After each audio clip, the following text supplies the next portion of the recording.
then I found it. Now I won't let you out of my sight. I wanna keep this feeling forever and ever. I'm there when you need me, whenever, whenever. Keep this feeling forever and evermore. I wanna keep this feeling. I'm there when you need me. Keep this feeling forever and evermore.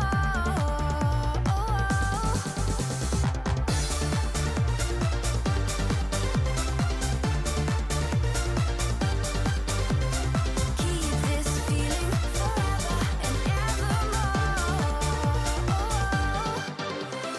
I want somebody who sees me. I want somebody who cares.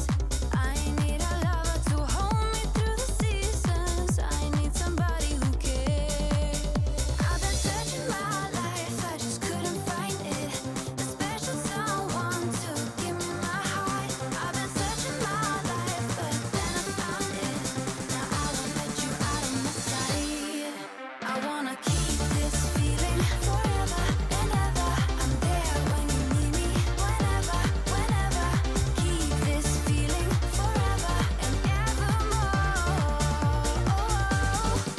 I wanna keep this feeling. I'm there when you need me. Keep this feeling forever and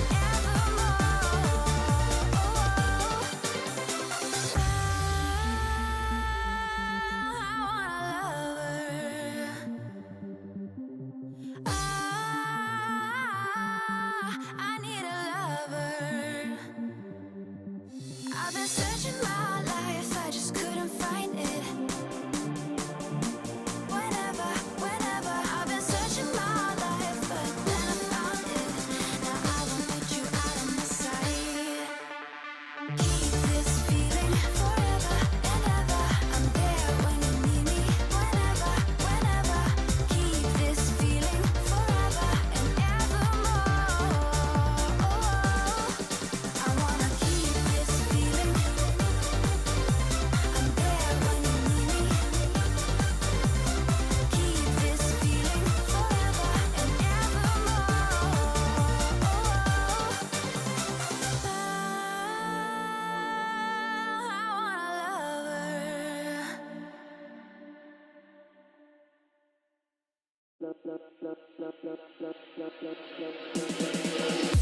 You love me.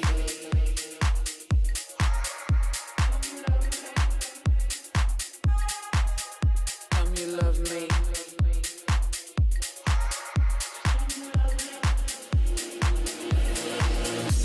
You love me.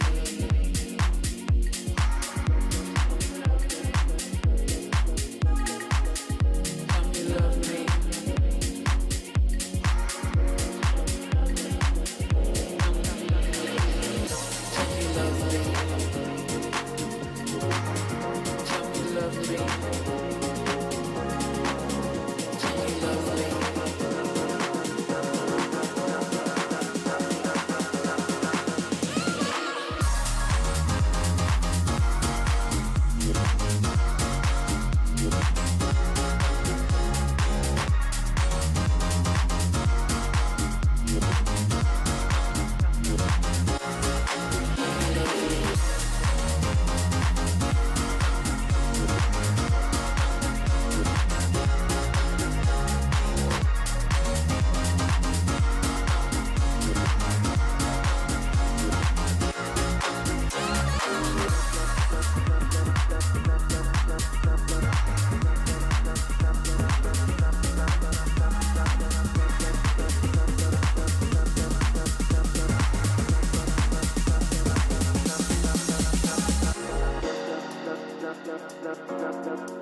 Zeke, pleasure to be speaking with you today, mate. First of all, how are you doing? What's it like being back in East yet again?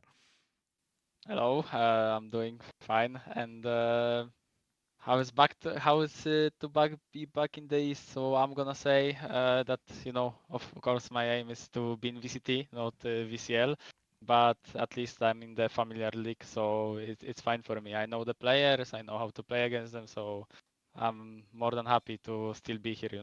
At least I'm not retired yet. Yeah, right. And look, we don't want you to retire anytime soon. What do you usually think at the start of a new year then? Because it's not the first time you've been in East, like you said. Where's your head at coming into the season with Enterprise? I mean, obviously, so when I come to the tier 2 league, I set my goal to always like win it, win the ascension, win the every split. That's what we achieved. Half of it we achieved last year with Go Next.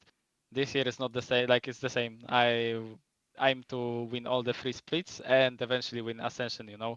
So that's the plan. Hmm. But when this interview's recorded and before we just started, you were watching the Liquid game, of course. There's a Yeah. record amount of Polish players in VCT this year, a few of which I imagine you're probably close with, your reasons for watching that game. Does that motivate you more to join them in the Tier 1 league, or is it not something that you've thought about too much?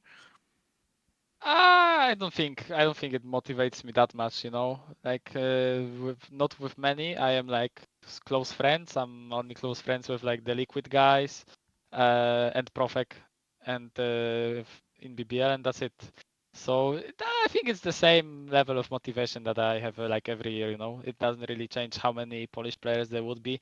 Obviously, it was nice being number one Polish player back then. The Mhm. times I still, have that kind of ego that I want to still be, the best player in the country, kind of, on paper. But now I'm the underdog. Yeah, hey, look, I was speaking to Patatek now what it would have been like a year ago before he went back up and made all of those finals. So, look, there's still the possibility of it, but I am going to go back and talk about that Champions run, of course. I imagine you probably get a little bit sick of people like bringing it up every single time you do an interview now. Is that true or not? No, I don't think so. I mean, No? I like talking about it. Why not? It was like one of the best moments in my life. I think it's good to sometimes be nostalgic about it. Yeah. All right. We can go down memory lane a little bit then. A highlight point for me and something to mention about that is that this is your first time now back with Killes from that Champions winning roster. What is it that you remember about the day itself when you won the trophy? Anything in particular that maybe someone wouldn't know?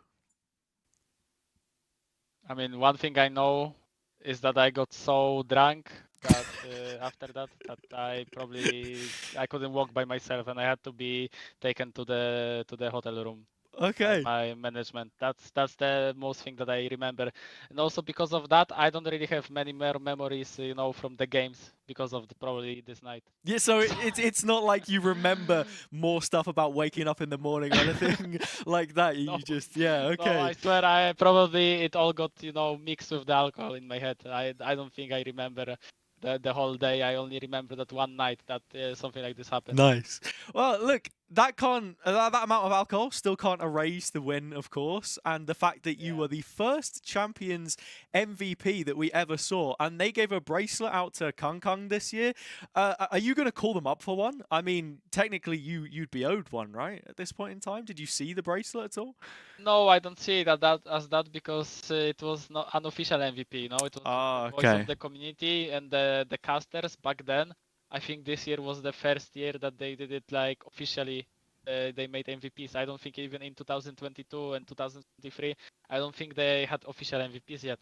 Mm. So I honestly didn't expect myself to be the MVP of that tournament that we won. Honest, like to be honest, probably just because we won it, no, and not Gambit.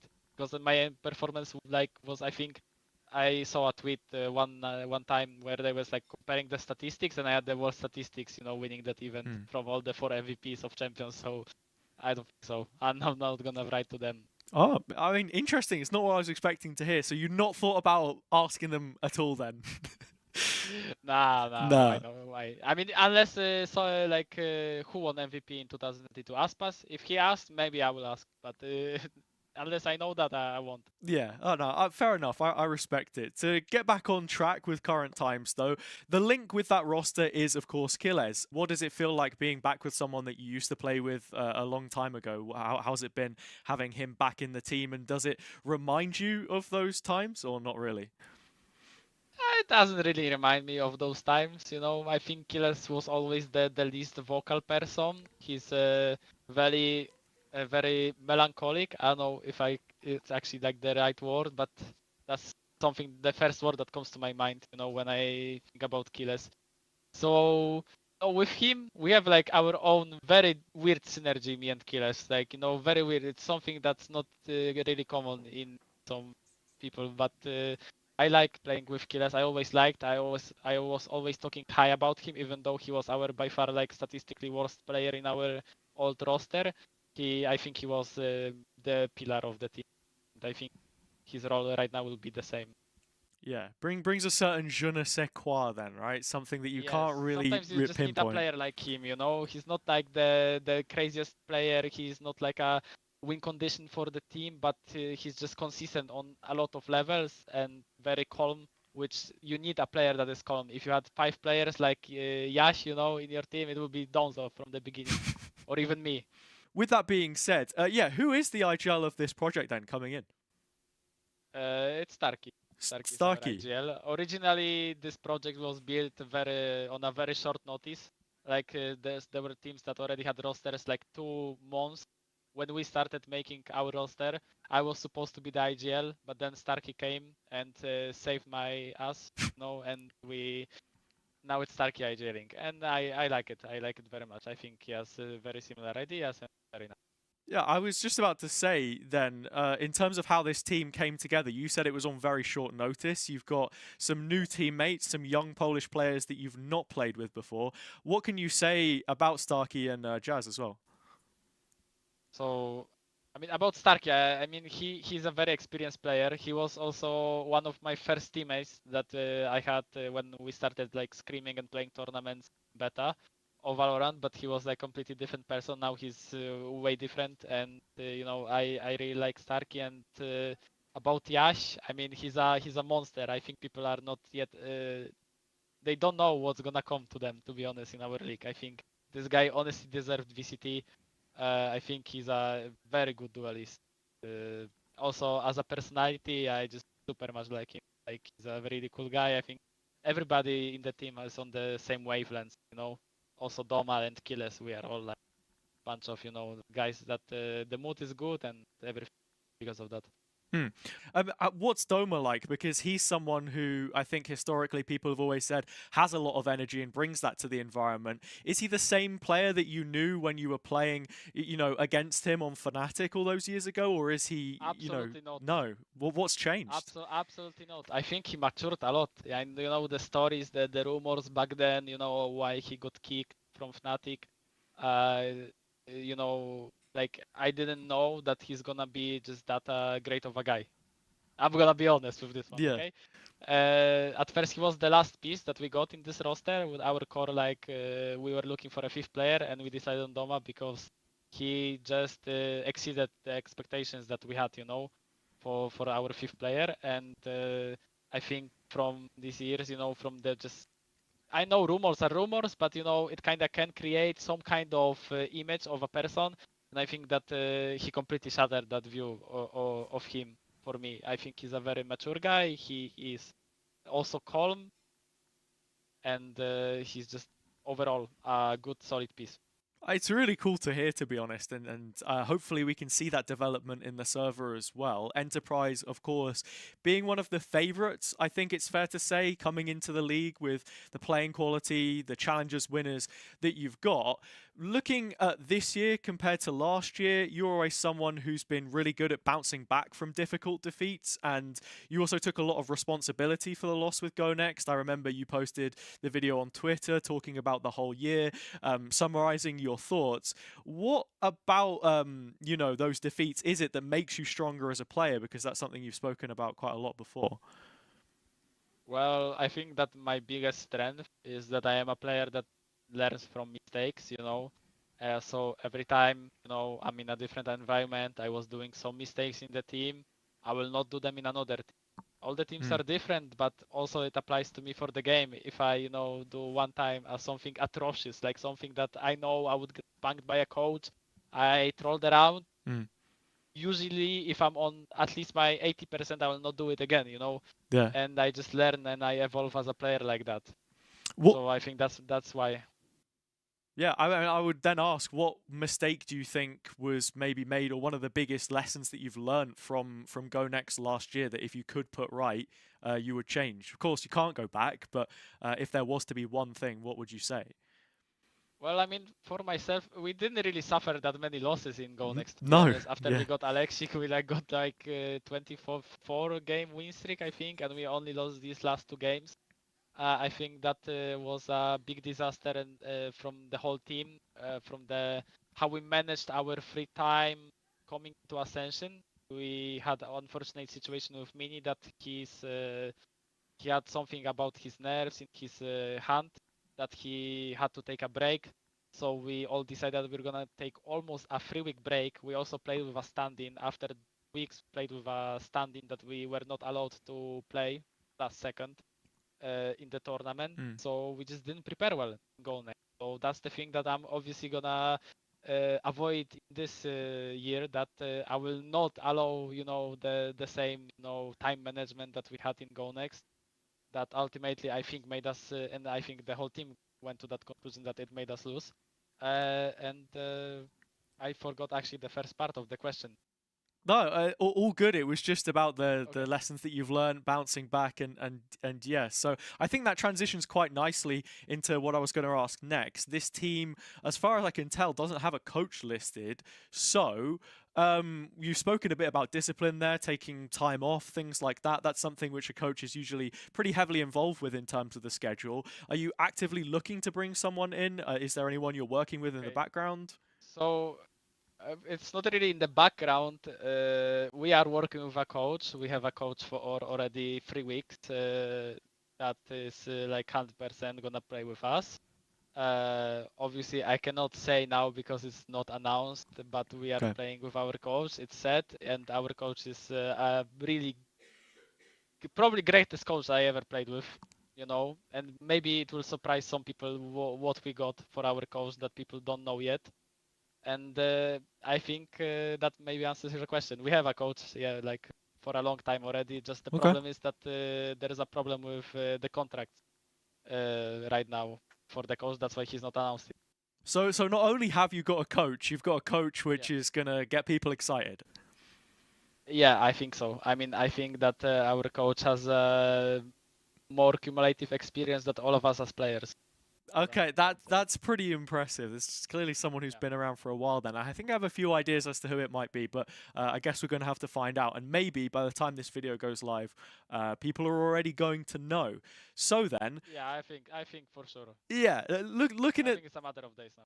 looking at the league this year and the games that you've got to play, it is Swiss. There are going to be best of ones, which you've played in East before, and best of threes, then, which you've also played in East. It's sort of been there, done that. What are your thoughts on the system, or more importantly, the teams that you're going to be playing in it? So I think the system is obviously way worse than last time, but it's understandable since the whole format of the VCL changed. You know, the free splits, the tournaments, the international tournament.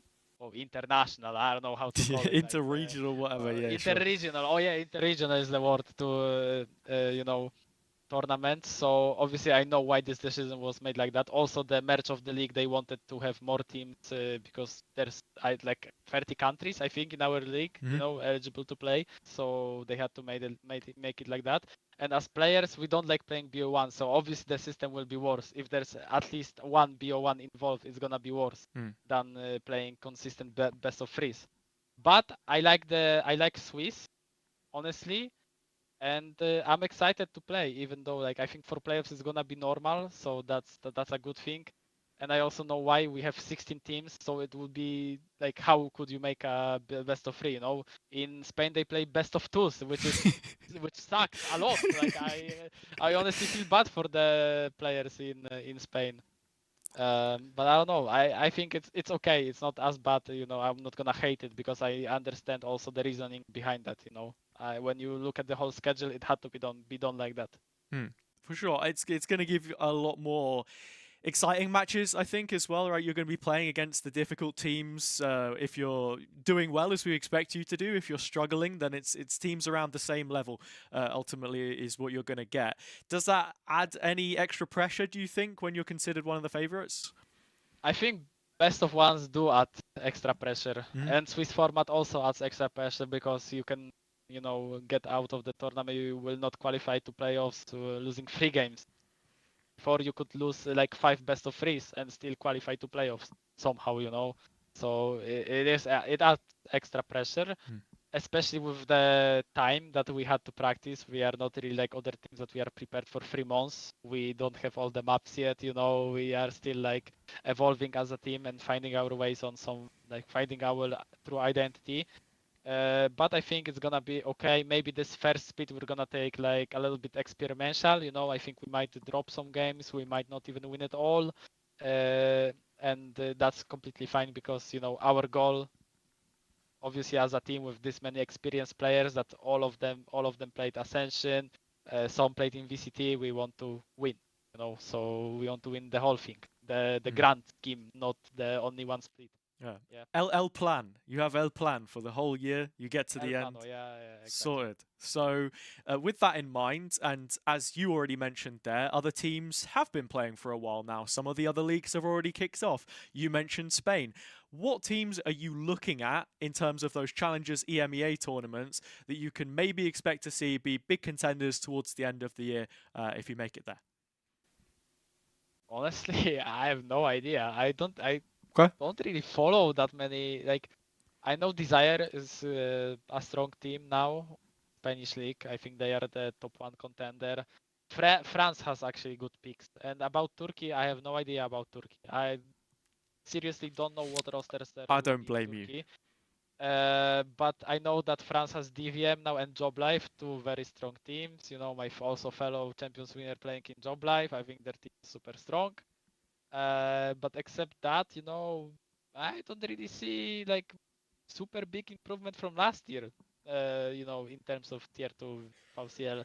I think that a lot of big talented players got into VCT this year, and you know, right now it's so hard to tell at the beginning before it even all started who's gonna be the best, because there might be some players like, you know, Profek that is suddenly one of the best players in the world, and when he started with us right now in January, he was not that great, you know. Yeah. He wouldn't get into VCT, you know, playing there. He did a great progress, so, you know, can't really say much now.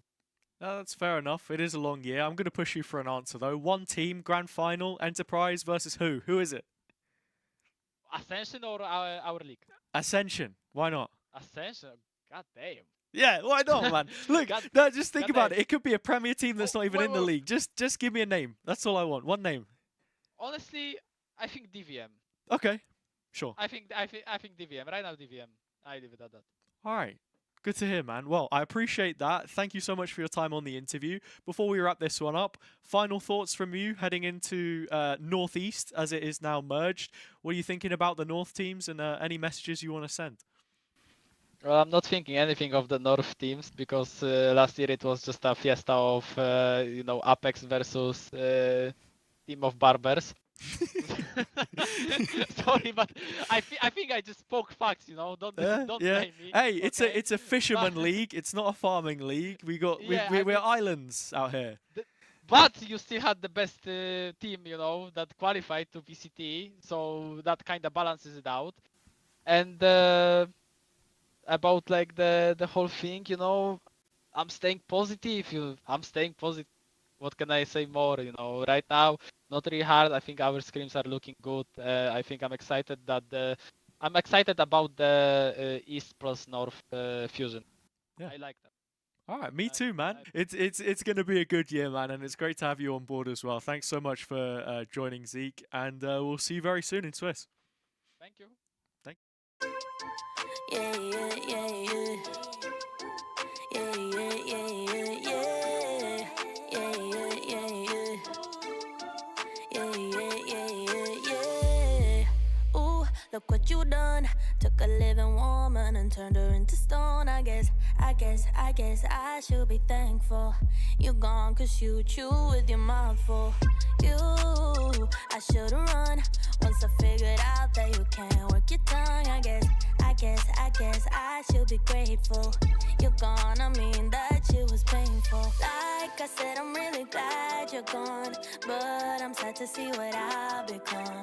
I was burning like a girl on fire, then you came around and put it out. You really made me think we were lovers. I let you in and underneath my covers. All I wanted was a hot girl summer, but I'm a cold bitch now, what a bummer. You really played my heart like a drummer, mentally drained me kinda like a plumber. All I wanted was a hot girl summer, but I'm a cold bitch now, what a bummer, yeah. Who you think you are? Literally no one if we're being honest. I guess you should be thankful. You got to spend time with an angel. You would think about me, dream about me when you're asleep. Then you wake up so empty, so cold, just like me. You really made me think we were lovers. I let you in and underneath my covers. All I wanted was a hot girl summer, but I'm a cold bitch now, what a bummer. You really played my heart like a drummer, mentally drained me kinda like a plumber. All I wanted was a hot girl summer, but I'm a cold bitch now, what a bummer, yeah. Yeah, yeah, yeah, yeah. Yeah, yeah, yeah, yeah, yeah. Yeah, yeah, yeah, yeah. Yeah, yeah, yeah, yeah, yeah. Like I said, I'm really glad you're gone, but I'm sad to see what I've become. I was burning like a girl on fire, then you came around and put it out. You really made me think we were lovers. I let you in and underneath my covers. All I wanted was a hot girl summer, but I'm a cold bitch now, what a bummer. You really played my heart like a drummer, mentally drained me kinda like a plumber. All I wanted was a hot girl summer, but I'm a cold bitch now, what a bummer, yeah.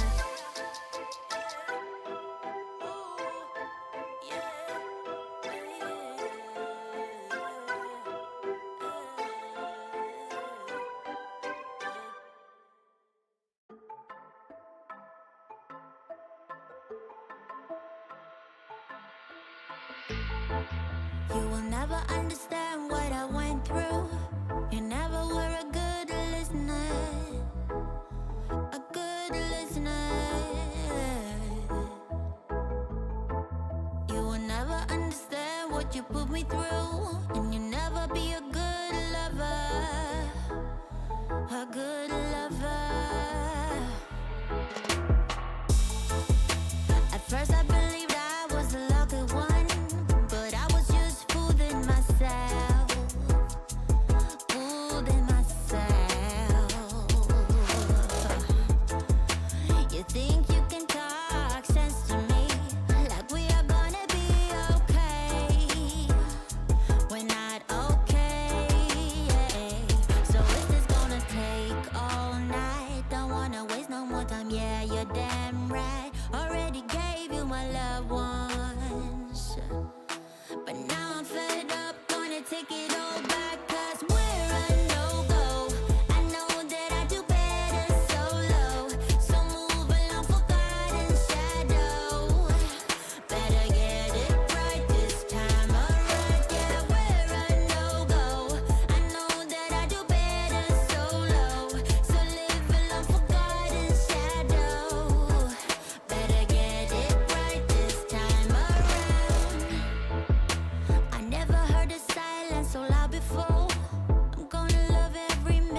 Hello everybody, welcome to Valorant Challengers Northeast. We're entering our final 2 days of the playoffs, and it is time for the lower bracket finals. We've only got one game for you today, but it's a banger. It's going to be a best of 5, and it's going to decide who comes up against Shakmat in the finals. And I don't think we expected Team Liquid Academy to be here in this game, but they are here in this game. They are going to be facing Enterprise Esports. So MP, you're joining me today once again. What are you thinking about today's game? Oh, I think it's gonna be interesting. I think you are exactly right. I would actually word it a little bit differently. I wasn't expecting Shakmat to be in the grand final, right, rather than Team Liquid being in the lower. I mean, obviously Shakmat going to the grand final means that Team Liquid is gonna be on the lower final. But I think it's gonna be an interesting game. I think Enterprise Esports, they have just been popping off. They have been upping their game ever since that EXO game. I think that has been insane. Is an amount of improvements, and I'm not quite sure whether I believed in Enterprise Esports going all the way to the lower finals before they beat Zero Tenacity, and now I think they are even maybe the upper dogs against Team Liquid Academy here, and let's see whether they can actually make it into the grand finals against Shakmat. And I'm gonna be honest, I think that would be a derby and a half. Yeah, I mean, you make a really good point there, and the Enterprise Esports have been gaining momentum since the start of the playoffs here. Obviously, Zero Tenacity, they got their revenge against them after being knocked into the lower bracket by them, and pushed their way through. They've now been getting 2-0s, they've been getting insane performances. We set up that second map against Metasport yesterday as being a sure win for Metasport. They should be winning on Fracture. This is what they've been most confident on. When we talked to Zeke in the interview afterwards, he was like, they thought they were confident on it? This is news to me. This is news to me. They absolutely managed to take them down on that one. They have been gaining momentum so much, and they're facing a Team Liquid Academy who I don't think we're expecting to lose against Shakmat, let alone have such a difficult time getting wins here in the playoffs. All of their victories have been 2-1 victories, and their loss was a 2-1 loss, so they have been slogging their way through games, and now they're in the lower bracket finally facing Enterprise Esports, who are fired up for this one.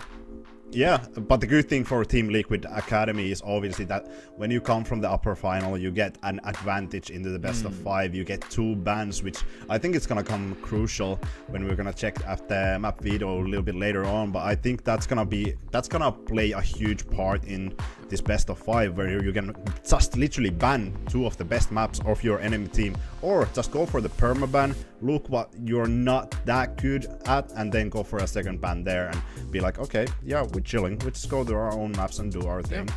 And I think on that situation, Team Liquid, they might have a little bit of an upper hand, but I think that was required for them to beat Enterprise Esports. Honestly, I think that yesterday form for Enterprise Esports was looking way too scary.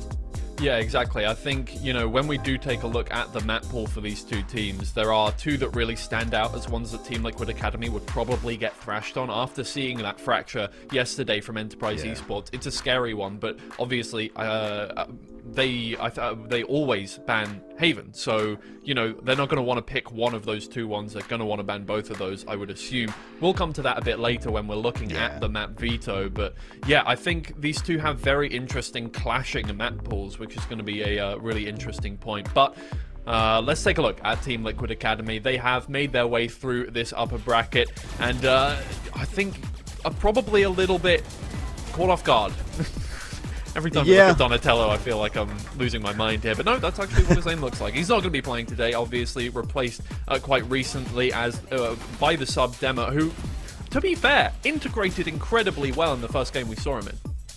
Yeah, but I mean, I think this even presents some struggles for them. When we saw Team Liquid yesterday playing that Haven, they went for the ISO Yoru composition, which didn't work out at all, in my opinion, which is something that you have to take into account. Obviously, you don't have Donatello in the roster anymore.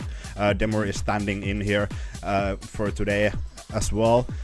I think that's gonna present some issues, but for Team Liquid to have that second ban as well, they can just be like, okay, Haven, it didn't quite work out for us. We didn't quite have that comp dialed maybe. Let's just ban it out. I think that's one of the best things that Team Liquid Academy can do. But one of the players that we want to talk about more is Cupert. Obviously, a lot of experience behind him. yeah. He's been here and there in Americas, was in Cloud9, was analyst in Liquid, assistant coach in the card. A lot of experience, a lot of doubters. There were so many doubters when Cupert was announced in Team Liquid Academy, but I think he has silenced those. Now, Yeah. I think there's another way to silence them even more. By winning Enterprise here would be amazing for him. Yeah, of course, and if Team Liquid Academy do manage to get that done, they will be facing off against the team that knocked them down here once again in the grand final, so it would be a bit of a grudge match. They're probably going to want to get their own back on that one in a game that they were really hoping to win, but you wanted to highlight a different player from Team Liquid Academy for right now, and that is who has been an insane fragger, maybe one of the best players in the league right now in GSR. I mean, yeah, check the rankings there. Number 1 in ACS, number 2 in KDA, and number 1 in damage per round. But I think there was a great quote that Ryan quoted yesterday. The thing with Logic is it kills off magic. I think that was amazing in terms of looking at GSR. This guy is insane when he can just go free for all, when he can have those duels just pop off, go with the duels, have Dreamer go first, then GSR go for the trades, maybe have even 1 versus 2 duels. This guy can do it all, but in a situation where Liquid is, I think they're playing like great fundamental Valorant. You have a lot of discipline put on GSR, and you have to have, because he's a ranked player, 1.1k RR. But I think today for Team Liquid, it would be great for GSR to be just let loose. Okay, well, let's not forget all of the fundamentals, but forget some of those setups and be like, okay, GSR, take Demor and Ninja. Let's just go fight, and let's try to fight against Enterprise Esports, because I think that's where GSR shines. Obviously, when I say let loose GSR, I don't mean that Haven thing that happened yesterday. I think that wasn't the thing that we were looking for in terms of GSR. I think it's really great to have him on Initiator, that Yoru duelist. I don't think it was working that well, but I think you have to have some kind of relievance of GSR in this matchup to have him pop off. Yeah, for sure. I mean, we do set up Team Liquid Academy as this analytical, highly analytical team. Obviously, it makes sense. That's kind of the history that they have in a lot of analysts kind of being part of that team, or ex-analysts at the very least. And quite the opposite here with Enterprise Esports. An insanely dynamic team. I mean, there is no other way to put it. Just all of the players just go mental. Sometimes you just don't know what's going on when you look at this team play, but it works for them. They are such a highly dynamic team, and any player can pop off at any time. I mean, this moment completely turned around the game yesterday against Metasport. In Doma, just after his main duelist getting taken down in quite horrible fashion, you know, and Metasport looking to bring back that map and make Bind their own, getting a 4K out of absolutely nowhere to the round was over. Turn it around. The round wasn't just over; it was almost the game was over. That was just before overtime. Yeah, but I don't know, Doma.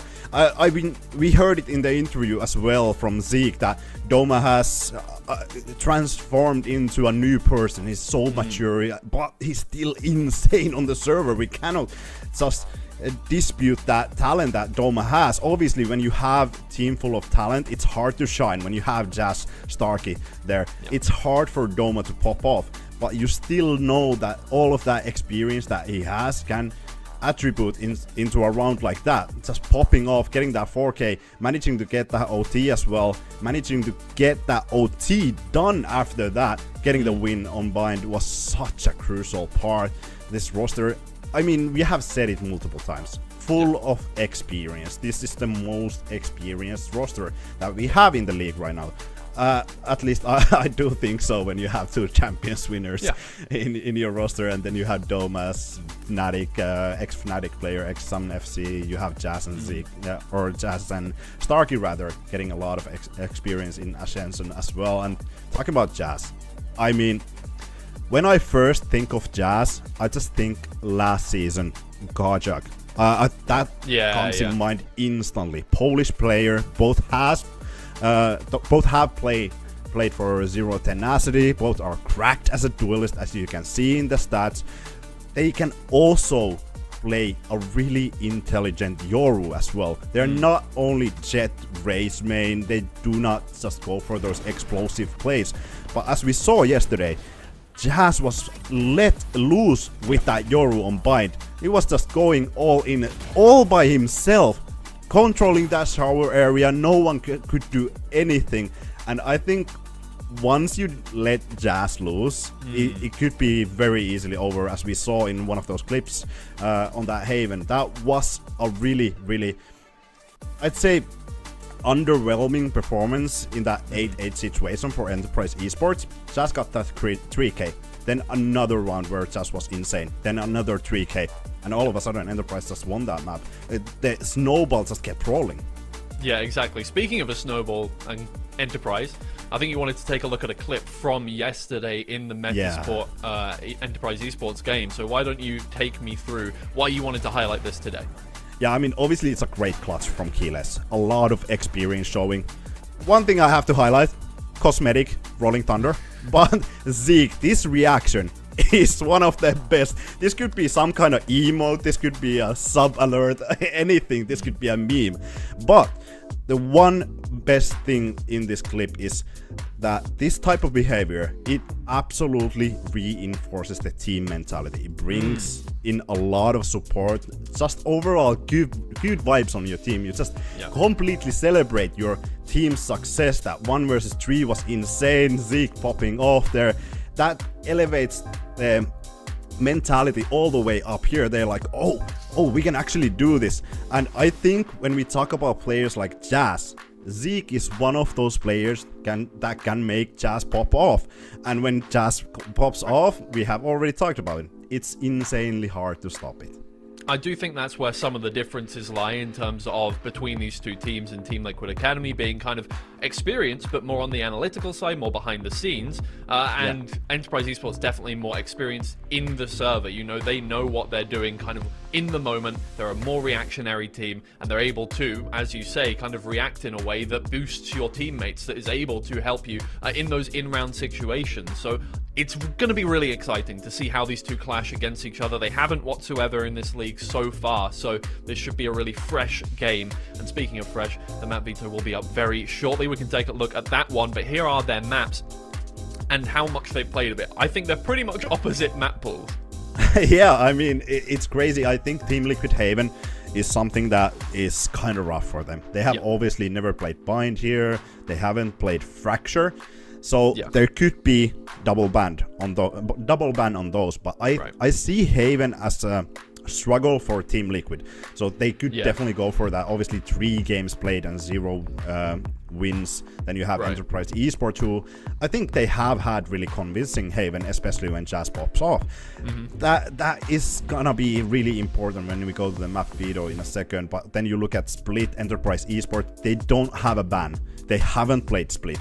Team Liquid, they are 100% in the wins on Split, and I think it's one of the better maps. And yeah, Haven, obviously Fracture. It was kind of funky yesterday.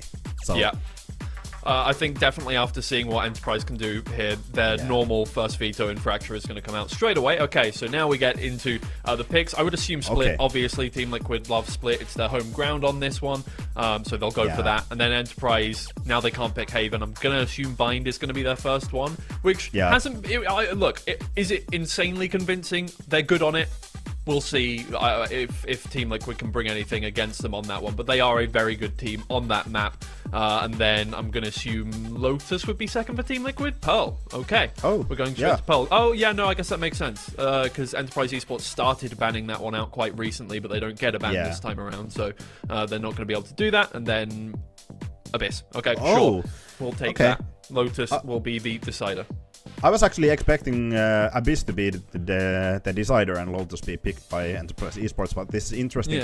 I think that Bind is something that is going to be really interesting, because yesterday I think there was still a lot of things that you could exploit from Enterprise Esports, especially Jazz being in bathroom alone a lot of the times with the Yoru. Obviously you have that gate crash, so you can get out of that situation very quickly, but I think that's something that Team Liquid Academy is they have definitely looked out on that, and I think they should be able to exploit that. They should be able to pick out Jazz. I don't think he should have that much freedom on Bathroom, but I think it's still gonna be such an interesting setup on Bind because we haven't seen Team Liquid play that Bind yet, so we're not quite sure what they're gonna go for in that situation. Are they gonna go for the funky ass comp? Oh, I'm sorry for that. With the Yoru and I saw something. I don't know. It's gonna be such an interesting map.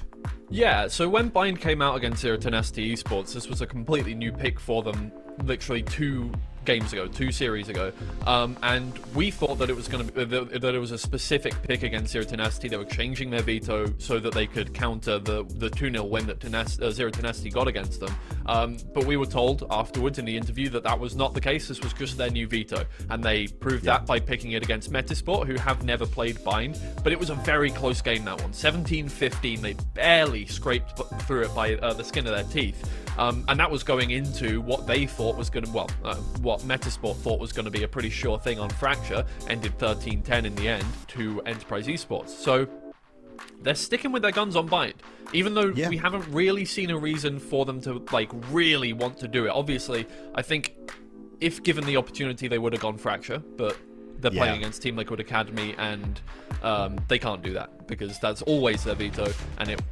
stays that way this time around. But starting here, I mean, we're going to see something a little bit different from Enterprise. Yeah, I was actually kind of thinking whether Zeke is gonna go for that Reyna, because that was something that we saw in Ascend. They went for the Reyna a couple of times here on Split, but obviously it's different times. It's like 4 years after that, so you wanna kind of switch up the comp. A lot of utility in this composition. We saw yesterday there was a lot of stuff happening in the Split where we had Teho, Yoru and Breach combination.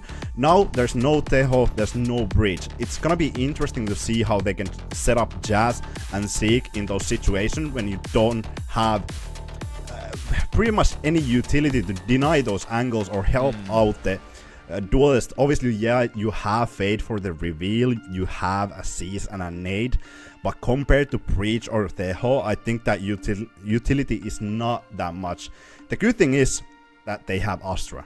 That you can have a stun, you can have a pull. Their post plans are actually gonna be incredible, I imagine. So that's something where Team Liquid has to take a look at. Yeah, well, we're expecting Team Liquid to take this one away. They pretty much always do. In fact, they do always do so far. We'll see if it continues to be the case. Hazard and Cairo, take it away. Thank you so much, guys. Yeah, we've got a really special lower bracket final coming up for you all today, as of course, the winner will be booking their slot in the first ever Northeast Grand Final that we have, as the regions have now merged. A lot of players on the Enterprise side having history winning championships in East, but the difference is this time it's through the lower bracket. Liquid have a brilliant opportunity here to make that established authority feel as uncomfortable as possible with the double ban, and 2 maps in this veto, Cairo, which we have not seen them play so far.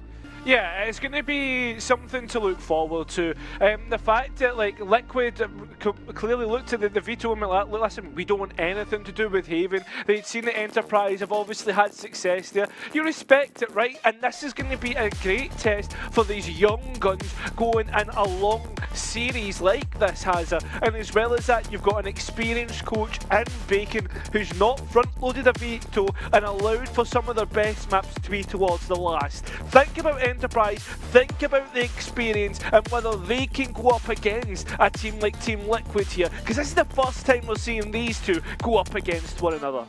That's it. No repeat rematches in these final few games is what Enterprise will be hoping for, as they want to face fellow Poles in the final. But with Challengers EMEA on our horizon, this is neither team's final stand, but a chance to commence a new era. Liquid's next generation hitting new heights with a chance to reach the peak and defy their own wildest expectations against an Enterprise side aiming to rewrite history in another region and return to the mountaintop for the 2nd year running in an opening stage.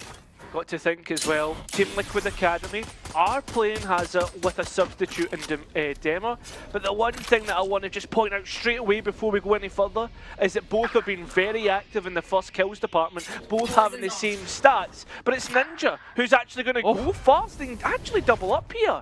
Yeah, Ninja, the machine of this Liquid offense on Split. MP highlighted it brilliantly yesterday. It is his pistol here which has picked up the first 2 kills, but more often than not, it's the use of utility, the Prowler checking, Garage confirming yet another. And this is something that we've got to focus on a lot. How exactly are Liquid managing this util between Ninja and GSR to set up a player like Demur who's stepping into that role, as you say?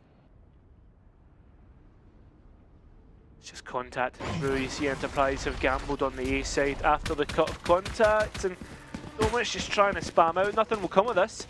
But now Enterprise in prime position to set up their post plant Hazard as best as they possibly can. As Enterprise want to make sure to dot their I's, cross their T's, and clear all the corners coming back in. Cupid does have one smoke and a paranoia as soon as this contact is hit towards backside. Demo getting ready to peek out. Everyone on the Enterprise side approaching from spawn. Still have that haunt from Doma if they want to even use it, but at this point, do you even want to touch a utility? It's Ninja, the single pole on Team Liquid Academy, who's got the kills. Rex and GSR will finish it off, and Liquid winning that pistol on a defensive-sided map. Yeah, brilliant triple kill from Ninja, as we highlighted him quite rightly. So key to how Liquid are going to be playing here, but it's through his gun entirely that they end up winning that round, I think it's fair to say. Something for Liquid, of course, is going to be testing these Enterprise defensive protocols. We didn't see that swift rotation, no gamble towards the B site after Ninja located Doma, having found the first 2. So as this one goes along, we're definitely going to have to keep tabs on how the defense reacts to what is a very volatile playstyle. I mean, the response seems to be the same as before, except more bodies here, Hazard. As you see, 3 from Enterprise lined up ready to fight. High priority towards Garage control. I think that's the main takeaway that we've seen so far. And as the round drags on, Enterprise will be more encouraged to go ahead and take this away, get some extra information. Yash with an early gate crash placed towards A. He's still going to hang around there, and it's a long rotation time if he is to go for it. But only the initial contact and utility traded after almost a minute played. Now Enterprise get proactive, and it's towards the middle of the map. I like this though, Hazard, because you know it's an eco, you know Enterprise are going to try something, and well, just seen the shoulder, and that's about 4 players now chasing down Ninja. And Ninja is low. Zeke can catch him here pretty quickly. He's got to hit the shot. He doesn't. Nice from Zeke. And with that, Yash just has to play spoiler, keep control of tower with the rest of his team. Liquid launching an onslaught of their own towards this position. Doma with some damage, but not enough to take away Cooper. Demo doubling up, and all of a sudden Liquid seem to be back in control of this round, and GSR makes sure of it. Yeah, but the biggest danger is Zeke with that Vandal Hazard. Whether he can get a clean gunfight or not is completely different. Killers, on the other hand, has found Demo, and that's the one who's doing most of the damage from heaven. And now it's just up to the single player of Zeke, who might be thinking about saving that rifle. Plenty of cash in pocket. If he can do damage to any of these Liquid players on the way back out, that's the best case scenario. An opportunity for them to have won out the round between the 2 champions winners returned on this Enterprise roster, but it's Zeke the last to fall, and Liquid doubling up for rounds. Yeah, I mean, it was a nice eco all in all. A little bit of a stalemate between the 2, as you see, like, do we want to go, do we not? Just go and re-clear mid, just double check there's no single players locking out, and it's a nice find on Ninja. I guess like it's just Team Liquid not realising about the certain positions that Enterprise were in. All in all, good damage for the eco, but it looks like it's going to be a pace change. 5 players outside A main. And Demo ready maybe to double satchel. Some good combo utility here with Zeke and Doma as well. Still holding on to a full belt, and the haunt being used just to check that nobody had crossed the cyber cage. When it opens up, it's a scary sight. Zeke will fall, but Doma's still hanging on. Prowler drops inside the smoke. He wasn't ready for Cooper, and the IGL yet again has traded off his teammate and actually made himself the kill leader in the server. Yeah, you've got to be thinking though, Ninja's coming in the back lanes. It's whether he can get here on time, Hazza, before Enterprise get back into the site.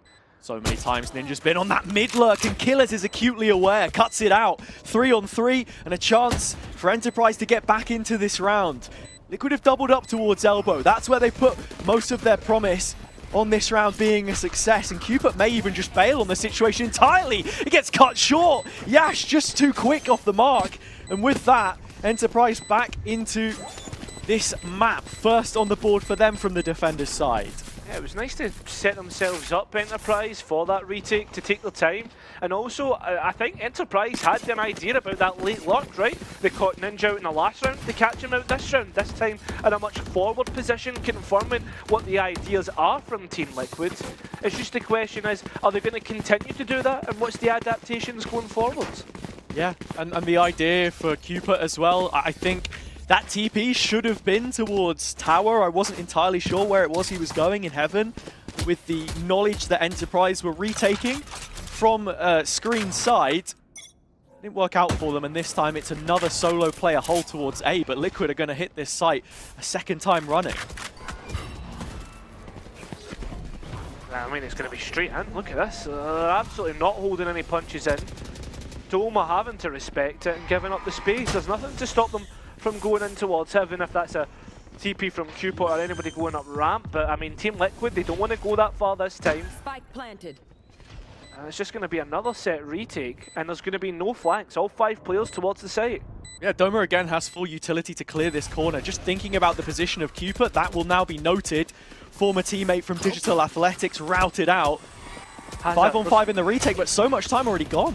Yeah, and it's not only that. Team Liquid Academy, they have no utility to stop the onslaught coming through from Enterprise. Same thing again, and now they have to try and fight back onto the site, Team Liquid, using their mechanical prowess, which does not buy them out. We'll go all even on the score.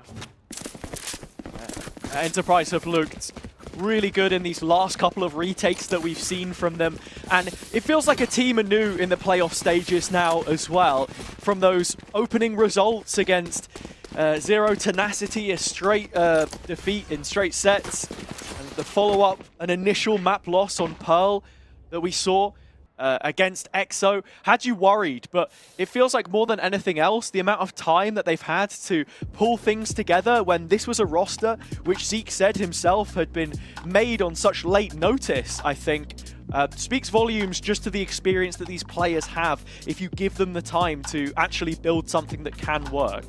Yeah, you're starting to see that, right, with the more and more time off you give them from last week to now. So with that being said, a little bit of packet loss, going to try and sort that out and get back into the server. Well, I mean, like, what about looking at this Enterprise roster, Hazza? What's the most impressive thing as well, like with the changes that they made? Is it like micro, macro, anything in particular you'd highlight? I think more than anything, it is just the micro team play, playing off of one another. I think initially I was a little bit hesitant of Starkey's calling on a few of the rounds that we'd seen from them, and just the decision making of him individually at times to go ahead and take fights solo, especially on Pearl. And that's where I'm going to be looking at this series in general anyway, as to what the end result ends up being, you know, and how this one goes. It's right in the middle of the veto, third map when we get there. That is going to be the biggest answer in my mind, at least, in terms of what sort of development we've seen from this team, because if you want to talk of developments, I mean, that's the whole purpose of Liquid Academy. That's the reason why you have someone like Bacon in, and the reason why they're a playoffs team now.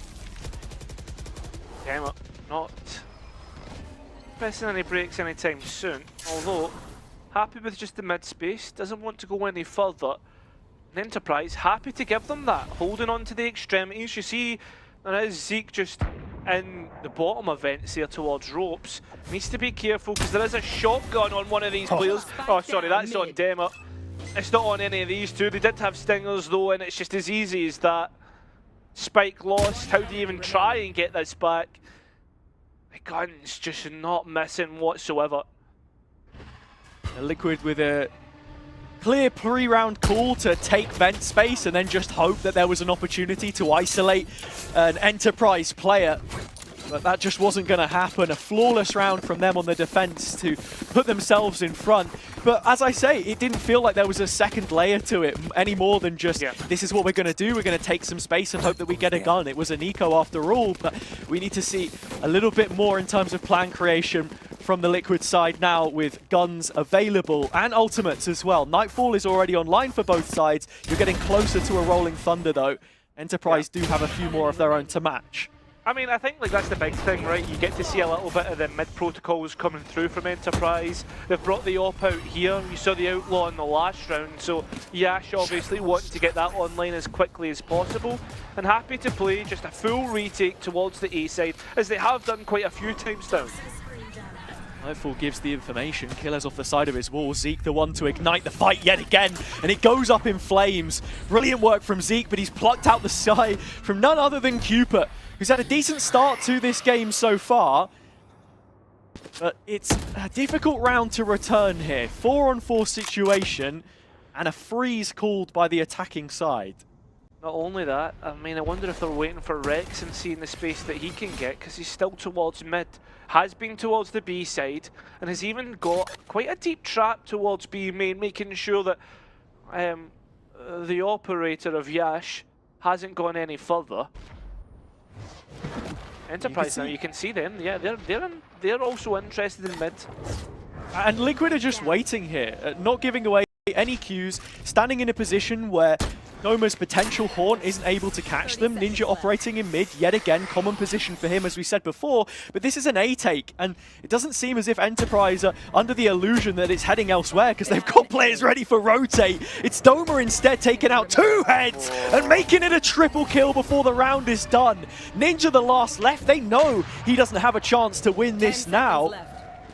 Might even just be looking to hunt him down. Doma doesn't get the info off the Prowler. This is for the quad. It has been denied by Ninja. And he's not going to be able to get away with his gun, you'd think. That's a very nasty fight taken by Starkey.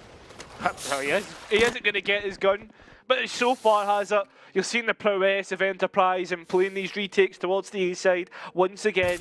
And not only that, Liquid to try and poke and prod towards the other side to allow a contact play through A, and Doma is just so aware, so ready. This is what happens. You put experienced players in a position that they've been so many times in their career, and they will thrive 9 times out of 10. And I think it's important to mention about Doma as well. You're seeing him isolated towards A on a lot of rounds. He won't be here, but he didn't have a single opening death in the previous series. A reliable head to stand on. Can Starkey boost everyone else up on his shoulders here? He has been blinded up and finally taken down. Enterprise are ready for this quick retake though. Yeah, they're just flooding straight in. This is a couple of times now that Team Liquid have been caught off guard by this. Dimensional drift is being used by Yash to point out exactly where everyone is. The operator's still in hand though, so close quarters might not be the best position to be in right now. And the backline Zeke is taken out, and that may allow for Team Liquid Academy to escape if they want to. The problem being is it's Dema that has the spike, attempting to get it down and does so successfully, and are also 2 players to the good. Yeah, Yash just looking for a way back in here. Only the op, all utility expended. 1 more kill gives him an additional gate crash, but you are hoping for some sort of a miracle here. You know, Ninja does like an attack-sided op, so maybe there is value to picking this up if Liquid can find a way to get their hands on it, but GSR rotating back around to Heaven for the open plant pretty much denies any opportunity that Yash can win this, and he's already going to be in position to deny this save of the weaponry as well. Yash so unprepared for it, and Liquid right back into this map. Yeah, it felt for a minute that Enterprise's flood was going to be the one that sunk the attacking side there, but at the same time though, done well to steady the ship and keep themselves going on. I mean, like, Dema does so well to keep brawling through that. It's just unfortunate that Zeke's just found themselves in a back line and can't win that one. No. It's a frustrating position to be in, but you can see Enterprise changing up their game plan a little bit already. This defender's side is rotating a lot quicker because, I mean, Liquid are just hard-hitting sites. Yeah. It was a set piece from the ultimates last time, and they've got the Nightfall on this occasion to clear out A. There's no one else anywhere else on the map. Cupid's TP'd in the backside. This is it. I mean, it's also has one of the maps that Liquid have played quite a lot of, so in terms of VODs, there's a fair few to get your hands on. In terms of gunfights, there's only been one on either side to get your hands on, but Rex needs to be careful of their position when they play in late and towards heaven. And when Doma activates, he'll just take two. One player to the good, and all Enterprise need to do is trade their way down to the win. Doma, though, is just going to go and do it almost all himself. Needed Zeke to help out in the end, but Enterprise has a... They'll get their 2-round lead back. Brilliant work from Doma, again put under a microscope. He is succeeding in the gunfights themselves, which is interesting to say as well, because you looked at him, his performance yesterday, as I said before, he wasn't giving away any first deaths at all. He had quite a few opening kills. But the bigger thing was, you know, par for the course in terms of overall kills and deaths. 24 assists across 2 maps. Really consistent piece, just helping the rest of his team. But this is looking like the Doma of old, the one that we remember with the Fnatic jersey. First introduction of Bacon, though. Seeing if he can perhaps sort things out for Liquid, because right now it doesn't look themselves in terms of the performance, and I think Enterprise are just getting a read far too easily on how some of these rounds are being played. Yeah, 100%. And I just kind of touched on it there, was as well, like, this is one of the most played maps that Liquid have played throughout the upper of Swiss and into the playoffs. 5 so far has her, which is second, and the map count Lotus is the most played 6. That's later in the veto. So obviously Enterprise done their homework, seeing what they can, if they can rotate heavier. And I guess my kind of interest here is what Liquid change, what their adaptations are, and how Enterprise adapt to that as well. Because this is just a game of adaptations on adaptations. And I mean, Enterprise, you'd expect, being more experienced, would be more flexible to those adaptations. Yeah, a lot of adaptations to be thinking about. I said that word a lot. I guess, but this time Garage galvanized by the operator of Yash. His position has been revealed, and the TP burnt through all the way back defender's spawn side. Another one placed, and well, he's back on the angle and ready to go yet again. Liquid with just pistols here. 4 players on a Sheriff, one of them Ninja. He's now been removed. This is a great chance to get one back. It was only GSR fighting through middle, and with him gone, so too are the chances that Liquid can play upset in this round number 9. Not a nice fight. Sheriff, Blatant Sheriff versus Shorty, who wins? Yeah. I think a lot of these rounds are looking exactly like what Starkey was saying after we saw them play that EXO game when we interviewed them. He said, you know, maybe we're not playing the team play that we want, but we're winning our fights. We can shoot. So let's just take duels. And that's exactly what he's doing as he cleans things up. Because when you consider playstyle for Enterprise and Liquid, I think there's a lot of similarities that you can actually draw between the two in terms of how they want to empower their individuals at times. But actually looking at it here, I think Liquid are just being outgunned. I spoke before about this, you know, successive streak of good maps, great maps from GSR. We saw him on the duel list the other day, and that didn't live up to the hype. He's better as that second player in, but just taking that solo fight in mid, not the GSR that we remember. I mean, straight away you can see, if you want to talk about gunfights, Jazz right away on top of it, and this time isolate Zeke. Jazz can't really get onto the fight either, and you can see Enterprise are so eager to get in on top of this as a pointing out right, but an isolation on Ninja can't quite get the spam right, and he's able to live another day. With another few moments at least, Enterprise is still waging warfare towards the top of ramp. He will drop, and it's just another bit of extra information lost. Rex trying his best to get one back. It settles 3-on-3, and with GSR already up through the apartment block, B is ready for the taking. Almost flying in to try and fill the gap, but it's just played in GSR instead. They should be aware of the potential gap here, and GSR will have heard the rotation as well, so With that knowledge in mind, he calls the rest of his team over towards A. This is a brilliant mid-round from Liquid. Magic. Supremely. I don't even know if Doma will want to attempt this. You can see how slow he's taking it. 30 seconds left. At the same time, plenty of money in pocket here has it. Yeah. May as well just send it forward. It doesn't have the ultimate to help them, but does have a full belt of utility if they get the chance to use. No, I mean, look, nothing lost and could be everything to gain in this situation. Dema has that initial contact. GSR getting ready for the peak. It leaves Cupid alone towards screens, and that's the first. 2 players left.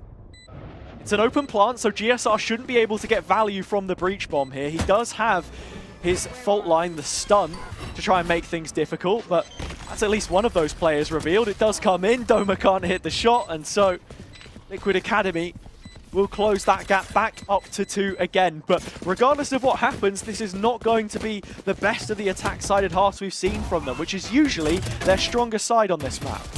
Yeah, I'm not going to lie here, Hazza. I was a little bit worried when you saw Doma coming back in and all 3 players were isolated, but the plan was always to meet up back in heaven. And yeah, I mean, this attack side is starting to gain a little bit of momentum towards the end here, I think. When you look at towards like how the rounds are falling, how close they're getting, and not only that, how close we're getting to the ultimates and how they're going to be deciding in this last couple rounds. I mean, if Team Liquid Academy can get 5, 6 here, what a magic half that would be. Feels that way. Starkey just through the gap, able to headhunt Dema, and there is no follow-up, no possibility of a trade.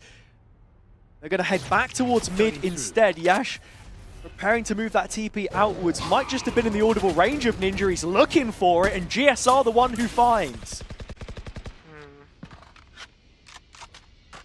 Nice trades, both duelists off the board, but there is still one on Enterprise. Zeke still holding on to raise. GSR though is taking out Doma, and they can't quite collect on Ninja, who is still in mid.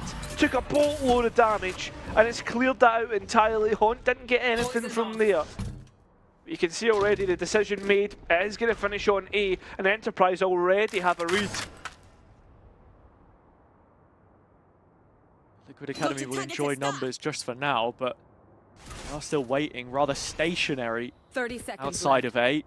Gives an opportunity for Starkey and Zeke to just walk in the back door. They're going to be on site by the time the push comes in. Liquid Academy frantically searching for these players. Zeke arrives at their doorstep, but it's Starkey to do it all. GSR shuts it down.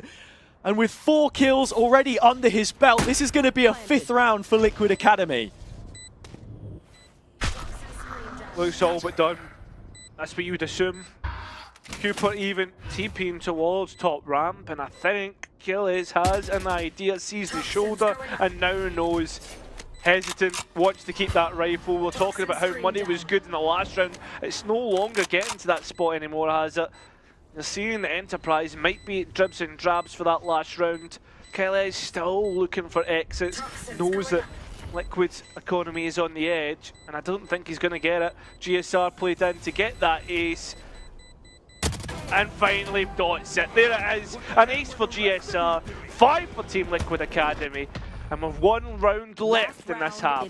Yeah, huge confidence booster for GSR. What did I say a couple of rounds ago? Oh, you know, maybe not looking his best, and then all of a sudden he's 13-6. Like, yeah. You can't take your eyes off this kid for a second. He demands attention with every passing round. Looking a lot better when he can set up the fights on his own terms and conditions as well. I think it's important to note. He was well supported by Ninja through middle. Another area where he succeeds, clutches. A position where he can take those fights on his own terms and conditions. Looking to be the first player in on this A execute again. Yeah, that's pace change. Straight in towards top and heaven. And that's been completely given up once again. Enterprise happy to play towards the site as the players drop out. It's as easy as that. Completely clear it out. And leaving with 1 player in heaven. It's Ninja trying to disguise himself, come up with something, but it won't come through. An ace in the last round, will a flawless one to answer that. 7-5, Enterprise at least have an advantage moving into the second half. 3 flawless rounds for Enterprise on their defense puts them a couple of rounds in front of Team Liquid Academy, who, as I said before, this is their map pick. It's one which they've looked so strong on thus far. 4 times played, 4 wins, a couple of close results here and there. But ultimately, it was them being able to close on the defender's side, which saw them through those shaky waters. Now, you are asking quite a lot of them, I think, against this double duelist composition, with Zeke filling in on the Raze as well. For the 5 agents he's played in his pool, 3 of them duelists, the majority of them.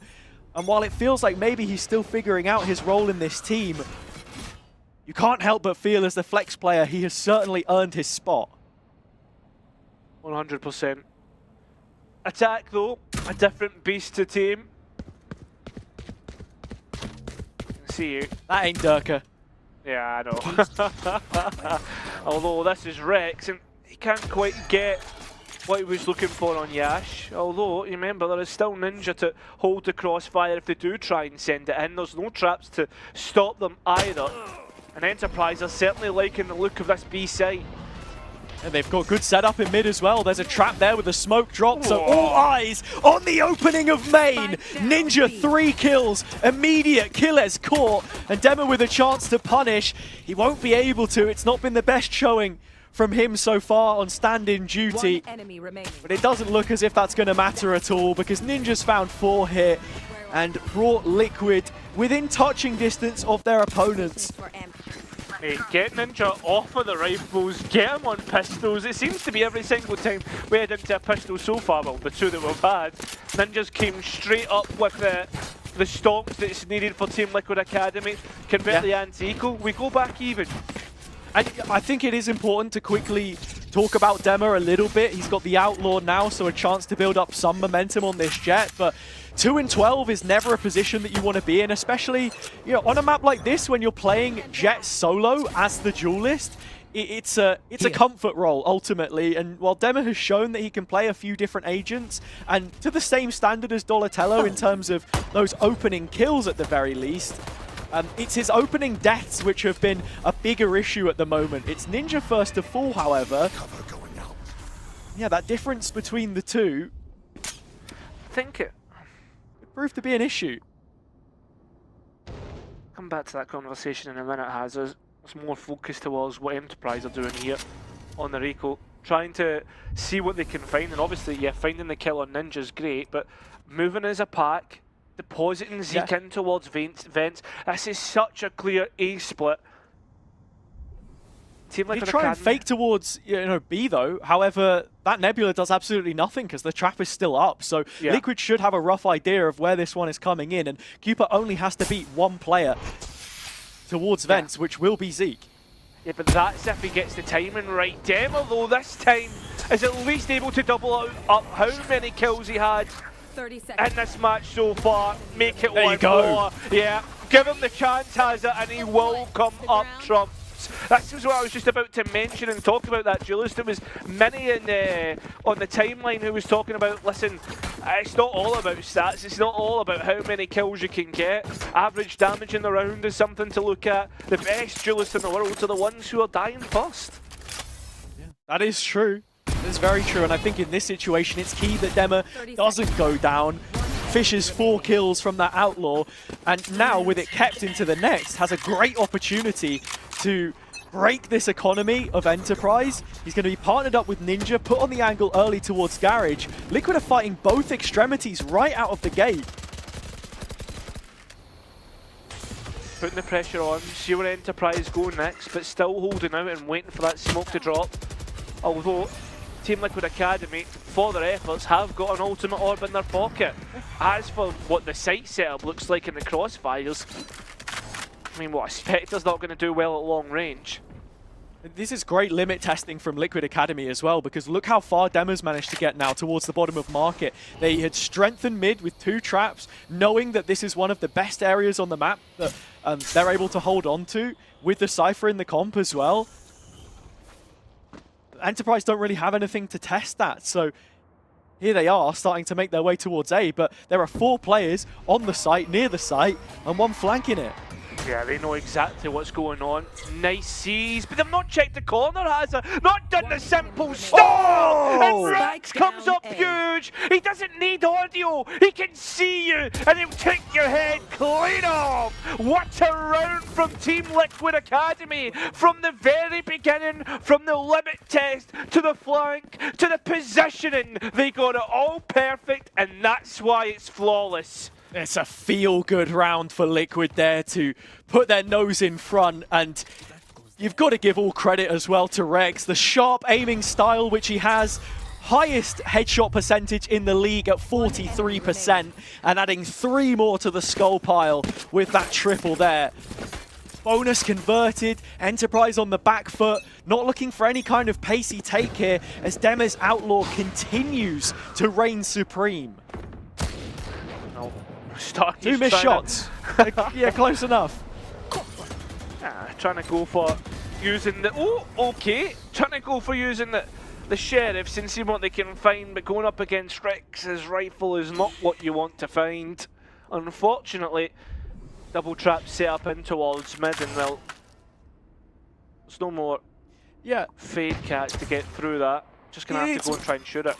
What I was talking about earlier, Enterprise have to be a lot more diligent in this area of the map if they want to make Liquid sweat, get them uncomfortable. Because right now, there's a trap towards tower, there's one unbreakable trap unless you peek it or use the Prowler, maybe a blast pack from Zeke, some utility. You have to commit to that position if you want to play an effective default, and they're starting to get the results of this now. Killer's finding one of his own on the other side of the map. It's opened up A, it's all on GSR.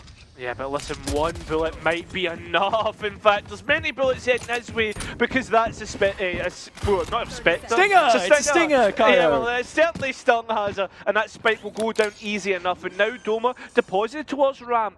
A 2v2 to win out. Timing. It was nearly there for him. Looked to try and walk out as Cupid was facing away. Starkey advanced to this. Paranoia catches him. Demo checking everywhere. Up dropped in the sky. He drops down. Starkey clutches it out. The captain adds another to his collection as he leads that statistic in playoffs so far. Yeah, that's the big thing, has a clutch percentage is first for GSR, but Starkey is close and second, and heading the things up here. Enterprise keep things all even right now, and not only that, Cosmic Divide is up, we're heading into an ultimate cycle, things are looking good. I can't believe Team Liquid allow for that to happen. Simple errors that will allow your opponents in, and I mean the punish was there straight away. Yeah, and look, as I was saying, Starkey has the most clutches in playoffs so far, separate to that of the upper Swiss stage, and has won a lot of those in like the last couple of games that we've seen from them as well, right? You know, the rematch that they play against Zero Tenacity to qualify for Challengers EMEA, into the Metasport match. The amount of confidence that this team is building game on game is definitely something to marvel at, and as well, winning a round like that when you don't have the weapons, the same way that Liquid had just sunk the bonus, completely changes the direction of this game. Neither team has fully sorted out their economy yet. That was Liquid's opportunity to put themselves head and shoulders above and seek some serious comfortability about this defender's side, but Enterprise don't allow for it.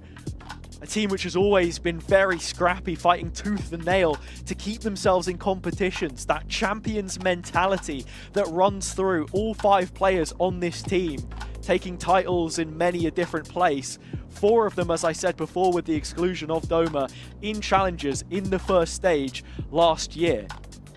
I think as well, like that round as well, the Thrifty, you can see just how much importance they are putting on the individuals. Like Killa is just walking in towards A Heaven. Obviously that's the lurker, you would expect that to be the case, but at the same time, I mean, like there was that double fight in towards like through mail, etc. There is importance being put on that. Enterprise are capitalising upon it, and Team Liquid Academy need to be careful. Faking frustrated by that last round, perhaps thinking about a timeout in maybe future. I mean, you need to be careful with your Team Liquid, because a couple rounds like that, I mean, your economy can go bust. Yeah, and at this defender's side, that's the one difficulty that you do have with it. Being pushed onto a bad buy, it can make all the difference. Good damage onto Yash early on, unbeknownst to Ninja, but could have big ramifications. This is the detail. Demers op behind the trap. Enterprise will be looking to clear out the utility at the very least, but do they expect the duelist? Probably not. Yeah, damage traded. Doma low here as well. I don't want anything to do with the trap. Cooper doesn't want anything to do with a ramp, and now both sides starting to give up space, allow for the other to have control. Although Team Liquid Academy on the other side are starting to ingress in towards A main, while their opponents are ingressing through B main. Now the Cosmic Divide goes in, Rex has to stand tall and hold on to B main, and does so successfully. Troops now coming in to support. Ninja holding off on towards the side and just playing behind the traps. It's as easy as that. Killers coming through on a late luck with 15 seconds. He'll have to say goodbye to the round and hold on to his rifle. Yeah, it's such a difficult position to be in as well for Enterprise, getting caught out by the one-way cage, but that's something that you should be aware of in this kind of situation. Good support from Ninja as well to just create a distraction. But I mean, you look at the composition, right? Who are you hoping that can be the gap close towards backside there and make life difficult? It's got to be Yash with that TP. In terms of the utility, you've got to actually set it up, though. I mean, Starkey has to be holding on to his stun there. Maybe Doma has a seize or something like that. It's just difficult to set up around the corner more than anything else. There is no breach in this comp, and I think, you know, breach is a great agent for the map. So that's where you then see the benefit on the other side. It's so funny, like, you look at the scoreboard and it almost looks inverted. From my rank games anyway, has the duelist towards the bottom and the anchors towards the top. I mean, it is a defensive sided map, so maybe to be expected. And well, an anchor put up to the test and can't quite meet it. Zeke wins that one out, and it seems as if Enterprise just get that little bit more strength when it comes to ecos, but not against GSR. Stops despite getting onto site, and Cooper is still hanging around the edges. Nightfall invested to try and find more killers, though still comes out on top, but is still left as the last remaining player. He downs one from the grave, but that's all it will be. Team Liquid Academy will reach double digits. Yeah, Demon's going to get his up back in the end anyway. But timeout called by Enterprise for the first time so far. They've been happy to play on the fly, and I think this was a big thing for previous series where it felt like they just weren't getting the value out of any pauses. They just kept on banging their head against the wall, playing a lot of very similar rounds at times on their offense. That being the biggest issue with Pearl, for example, which once again I come back to at the sort of middle of this veto being the big difference maker in terms of how this one ends up being played and who goes to the grand final and books their spot. It is now 5 rounds from 6 for Liquid Academy, and while Enterprise here and there have, you know, been a surprise package with some interesting buys, you know, maybe a stinger kill here and there, they haven't managed to generate that into anything more meaningful than just the pick at this point in time. Yeah, that's the big thing, right? I mean, the other aspect to it has it as well, they have only been getting stinger kills and the likes.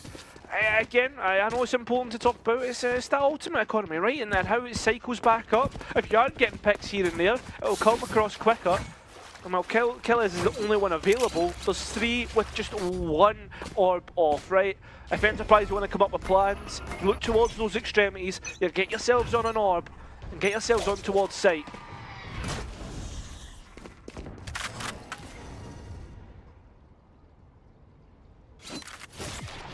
Back soon. Not seen too much pressure put there by Liquid right now, and those traps have dropped back. At least the initial mid one, which was being cleared out by Enterprise, that's now in vent. Ninja looking for a way to try and play off this. 2 duelists both dropping in for the clear. Stuns his own teammate. GSR tried to drop the aftershock in there. It was a util play, which Ninja just perhaps hadn't read. Slight miscommunication gives Enterprise the edge. Yeah, well, they are certainly taking advantage of it. Cooper is TP'd past his own smoke, but gets caught out by the fake out. And while he's trying to TP out, he'll get sent out. Spike is stopped though, as Liquid are retaken towards heaven. Big 1v1 versus Killers. And of course, it's only one man who's going to win that out. A 2v3 to try and clutch up here, but no matter what your experience is, it doesn't seem as if you get any chance versus GSR, versus Team Liquid, as it's almost an inevitability at this point. 11 for Team Liquid Academy. Yeah, I mean, the defender's side getting stronger as it goes along. Perhaps I had my stats wrong, I don't know, man. They're looking really, really solid right now, and Enterprise, sure, they have ults, but they don't have guns here, and this is to deny map point, to deny Liquid getting the perfect start to this best of 5, of which, you know, they've not played so far. They've been in best of 3s. The desk was talking all about it. 4 wins in a row in those best of 3s to make it to the upper final. All coming in third maps, but you give them a chance here early on to get that advantage. Well, we spoke about those ultimates, one used in the last, and well, plenty used here. Dimensional Drift to get into the back lines, as well as a Nightfall, but it's a bucky up close for Yash, and well, Zeke is spamming out, it's Killers who comes out on top here. Still though, Team Liquid Academy hold on towards heaven and stop anything going on the site, but that's before the spike goes down and Starkey gets another. Liquid Academy need to be careful because they're gifted 1v1s, and Enterprise are winning them. Yeah, Enterprise running all over Liquid at the end of that one in the end. Let's go. Ults were invested in the process, but Liquid investing their own GSR to stop the initial push, call for the rotation. Starkey's position is killer though. He's just playing so far back towards main. And when Liquid Academy go clearing, they only just catch him on the edge of it, and the support was already enough. The difference between Liquid on their attack when they were looking to take A site and Enterprise is Enterprise are getting that extra space towards screens, and Yash's use of the ult was so important in doing so.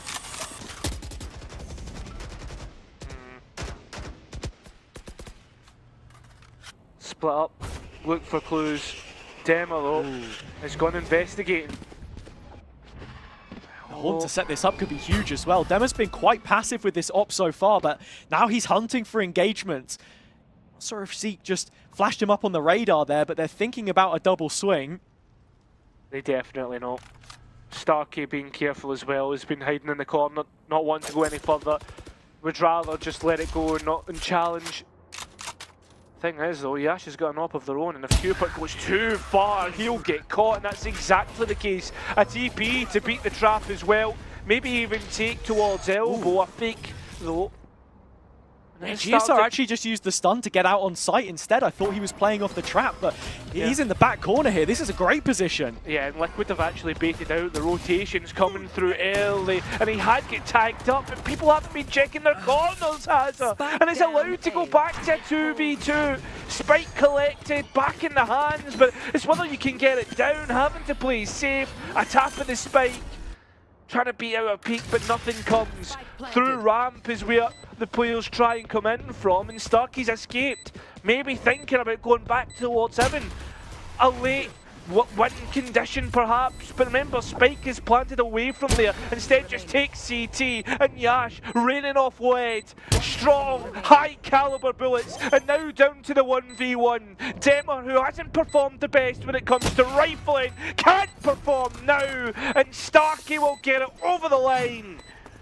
Starkey, another big clutch when it matters most, standing up for the rest of his team. Double digits for Enterprise, that's now 2 on the bounce coming out of the timeout. And as much as I criticised it before, they're gonna call another one here as well. So Legia perhaps seeing something which he didn't agree with. Cupid showing a little bit too much here, and even while GSR was revealed, good for the one. It's trades back and forth, grinding it right the way down to the 1v1. But Enterprise have been good in these positions so far, great even. That's just going to continue. Maybe, perhaps, rather than it's something that they didn't like, it's something that they maybe seen as an advantage, right? You don't know if there's maybe a gap that they want to try and exploit.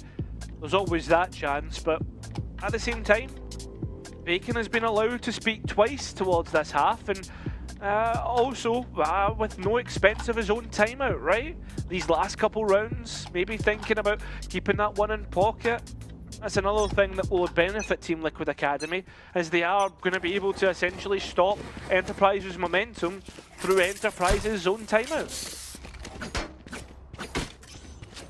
See, the Cypher setup's been swapped over towards A as it was on the previous round to try and counteract the ability Killers will have to lurk and scale up on this side. Yash as well is going to be great at selling pressure there. Dema back on this rifle. Ooh, 3 pieces of utility invested to try and condemn the position. But not scoped in on the sightline, he's safe. Yeah, I mean, that's the first time we've seen an immediate counter to Dema's positioning, right? Now countering and taking that garage position, making sure that the Jet hasn't gone any further. Kelly's, though, still continues his luck.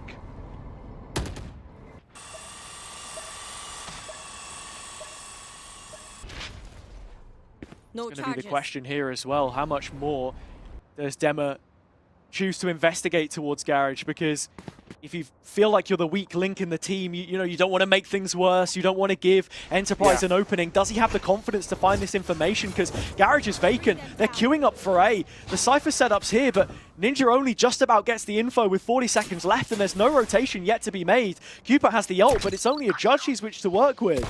Yeah, exactly. Is it a lock, or is there more forces behind it? They've only seen Yash, and well, that camera has been taken out. Ninja, though, hasn't either. Needs to get more and can't quite do it. Now the A site is in a peculiar position, because Rex is trying to hold on from just behind his cage and doesn't know if there's any more here. GSR to support, and Cooper using a TP as well. 10 seconds. Yep, need to get it down pretty soon. Zeke gets one of his own, and now the fights ensue, and they go all of Team Liquid Academy's way. Even when you thought it was going to go Enterprises, Team Liquid fight back. It's a brilliant fight back from them as well. Rexton's position in backside Rex, it just does a brilliant job there. Isolating these engagements, Killers can't win, and then the cleanup at the end. Bacon's happy.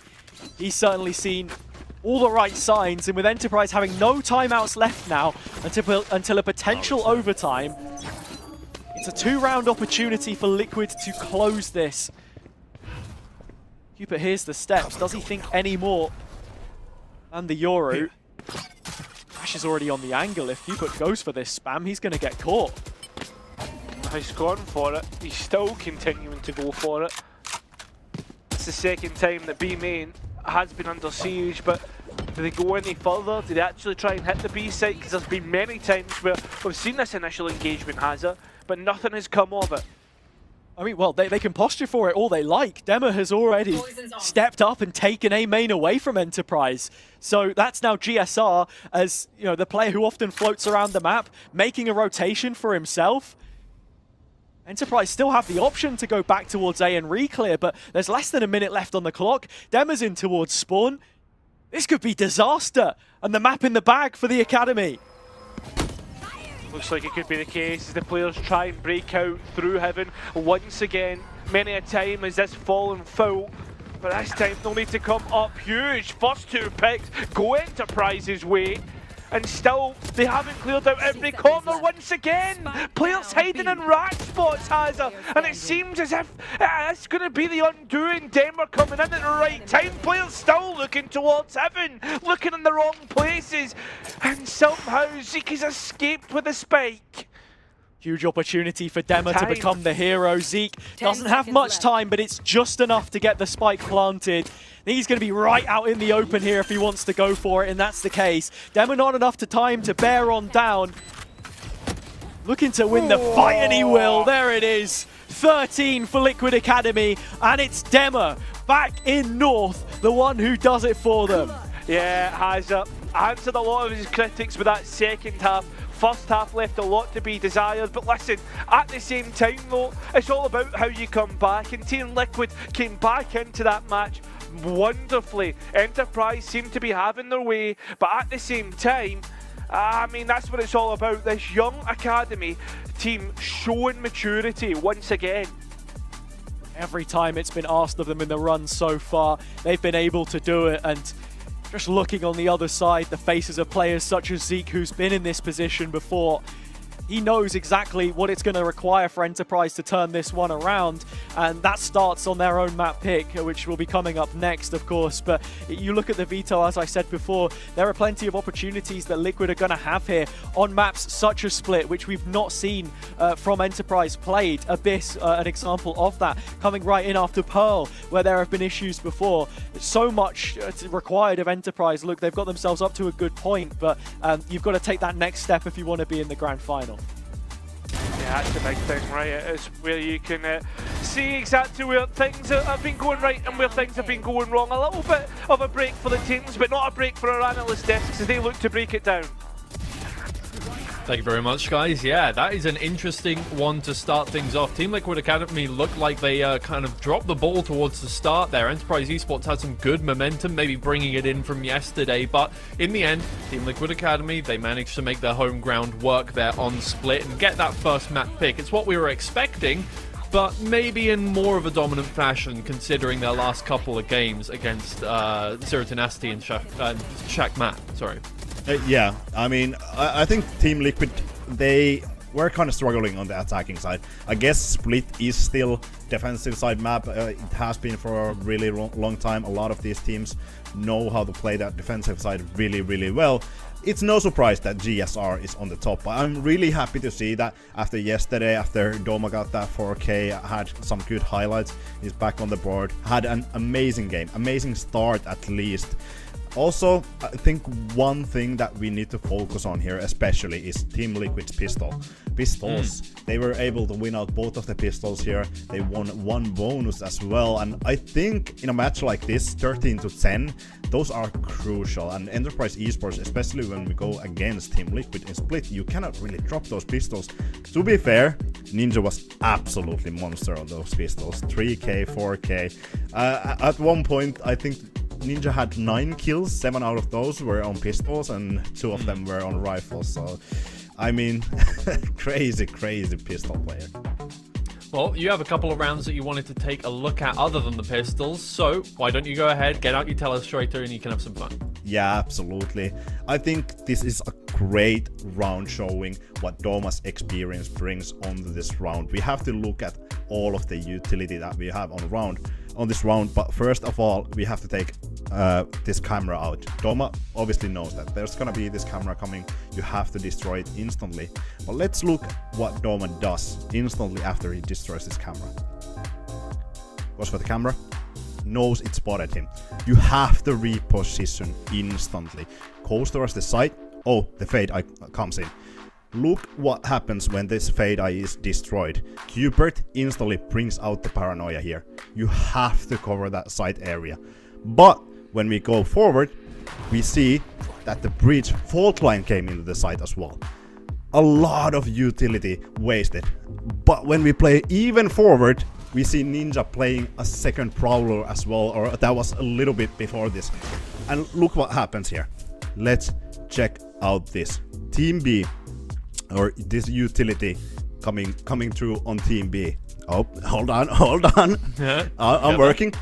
There's only one good utility to stop this push.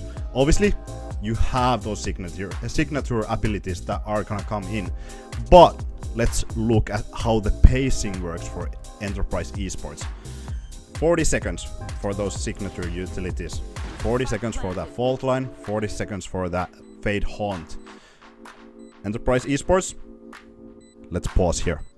They are close, but they wanna wait for Zeke. Zeke is a little bit late here. Look at the utility that Enterprise Esports has. This composition already has great utility, but they have nearly everything in this round when they go for the retake. And this is what is great for Enterprise Esports, because when we go to this replay, when we play, okay, they clear out the close corners, but they wait. They wanna be patient. They wanna wait for those paint shells, for that Roomba to come out. And when they come in, The utility is insane. They clear out every corner. There's literally not a corner where Team Liquid can be. And because there's no utility for the side of Team Liquid, it's really, really hard to even take that retake. Then we have a great round coming from Team Liquid Academy. I think that was amazingly played for Enterprise Esports. Doma obviously bringing out a lot of utility. But look at this Team Liquid Academy. They hear the Euro TP coming in towards the A lobby. They have heard a lot of commotion there. They know that this is an eco round. This is well, actually, it's a bonus round for Team Liquid. You have to think, what can we do? Where we can actually make these numbers count? Because we don't have the guns. So they have to go for this B lobby push. Look at where Deemer is. You have to go for that control. Slowly pushing forward. Let's check 25 seconds into this round, or 25 more seconds into this round. Look at the positions. Deemer's already great in flank. There's fault line prepping here. There's Omen already in position. 4 players of Team Liquid are already on this side. It doesn't matter that it's a bonus run when you have so many players here. And let's just let this play out. Look what Enterprise Esports does. They go for the heaven play, but Rex don't. Pick, and a pick. But it doesn't stop there.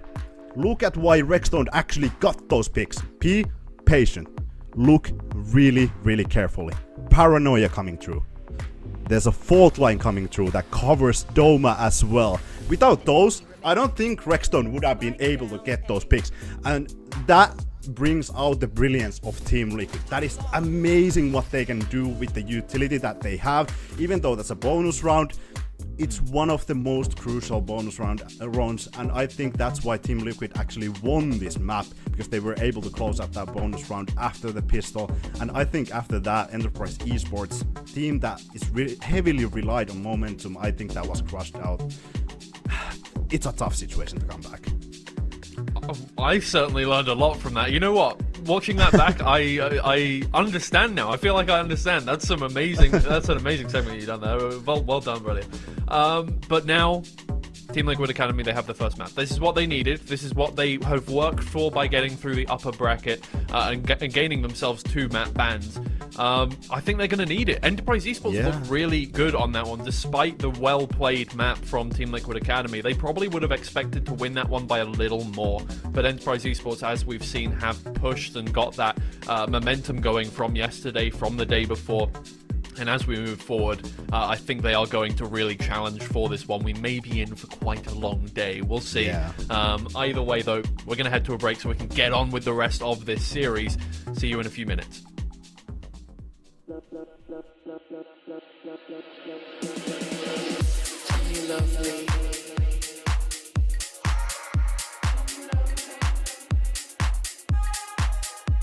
You love me.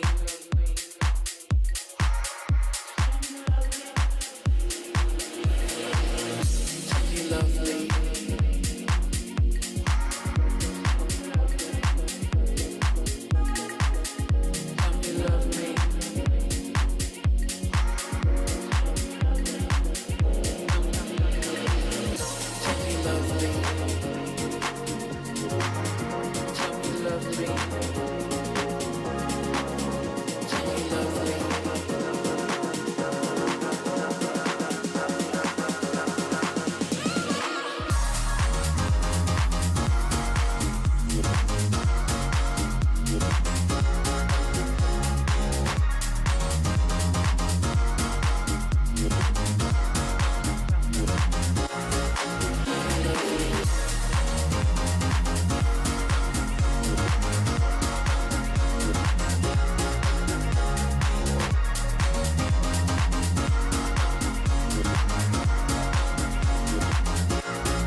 Tell me you love me.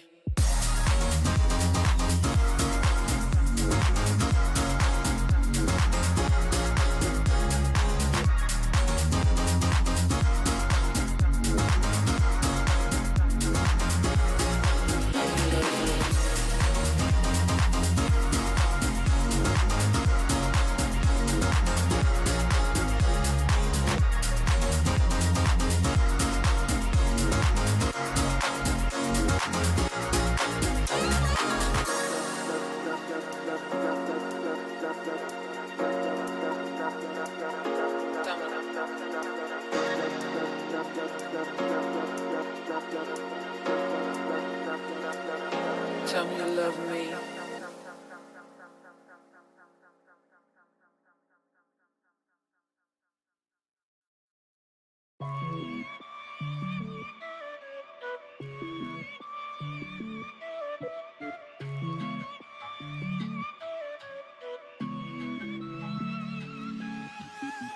So you need a little break, huh? Boy, say you need a little space, yeah. Boy, is it 'cause you can't be faithful? Boy, hope she's cool, unlike you. You ain't ready for a girlfriend, no. 'Cause you think I'll steal your weekends, no. So you make up shitty reasons for want it out. See, I'm not even mad, boy, but I'm confused. Shouldn't you be keeping me at 10 when you're 2? I can't help but feel sympathetic, I do. You think you're bad, boy, but I feel bad for you. Think you're bad, boy, think you're bad, boy, think you're bad, but I feel bad for you. I'm not even mad, I'm not even mad, I'm not mad, I'm not mad, I just feel bad for you. I was pretty when I met ya, now I'm prettier than ever, took a second to forget you, boy, only one. If you wanted to hurt me, well, you failed big time, 'cause I knew you would panic and run. I won't chase you, baby, I'm too good without. If you think that I'm crying, you're wrong. I'm not even mad, boy, but I'm confused. Shouldn't you be keeping me at 10 when you're 2? I can't help but feel sympathetic, I do. You think you're bad, boy, but I feel bad for you. Think you're bad, boy, think you're bad, boy, think you're bad, but I feel bad for you. I'm not even mad, I'm not even mad, I'm not mad, I'm not mad, I just feel bad for you. If you wanted to hurt me, well, you failed big time, 'cause I knew you would panic and run. I won't chase you, baby, I'm too good without. If you think that I'm crying, you're wrong. Think you're bad, boy, think you're bad, boy, think you're bad, but I feel bad for you. I'm not even mad, I'm not even mad, I'm not mad, I'm not mad, I just feel bad for you. Think you're bad, boy, think you're bad, boy, think you're bad, but I feel bad for you. I'm not even mad, I'm not even mad, I'm not mad, I'm not mad, I just feel bad. Welcome back to Valorant Challengers Northeast, everyone. The playoffs are still underway. We're still in that lower bracket final. We've got one map down. Team Liquid Academy take home their map pick of Split. But now we are on to Enterprise Esports map pick Bind, which they've had mixed results so far. It was a little bit of a tough game against Metasport yesterday, but they have showed that there is a reason why they're picking it. And of course, up against a team like Team Liquid, it makes sense when they have 2 bans to themselves from coming from the upper bracket to try and diversify a bit. They've gone for Bind this time, and it seems to be working out well for them, but they really did have to fight for it last time. We have not seen Team Liquid Academy on this map, so we're yet to find out whether that will be a challenge for them or not. Yeah, I'd imagine there's gonna be a lot of... I would think they go for a heavy utility comp in Bind, because Team Liquid, like we have talked about, they're really analytical. They have Bacon as their analyst, which is going to be a lot of important tools. When you go for a map like Bind, you have to play a lot of default, you have to save a lot of utility, you have to bait out a lot of utility. So I think definitely in that context, Team Liquid are really good in Bind, but obviously they don't have the repetitions, especially in the officials. One of the happiest things, or one of the best things I think about Bind, or us seeing Bind here, is that we're probably gonna see Abyss, at least if Enterprise Esports takes out Bind. Because I feel like a lot of these teams, they have dodged out Abyss. Obviously Enterprise Esports, they haven't played a single one. Team Liquid Academy, they have played it once. But we still have the Bind in our hands. Like you were saying, yesterday Bind was a struggle for Enterprise Esports. It was a tough map. Yeah, exactly. But they did manage to get it done. I think that was kind of when we thought, oh wow, Enterprise Esports, they're really good at just being able to like push their way through. It seemed like through pure, willpower after not a great start, right? It was not a great start for them on their map pick of Bind. Metasport went up. I can't remember what it was, but it was Limited 5, quite, I think. Yeah, it was not a good start for them. But they fought their way back to overtime, and they fought through all of those overtimes to manage to get that win there. So, I think the willpower is good. We've seen it on Split. They did really well there to get 10 rounds against Team Liquid Academy. So I do think that it is very possible that they take this one away. But yeah, I mean, kind of what we were saying during that last map was, I mean, it's possible if Enterprise did win that map, that it would have been a quite short day and Enterprise cleaned things up quite quickly. But Team Liquid Academy bring out something a little bit different to what Enterprise will be used to playing against on this map. No, actually not EU. It's EU. The double Sentinel coming here. Deadlock Vice. Oh my god. How do you even scale as a Zeke that's an here? analyst. Yeah. How do you scale as a duelist against this composition, against this double Sentinel? And you have Astra as well there. Then you have Theo. You have so much utility to deny a plant as well. Yeah. I think this is one of the most interesting compositions that we have seen, at least in this tournament, in Bind. It's gonna be really, really tough for Enterprise Esports to even utilize places like Hookah, because once you drop down from Hookah, Deadlock has a trap there. Oh my god, you're just dead. Yeah, well, against a Vice and a Deadlock, Zeke is going to have his work cut out for him, so we will see how he rises to the occasion now. Hazard and Cairo, take it away. Yeah, heading into Enterprise's map pick, you would think this is their opportunity to kick on in the series. A map which they only showed for the first time in the last couple of days for playoffs, but has been a valuable addition to their arsenal. This comp from Liquid, though, very much similar to what we saw from them on Abyss. The only difference is it's Raze in for a Jet out. Yeah, and then listen, once you, as MP was talking about, if you want to talk about the defence and how difficult that is, you also got to think about post plants and how that works. Rex is, I'm looking forward to see how Rex initiates with the Deadlock, how GSR makes that Vise work on Bind. This is the first time Team Liquid Academy have shown us this map in Split #1. Enterprise, they've shown it in the past 2 series, and that's the only series that they've played it in. Sure, it was a little bit wobbly in the last series, but they were able to fight back in. Team Liquid Academy, they were able to fight back on Split. What did Enterprise have for us here? Enterprise would have loved to have started this series with a map win, but they're going to have to wait a little bit longer for that. Find the first opportunity to hammer in that nail. Cupid back on the Teo. No combination of utility he can look for here, just scouting it out solo.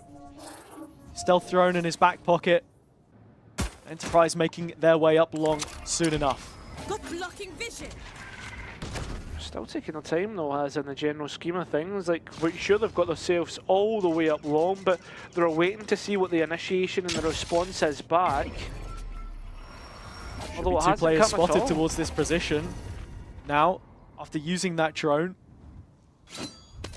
if you actually look in terms of utility for mid-round, that's it. That's it gone for Liquid Academy. You've got no other tools here right now other than just face-checking things. And on A, they're going to hear a lot of noise, but it's the fake-out used by Yash as the duel is won in Hookah. Enterprise with quite a lot of space to use now. Players have TP towards the A side, Hazard, but it seems to be a ruse. Team Liquid haven't completely bought into it yet. Still worried about Hookah. as the 30 smokes come seconds in, left. and still it's a slow scale coming out from Enterprise. Yeah, sheer wall is available towards short. That can isolate players, but other than that, there isn't anything else to stop this push. Maybe the Arc Rose, they don't need it. GSR and Rex combining with one another to lend Liquid the man advantage. Only just about 10 seconds or so left, discounting the spike plant. They've got to find a way to get an opening here, and Yash is looking to try and deliver that. Cupid in the corner, taken down. Ninja flanking back around and winning it for Liquid Academy, getting the pistol on the board. It was close, but they've won yet another. Yeah, listen, it got extremely close. I think there was 5 seconds left on the clock. But it's Ninja again, Hazza, for the 3rd pistol round in a row to come up massive for Team Liquid Academy.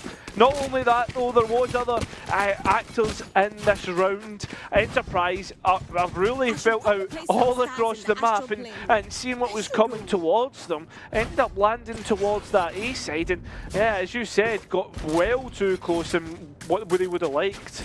I mean, it's good information gather with the knowledge in mind from our perspective that Liquid Academy haven't changed the setup. It is still both Sentinels playing towards A. GSR on the pistol didn't have the money to buy any of his Thorns, and actually hasn't invested in them here either. So again, it's literally just the Arc Rose, the wall. Zeke's going to go over the top, clear out Hookah. Liquid playing from backside here. They've given away a lot of room to Enterprise in these pistols. And they're going to punish you for it. Yeah, they are.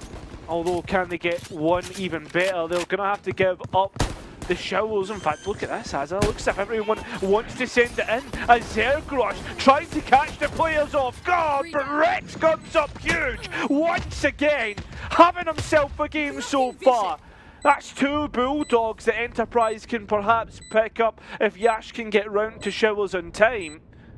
But this time is the key aspect here, because Team Liquid Academy need to get onto that spike soon. Yeah, the salvo should be coming back up from Cupid to deny some of this space in showers. We've got to look at Starkey. Still has the molly available. He's been clutched so many times before, the captain, and his U2 will do the talking here. Well, it seems as if this will be almost done, with Cupid so low, and the last 2 remaining players with those picked up Bulldogs will bark their way through to their first round. That's going to be all leaving already after 2, which isn't what you would expect. Enterprise catching their opponents off guard. Yash getting out on only 1 HP at the end there. I mean, Cupid realized he had to make the play, look if he could stick the defuse through the incendiary, but with the longest time of any molly in the game, and, you know, having smokes with the longest time of any in the game. That's why you use Brim on this map with such tight choke points, and on attack, give yourself an extra vessel of utility just to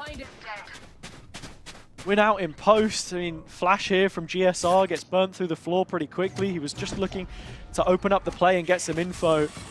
It's lack of tools I was talking about. 4 players here for Team Liquid.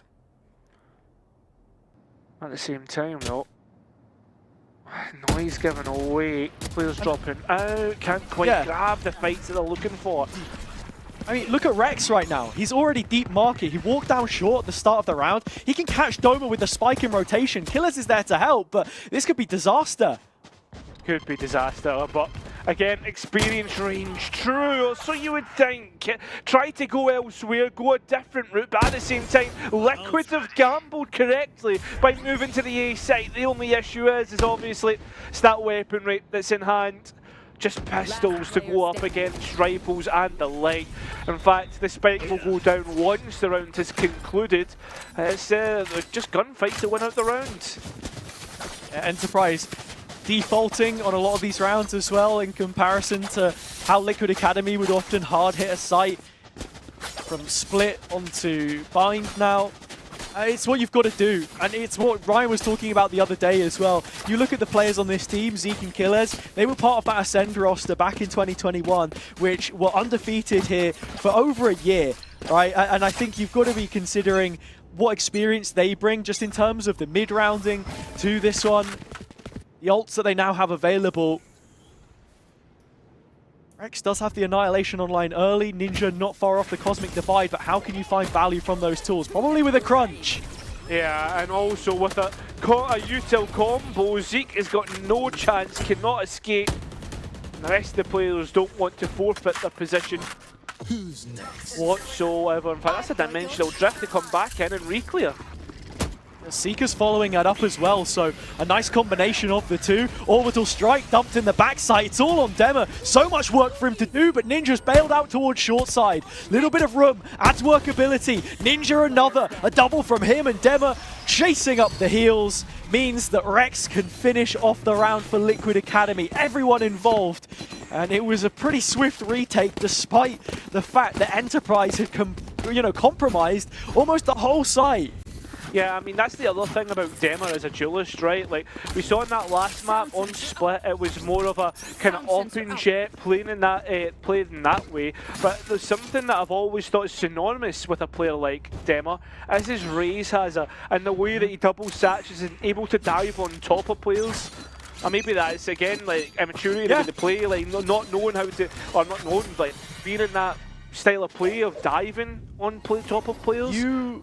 You're talking about a guy who bought a judge in overtime against Requiem on this map before when he was playing Raze, and no other gun.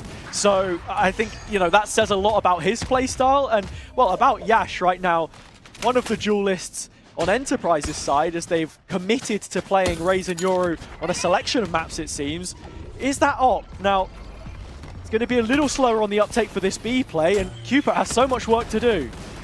Wow, he's got players to help him out, although the trades and the guns still go in Enterprise's favour. Doma continuing his performance from map number 1 into map 2. Thing is though, needs to have Starkey back him up here. They've got the information as to where Dema is. The only issue with that is he's got an ultimate to put it. He doesn't know where the last remaining player is, Dema, and doesn't know where that player's escaped to after clearing through the middle of sight. Thanks towards elbow, that's exactly where Doma is, and we'll take your head clean. That's 3 for Enterprise. Yeah, and look, it was a nice attempt from Dema there as well. Knew what he had to do, try and find one of those two players, route them out from elbow. Starkey was still waiting in the back lines though with a molly in hand, as you can expect from Enterprise on most of these rounds. Liquid Academy with a couple of ults built up now. That'll be the one difference between the two teams in the following. Cupid did well to slow down the initial push, I think, and he's close to the Armageddon as well. Just a sole ult point before that one comes online too, actually. Difficult to make that out.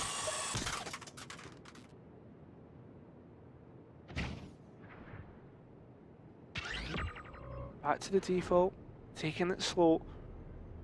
Yash needs to be careful towards his right. Dema's just holding and ready to go. The op is what is going to win out here. Again, the entry pick going towards Yash. Dema once again getting caught out. That arc row is just a little bit too shallow. Being able to hide from it.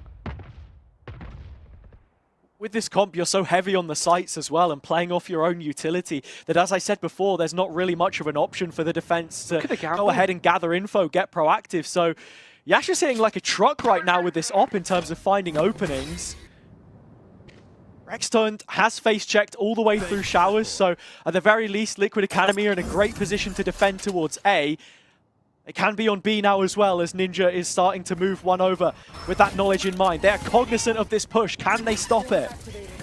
That's the questions that are coming through. GSR not cleared out by Zeke Satchels. Everybody walks in to a brick wall. The force coming through from Team Liquid is non-stoppable, and it's that man in the kill feed once again. GSR. 3 letters that you will not forget by the end of this series. All the ultimates online for the defense as well. It's going to get that even more difficult for Enterprise to hit towards sights.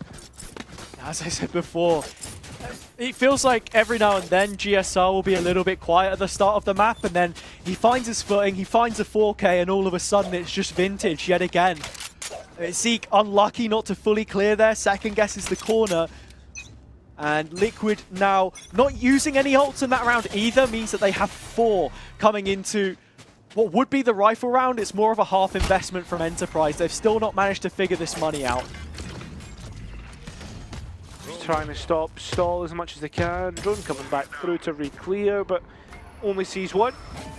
At the same time, though, that's enough for Team Liquid to start to pull players across. More importantly, it's Ninja who's on the Astra. Yeah. It's usually Yash the one who's flanking, you know, lurking out of the two duelists, setting up with Killes to TP into his position, which right now is solo outside of A. There is still very much a possibility that Enterprise call this one back across and look to head over there. Seems to be quite the intention about it so far, though. They are getting ready for this B play as the Ukrainian heads to join them.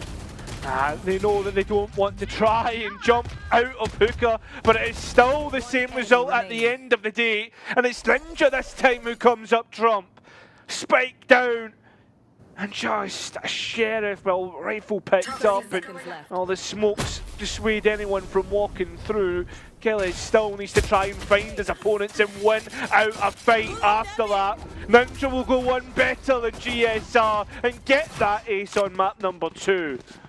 So many individuals on the Liquid Academy side that can come up with huge moments. A 4K, an ace in the round following. This is the reason why these players were signed in the first place. You're talking about a VCT Academy team which is paving the way for the next generation of what this organization wants to do, wants to achieve. They've taken some of the most promising players and put them together in what now feels more like a package deal than it did before, but you still have to remember every single one of them can cause you a problem. Problem still to come through. It seems the Rockets traded out, but it's Rex who goes one better for Liquid and puts them one to the good. Yash and Zeke gone off the board. The rest of the players having to try and come through. They even getting the Guardian coming in as well, but it's GSR who's going to use the Clippers to cut all the roses, all the flowers, and Enterprise stuck without an answer. And now hitting 5, one off of at least even in the next half. Yeah, but you're gunning for more than that now. They are in a brilliant position to extend this lead, Cairo. Enterprise, you know, they took a bit of a hit on round number 7. They come into the 8th with it being the gun round. And now you're back to another half investment. A couple rogue rifles on Yash and Killes to be the difference maker. But other than that, you're potentially looking at some ults to do something. Enterprise were really good at picking up a round like this on their attack side, on split, to just keep Liquid honest, stop them from moving through the gears and being a real issue. You can already see Ninja was aware of the potential creep from Killes through his smoke screen, and Demos make damn sure of it. On his defense so far, the operator has been a huge, huge bolster to his performance. Again, Liquid Academy seem to have the correct read on to what Enterprise want to do here, although the spike towards the other side of the map, and Demo's operator still firing away. 3 in the round, and it does not get any better for Enterprise at all. Whether they can rescue something is something entirely different, Hazard. Maybe you're looking down the barrel of a timeout. The coach wanting to reintroduce themselves because there's been no success whatsoever once Liquid have started to read into the game plan for Enterprise. The silver lining will be that Enterprise probably have a couple of those ults still into the next round. Starkey does pick up one here onto Ninja, but the salvo has sent them Dema's way. A demolition as he finds the ace in the end, but just bringing that operator into his hands from the first map now into Blind, I think has been such a difference maker, as I said before. He's looking comfortable, he's looking confident. The biggest takeaway I think I had from his performance yesterday was that, you know, he was good for the 1-for-1, but you weren't really getting any more than that. Not necessarily in the best position for the rest of Liquid to trade off of him, and that was the downfall that you had in comparison to Donatello. But if you give him an op, he can just find one kill and get straight out. There is no, nothing wrong with that whatsoever. It suits his playstyle way better than what we saw from him yesterday. And it just fits so much nicer, I think, into what Liquid are really trying to achieve here. In terms of what Enterprise change up, Hazard, So far, it's been all defaults. Do you think it's just a quick pace change that they need here? Try and hit a little bit harder, because at the end of the day, it still feels as if there's a lack of pace, a lack of agency about how they want to play this map. I don't think so. I don't think so, because look at some of these rounds, right? What are you pushing into? MP said it yourself. Like, we got the thorns on the floor from GSR. Cooper's dropping the salvos on top of them. Rex has the net if he needs it. Dema's got a nade in his back pocket because he's fighting with the op first. Ninja can pull anyone into those fights. Like, there is such a surplus of utility. As I said before, I think enterprising defaulting was the best way to set up. Yash was getting so much value from the way that he was finding those openings. Just been without them in the last few. And, well, it's Dema's turn to do it this time. Doma needs to be careful, but so does Zeke. Well, he's always better for those 1v1s up and boosted deep in towards it. But look at this, Killis is going to catch another player off guard, and that's 2 to the good so far. A site completely open, gap starting to fall in, and well, then just trying to be proactive. Still gets a kill. Starkey there as well, and gets caught entirely. It's these individuals that keep bailing out Team Liquid Academy, and while the spike goes down, players still need to be careful. Ninja has support now, Cooper firmly right behind him, well, they're going to even invest the Viper's Pit to make sure. Great use of the Armageddon, forces Zeke into the open, he still wins the fight. Zeke gets the follow-up as well. Huge triple kill, huge round for Enterprise to end up winning. Liquid put a lot into that, but they weren't able to win it. I know, it feels as if though, like at the same time, Enterprise, they just let Liquid walk into them. A lot of the time, past couple rounds, they've been able to push forward, catch players off guard. Nearly happened in that round, Ninja did it. But at the same time, it just wasn't able to get that finishing touch. Killes finds the 1 in a million timing. He goes in through the front door and then back out through the back door, you know, walked across the kitchen table, made himself a cup of tea and left. I think Liquid ultimately, though, did fumble that retake just a little bit off of Zeke's heroics. One entry point you're not going to get past without making a racket is this Vice Wall that has been removed with the fake out. So this is where Enterprise can use some of their own utility to counteract the defensive hold. Yash the only one seen by the drone. Toxin screen down. Put Zeke up, and we'll dip away. This looks for another lane while the rest of the team get working towards that A side of the map. I say working, it's more just standing still and seeing if anyone is going to walk into their position. And that's a big 1v1 coming through, and Doma is the one to lose out. First blood goes towards Team Liquid. Yeah, it's a 4-on-4 as well. You feel as if Liquid need to hold on to this site. Enterprise have been so good in post so far. Cupid gets 1. It's given a chance for Rex to rotate. He'll be in backside following up the exact same position as Enterprise are gearing to make this execute happen. 30 seconds. They're going to hightail it back towards A. And the sonic sensors are up. They are. Zeke still has made footsteps there on the players though. I don't think they heard that. Yeah, they're going elsewhere. And all the sonic sensors have gone up. And Starkey, not anticipating someone in his own smoke. Killer's sending it through. Needs to dodge the rocket. And dodges everyone. Takes their heads clean off. What is that? Oh, there was no time left. Killer's won it through kills alone. Zeke was on the other side of the map. And yet again, the Champions winner has won them another round almost on his lonesome. Or in the previous, he found the open A site. And on this occasion, he's dealt with every defender. Liquid had pretty much everything covered here. Ninja just looking to take that final player in Killes, but that's an insane clutch to win. Bacon's got to be fuming with how that was played. Oh mate, that's a disaster. And again, it gets worse. Yash getting the first and the second at the same time though. Cooper is walking down long and will at least get a consolation prize. And Killes once again keeps himself involved. And Ninja needs to be careful. Worried about Showers, but it's behind him where the rest of the players are. Orbital strike in. Ninja's dodged everything. He's right at their backs, doesn't even realise it. And now Cooper has to clutch up with an operator of all guns. Not the gun you want to have, and not the gun that will find success. For the first time, Enterprise will have a 6-6 half to play in. Liquid just shifting the setup on a couple of those rounds, and like a flash, Enterprise have 3 on the bounce. As I said, that information deficit, one of the weaknesses. So they stationed GSR towards B. The site didn't get hit. It was a couple of AXX that we saw come through. And without that combination of both the Deadlock and Vice utility, it just feels a little bit weaker on the whole. Really well played from Ninja on the most part. I think he was unlucky not to get anything there in that final round. But Liquid Academy could find themselves kicking themselves if they're not careful here, because 6-6, it's not the half that it could have promised to be. They have ended up going level, like you said, Cairo. Yeah, they have.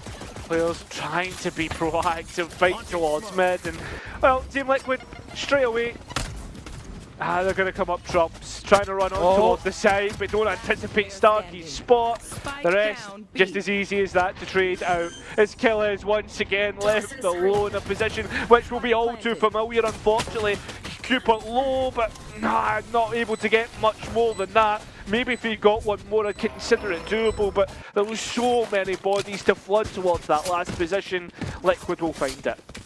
Fights taken together by Liquid, and that purple pistol patch continues for Ninja as he gets yet another.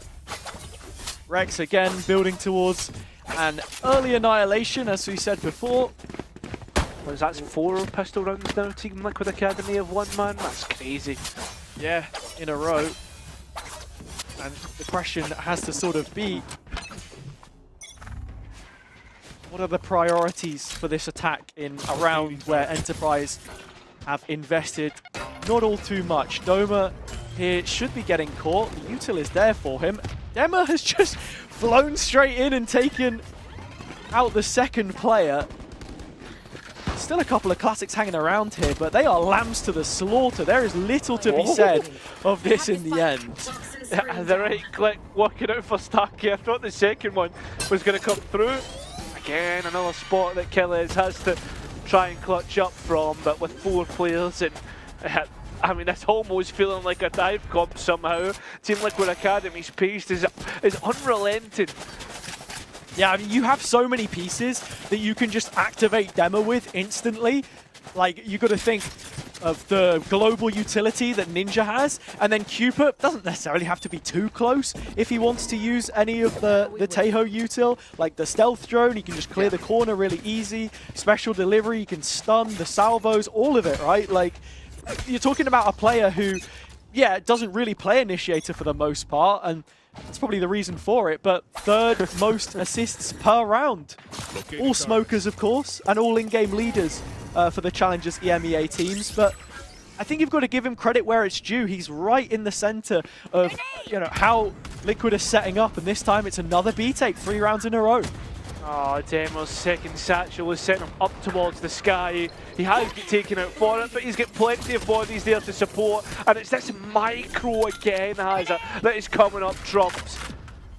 Spike planted. Seek, perhaps ready to relieve Killers again, that 1v4 position. Killers still taking his time to rotate over. This is essentially 1v4 on the site right now, and Zeke doesn't want anything to do with it. It's being called, there will be a save. Not a single response whatsoever. That B site so open for Liquid to take.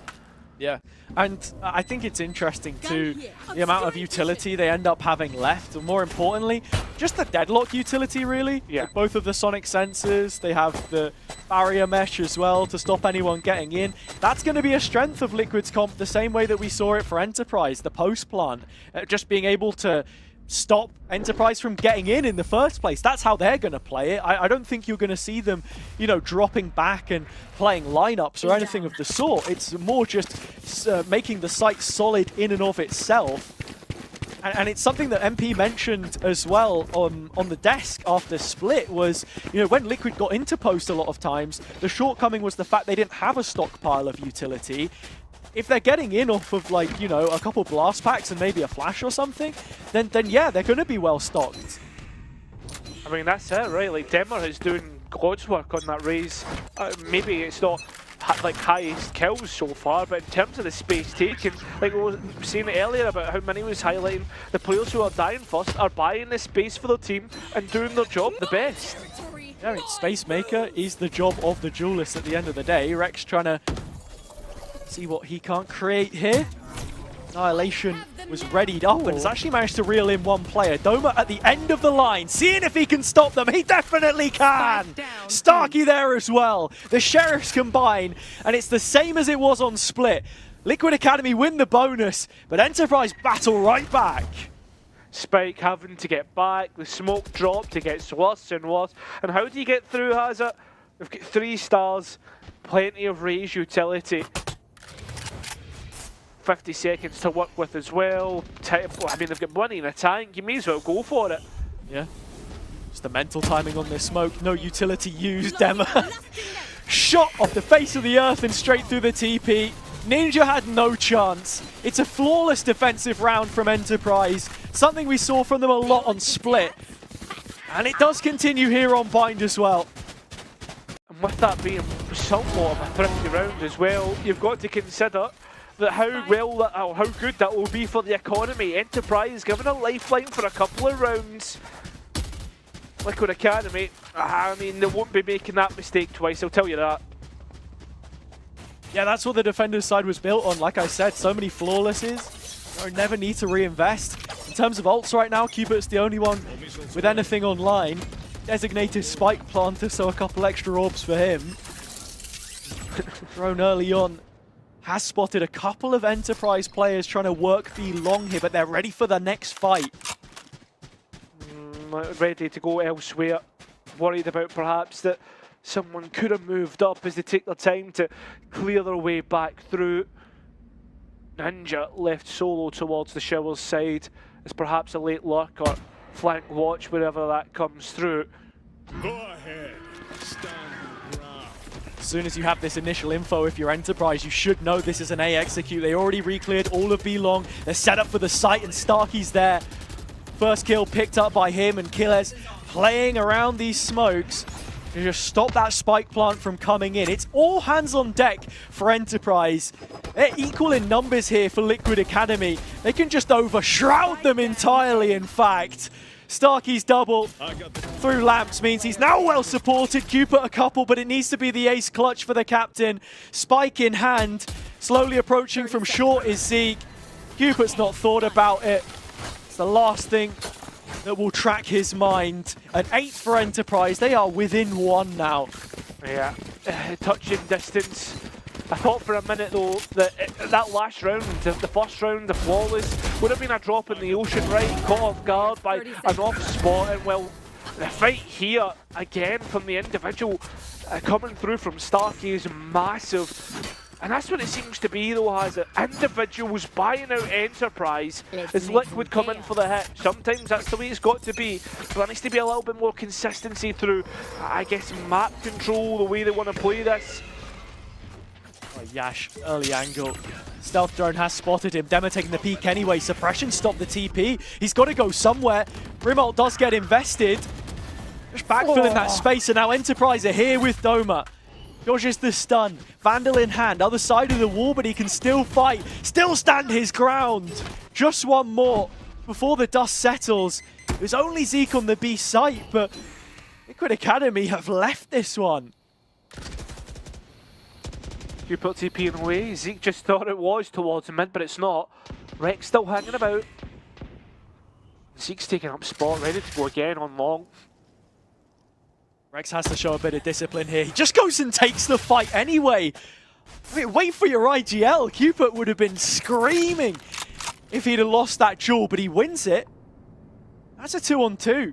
Liquid Academy have found a way to regroup, and it's another player through the TP. Taking the long way round for the second time in round number 18.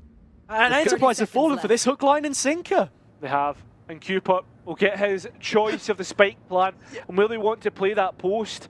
I mean, you look towards what's in the pocket. Rex has a full belt of utility, and it seems as if Team Liquid want to play that spike within the tube, not an open plan. Yeah, as I said before, the strength of this comp is to hold the site. Rex will be arriving, but he's not going to get in position anytime soon to actually drop any of that utility off. Killers can clear. He has a molly, dropped it to the feet of Cuba, and he's a dead man walking. How? Cuba gets one more. Yash with a rifle in his hands trying to fight out on Rex top site, and he wins it. 9-all, equalizer Enterprise. Heiser, maybe just the spike play. I don't know about maybe the positioning that Cupid picks up, but not only that, Rex just a little bit too late. Great ideas, gets the spike plan, but in the end, we end up 9-all. Well, there it is, Bacon. I would want to see his coach cam after that, the end of that last round. Unfortunate not able to win out. And now we're right in the middle of that ultimate cycle again. Just to note, players' ultimates coming online, as well as ultimates are online to think about.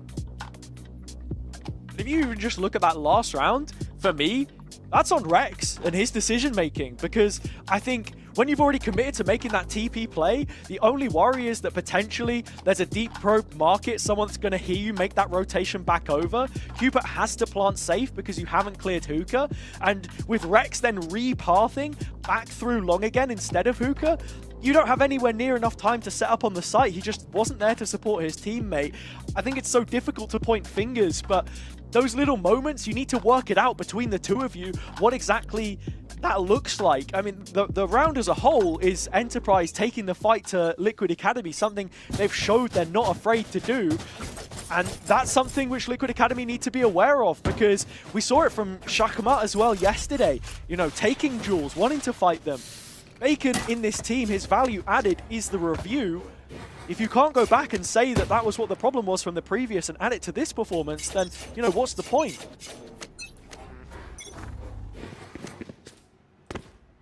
Killers just going for a jump spot.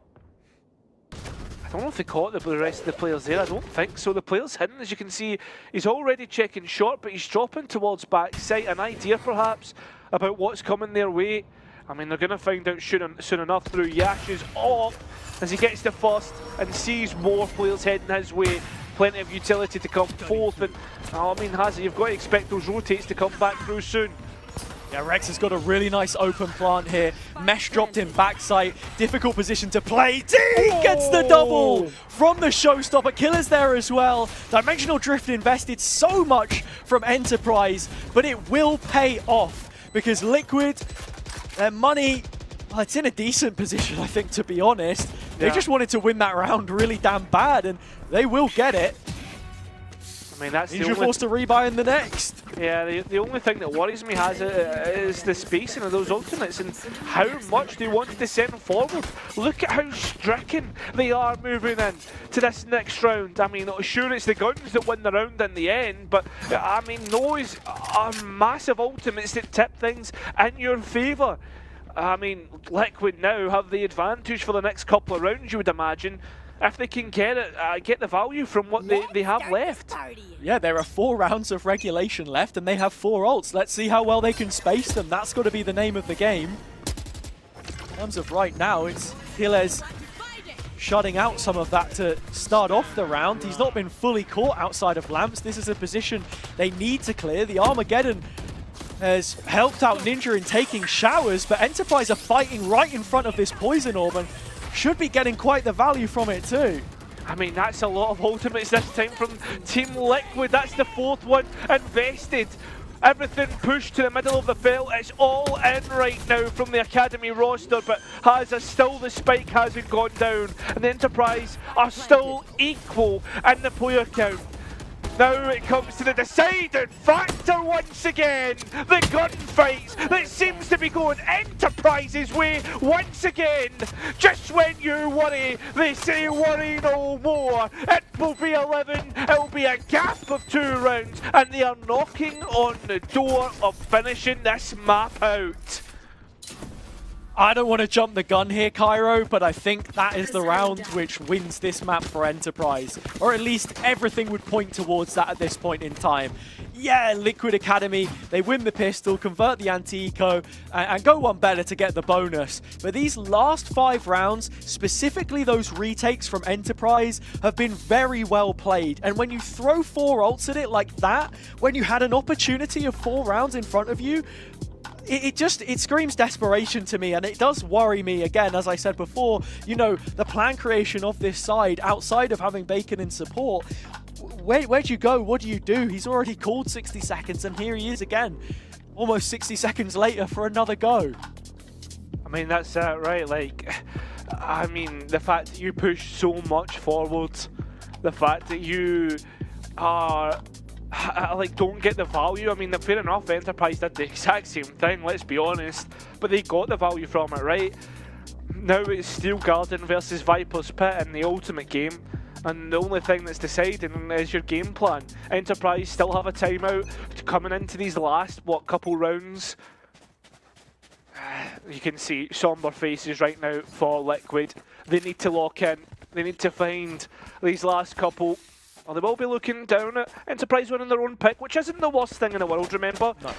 It's a best of 5. Yeah, I mean, it's a long series, and as I said, Pearl up next. That one could be absolutely huge, and is the telltale sign of whether the Enterprise we have right now are a new addition or not. The nade from Zeke there to find Rex is crazy, as you did have the combination of the net and the salvos. That should have been kill as dead, and the pit dropped.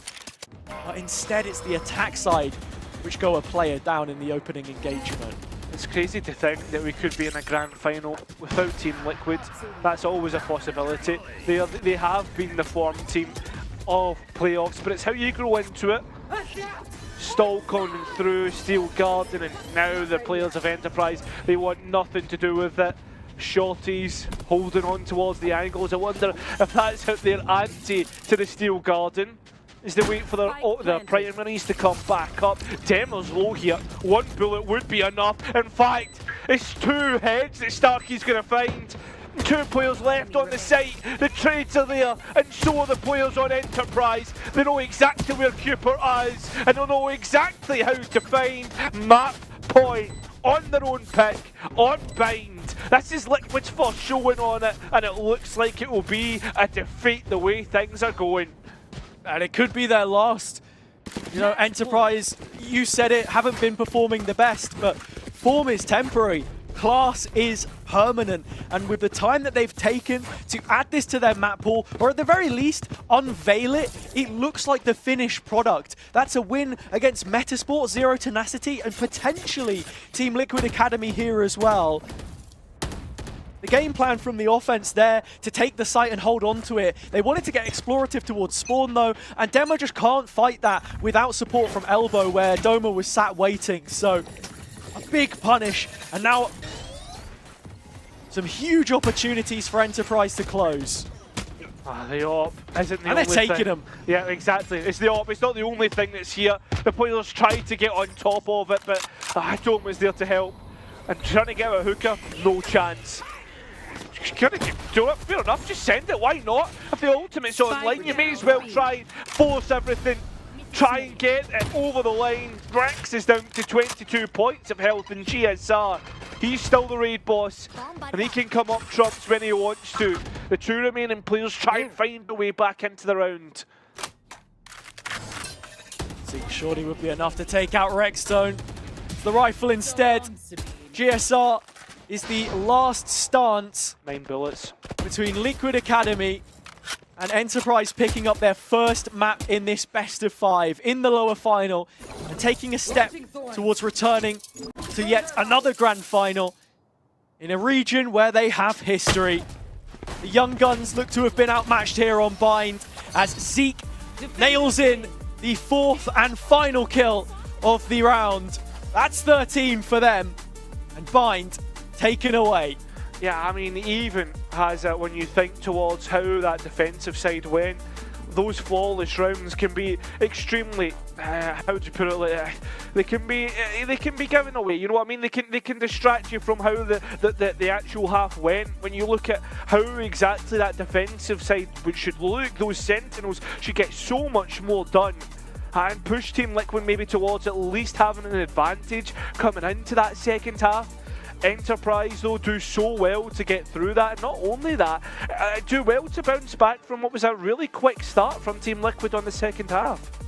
Yeah, and as I was saying, I think that round 20 is the round which Liquid will go back and look at and say, yeah, this is where we made our mistake. 4 ults coming into it, all of them invested, no return value, and then the next couple of rounds still left something to be desired. But Pearl is up next, the map which Enterprise have fallen foul to several times so far, despite selecting it. With that in mind, Liquid Academy have an opportunity to go ahead in the series and put themselves within striking distance of a grand final spot. We're going to head it over back to the desk and see what they think, and if that opportunity is theirs for the taking, or if Enterprise have just about put themselves back in this series. Thank you for the wonderful forecast as per usual, Hazza and Cairo. And yeah, I mean, what a map. Both sides really going for it on this one. Bind has just been a pleasure to watch, no matter who is playing it so far. This split, I'm sad we haven't seen more of it, honestly. But yeah, Enterprise, another hard-fought win for them on this map, but they look well-rounded. I mean, there's no other way of putting it here. Team Liquid Academy came into this one with some surprising-looking strats, some really good-looking fundamentals, and honestly, quite a lot of momentum from their first map, but it didn't quite work out for them in the end. Enterprise just kept rolling, and they really built up towards those last couple of rounds.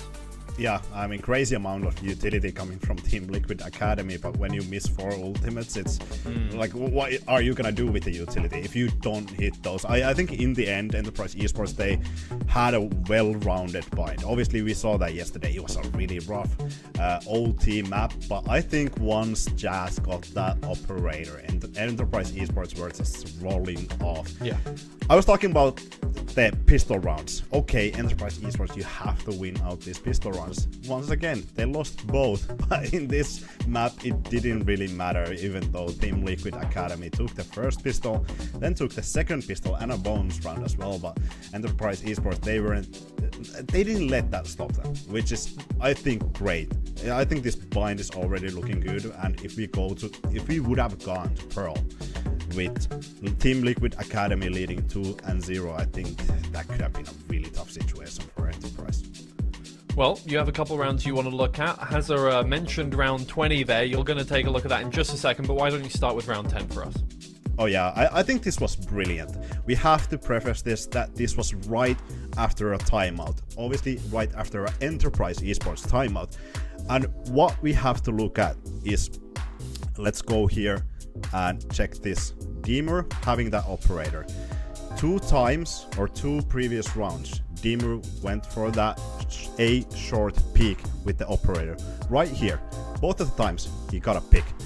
But right after the timeout, Kiles usually played this wall, but now he adjusts with a different wall that actually disallows Deemer to go for that pick and actually forces him to go towards bathroom as well.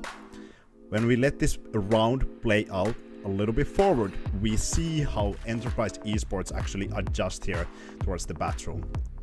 You see that reveal coming through, obviously Doma getting spotted, but the most crucial part here is Zeke doesn't actually get spotted. It's only Doma. Only Doma. So Deemer is like, okay, this is free pick for me, I'll just go for the operator swing.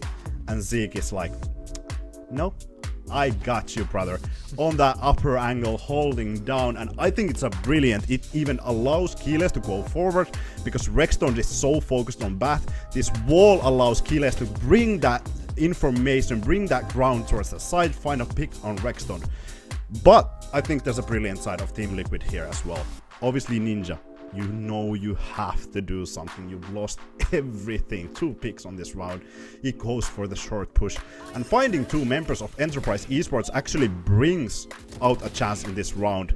In the end, it's not quite enough for this round, but I think that was a brilliant play from Team Liquid as well. Then we have this round 20. I mean, what a devastating round. When we go here, we see Showstopper, we see the Cosmic Divide, Cocoon, Armageddon, GSR even 2 orbs away from that Vice Ultimate as well. You're like, okay, this is a brilliant round for Team Liquid. Obviously, you are gonna get a round win here. You're gonna even out the odds. But we all know what happened. Let's play it out a little bit further. A lot of utility deny Killes' position, which is quite bad when you have usually the Viper covering this, having to have the Snakebite here. But it's a great situation because Starkey is so ready with the Incendiary. And not only it completely wastes this Armageddon here, not only it completely wastes the Cosmic Divide as well, but look at the rotations coming through here. Minute 31 on the clock right now. Incendiary lasts around 10 seconds, which brings a lot of time in the map. And look at the rotations. They are so fast coming through. Incendiary is gone. They are about to go forward, but there's already 4 players here on the side. That's a quite big of a circle. Not quite a circle, but already 4 players on side. I think right here, Team Liquid is like, okay, we are kind of panicking. We have to use something else to go towards the side. And Emer obviously popping off the Showstopper. I think this is great. A little bit overzealous. I think he uses it a little bit too early. Then you have the Cocoon coming through for Rexton as well. Uses it for completely no information. I think just completely blind. And in the end, 4 ults gone. Yeah, you get the spike down, but there's 4 versus 4 situation already. You don't have great post-plant positions. And Enterprise Esports, they absolutely capitalize off of that, because when Team Liquid, they are so up front and forward, they cannot really do anything. They cannot play that post plant with the great utility that they have. And honestly, Enterprise Esports, when they have such good momentum on that situation already, they're gonna win out those duels, and Doma popping off as well. Brilliant. Thank you for the insight there. And yeah, things are going to get a little more difficult for Team Liquid Academy after that one. This is the first match in the playoffs where they haven't or won't be ending it in 3 maps. We are going a little bit towards the distance here at the very least. But our next map should be even more interesting. We're going to head to a quick break before we get onto that one though. So don't go anywhere. This is really heating up now.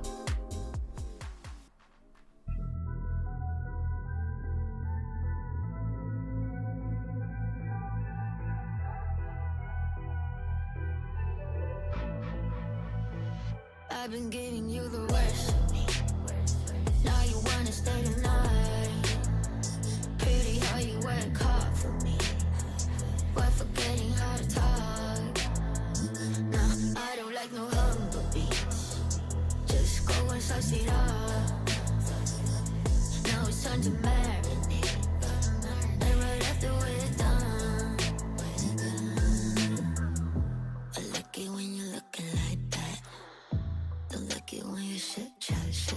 I like it when you're looking like that. Or shy, try fine, don't mind my reaction. I like it when you look like that. Don't wanna watch a bugger with a white mouth.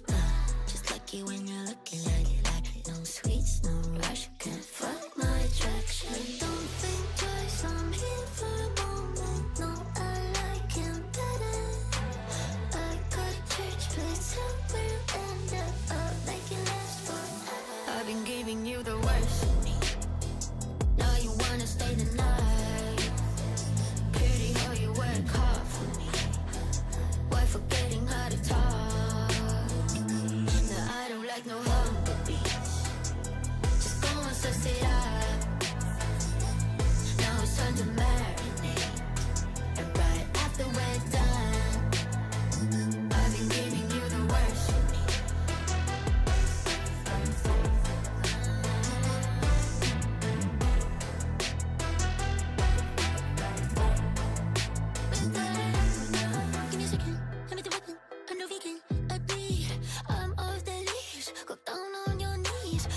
PhD. I'm all that you need. Just give me. I've been giving you the worst of me. Now you wanna stay the night. Pity how you work hard for me, but forgetting how to talk. No, I don't like no hobbies. Just go and suss it up. Now it's time to marinate. And right after we're done.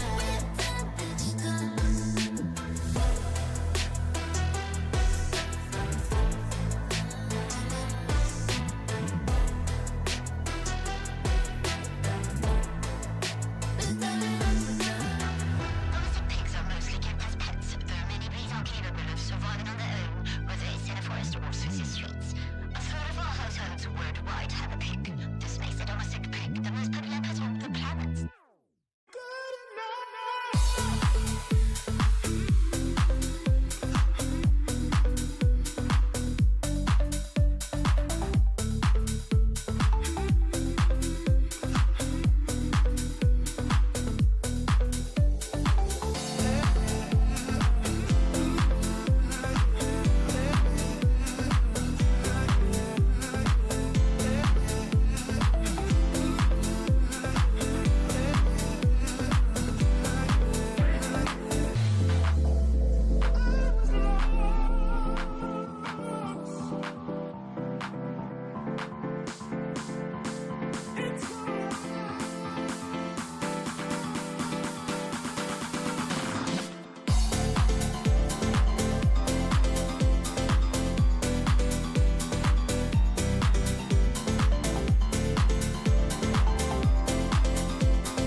Welcome back, everybody. If you've just joined us right now, you have joined right in the middle of the action. We have one apiece here in this best of 5 series. Team Liquid Academy don't manage to convert the second map on Bind, and we're going to Pearl next, where Team Liquid Academy, I would say, do have the advantage, but things are going to start to get a little less one-sided now.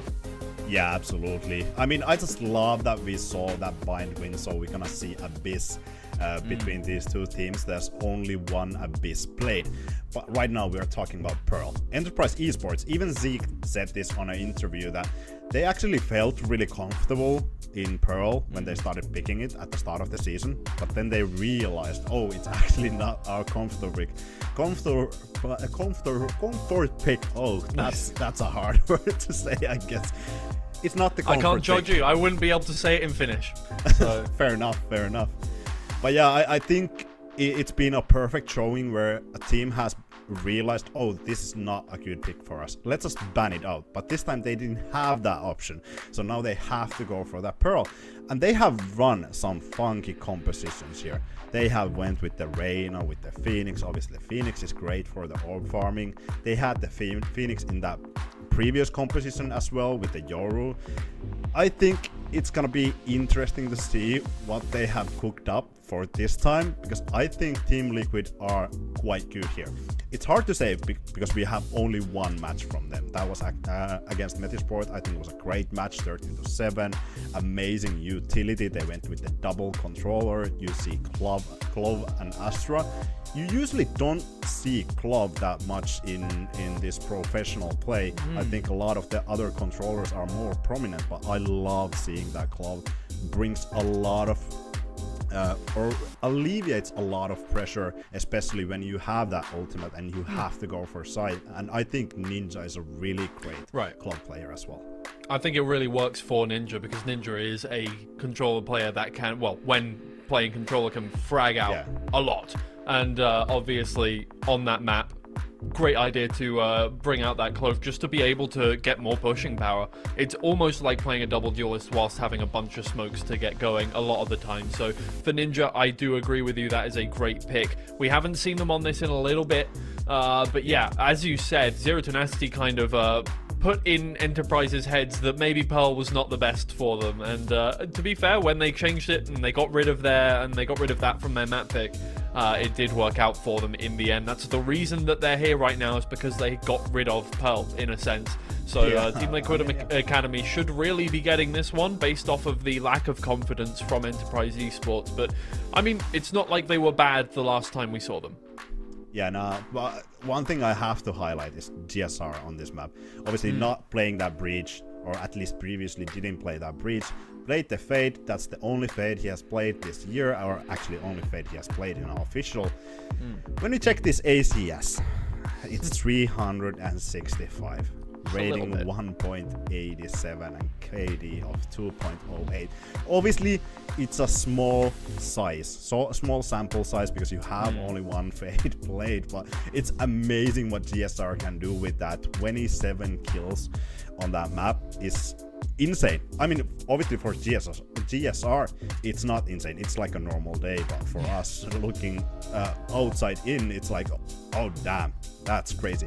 But one of the things that I'm looking forward the most is whether Deemer is actually gonna go for the Yoru, or are you gonna see them replacing that Yoru with a Jet, with something else, maybe a Raze? Is Deemer comfortable with the Yoru in Pearl, or is there gonna be some kind of switch up in the composition? Yeah, that is a good question. I don't think that they have any reason to switch up the composition based off what we've seen. Obviously, we don't know what they're cooking. They seem to cook a lot of interesting things on a lot of different maps, but they seem to stick to their guns a lot of the time. Is what we've kind of seen with Team Liquid Academy. Again, they're a very let's say they're active, and Enterprise are very reactive in that, you know, Team Liquid Academy like to bring the strats into the server, and then Enterprise Esports like to kind of formulate some strats while they're there. I mean, we saw it a lot there on Bind, in that there was just so much interesting stuff that was brought in, and less kind of reactive plays, and that's why I think Enterprise Esports got the better of them on that specific map. We will see how that works out on this next one. Sorry for the short delay, guys. We're just waiting for everybody to get their agents selected so that we can get that done for you. Oh, hold on. Wait, the lower third went away. Oh, the perfect timing. Oh my god. Oh wow, okay, they're completely switching up the composition. Yeah, no, Enterprise Esports is like, yeah, I mean, we have had multiple compositions here. We have had 3 different comps. You can just switch it up once more. Okay, let's go with the Vice, let's go with the ISO. I absolutely love that Doma is on ISO, because he has had insane performance already. Multiple highlights. And now you put him on ISO. Might be unstoppable. Actually might be unstoppable. And I think that Vice pick is great for Pearl. It's one of the better picks. They do love their double duelist here on Pearl, so they've stuck with that at the very least. It's just 2 completely different duelists to the ones that they were running before. Not Euro Phoenix, they're now running Jet and ISO, so a completely different playstyle, honestly, despite the fact that it is a similarly kind of put together composition. This should be fun. Hanzo and Cairo, best of luck. Yeah, thanks guys. Look, it's the 4th different composition that we get from Enterprise on this map, and I have to say, I don't know how much more confident I am in it than the ones that we saw previously. You have to remember this was a team put together last minute, and in the time that they've had to sort of take, Pearl was always going to be one of those weaknesses. Now, is a completely brand new comp a just alteration? I 100% think so. I wasn't completely sold on the ideas they were trying to rehash from Legia's time on 2023 Bleed and their Ascension run. You know, we live in, it's 2025 for goodness sake. So yeah, ISO Vice, this is a little bit more on meta. ISO maybe not as much, but like, look, let's just see how it goes. I think an ISO can be in like a little niche way. I like it, has it? It's something different. We'll see when it comes through. Only 1, 2 out of 5 times. Now 6 with this map played. I mean, it's up for grabs whether or who can win this one out, right? Anybody's game. Something new being put forward from Enterprise. What will be different this time round? GSR back on the initiator, and Rex on the Vice. Something to mention, of course, will be that this is one of only 2 maps that we actually see him playing something other than Cypher.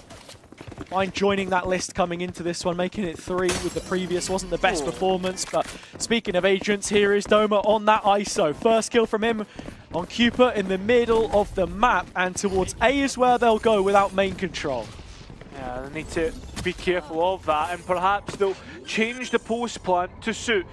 Spike going down towards the back of site, and Demo coming to burst out of the back. Takes a head clean off with a 1-tap. And all the rest of the players having to try and come through from main. But they've given up the site, they've given up the rest of the players, and both Rex and Ninja have to come down at a significant disadvantage, not only in space, but in man count. Yeah, you can see all of those Enterprise heads on a swivel, now looking towards A main. Exactly where Liquid are expected to come from too, between Ninja and Rex turned in. Well, the plan is going to be for these final players. Starkey doesn't have a star to place towards the spike. It's all on the shock dart. That will be enough. That's if Liquid Academy didn't already get off the spike. They can do damage on the way out here, but the round is done. Enterprise will find a pistol, which is the perfect way to start, considering they hadn't won the last 4. Yeah, like, listen, it's the best way to start, right? But, hey, you never know how the rest of the match will go out. The fact that Starkey gets 4 orbs off the back of that round as well, the fact to get an ultimate plant as well, and you're on the attack, where you would argue that the orbs are more situated towards Enterprise, in a very good spot to start to snowball this half, if they can get that to that spot. But remember, still need to go forward, and they've got a big gunfight coming up on B main. Yeah, over halfway now. Oh, the trap. Yash to move up closer. It's the stinger of Zeke instead, and Doma already having another. A player who is so good at just taking these engagements. Again, feels like Enterprise empowering their individuals as we know them to do. Zeke stepping away from that duelist role as well. You know, while we have a moment, it's important just to address it. Doma coming from a duelist background, always being a flex in his own right. It's the Sova that we'd seen from him so many times, and can now lead the charge a little bit. Ninja getting 1. That's the round for Enterprise. And yeah, to sort of say it as it is, I feel like Doma is trying to be what the current version of Alpha looks like. I mean, that was the trade of players from Fnatic, but it's kind of a similar role that he's fulfilling here. Yeah, I can see that. He's certainly shooting just as well as Alpha would. Whether the standard, I guess, in team on opposition is maybe a little bit different than Alpha's shooting at. But listen, hey, these players could be up there one day. Remember, Doma, 1 off of that kill contract as well. I mean, the fact that we're on round 3 and we're already chapping on these ultimates is something that you've got to be thinking about. A game plan that Enterprise can play around. Unfortunately, that kill contract, neither Starkey's Cosmic Divide will be coming online in this round, and that was the 2 ultimates that was closest. Yeah, I mean, if you're going to delete any player, it would have been those 2. GSR was there for support as well, just found a gap in the utility towards the back left corner, the right corner now as Yash will be looking to clear main.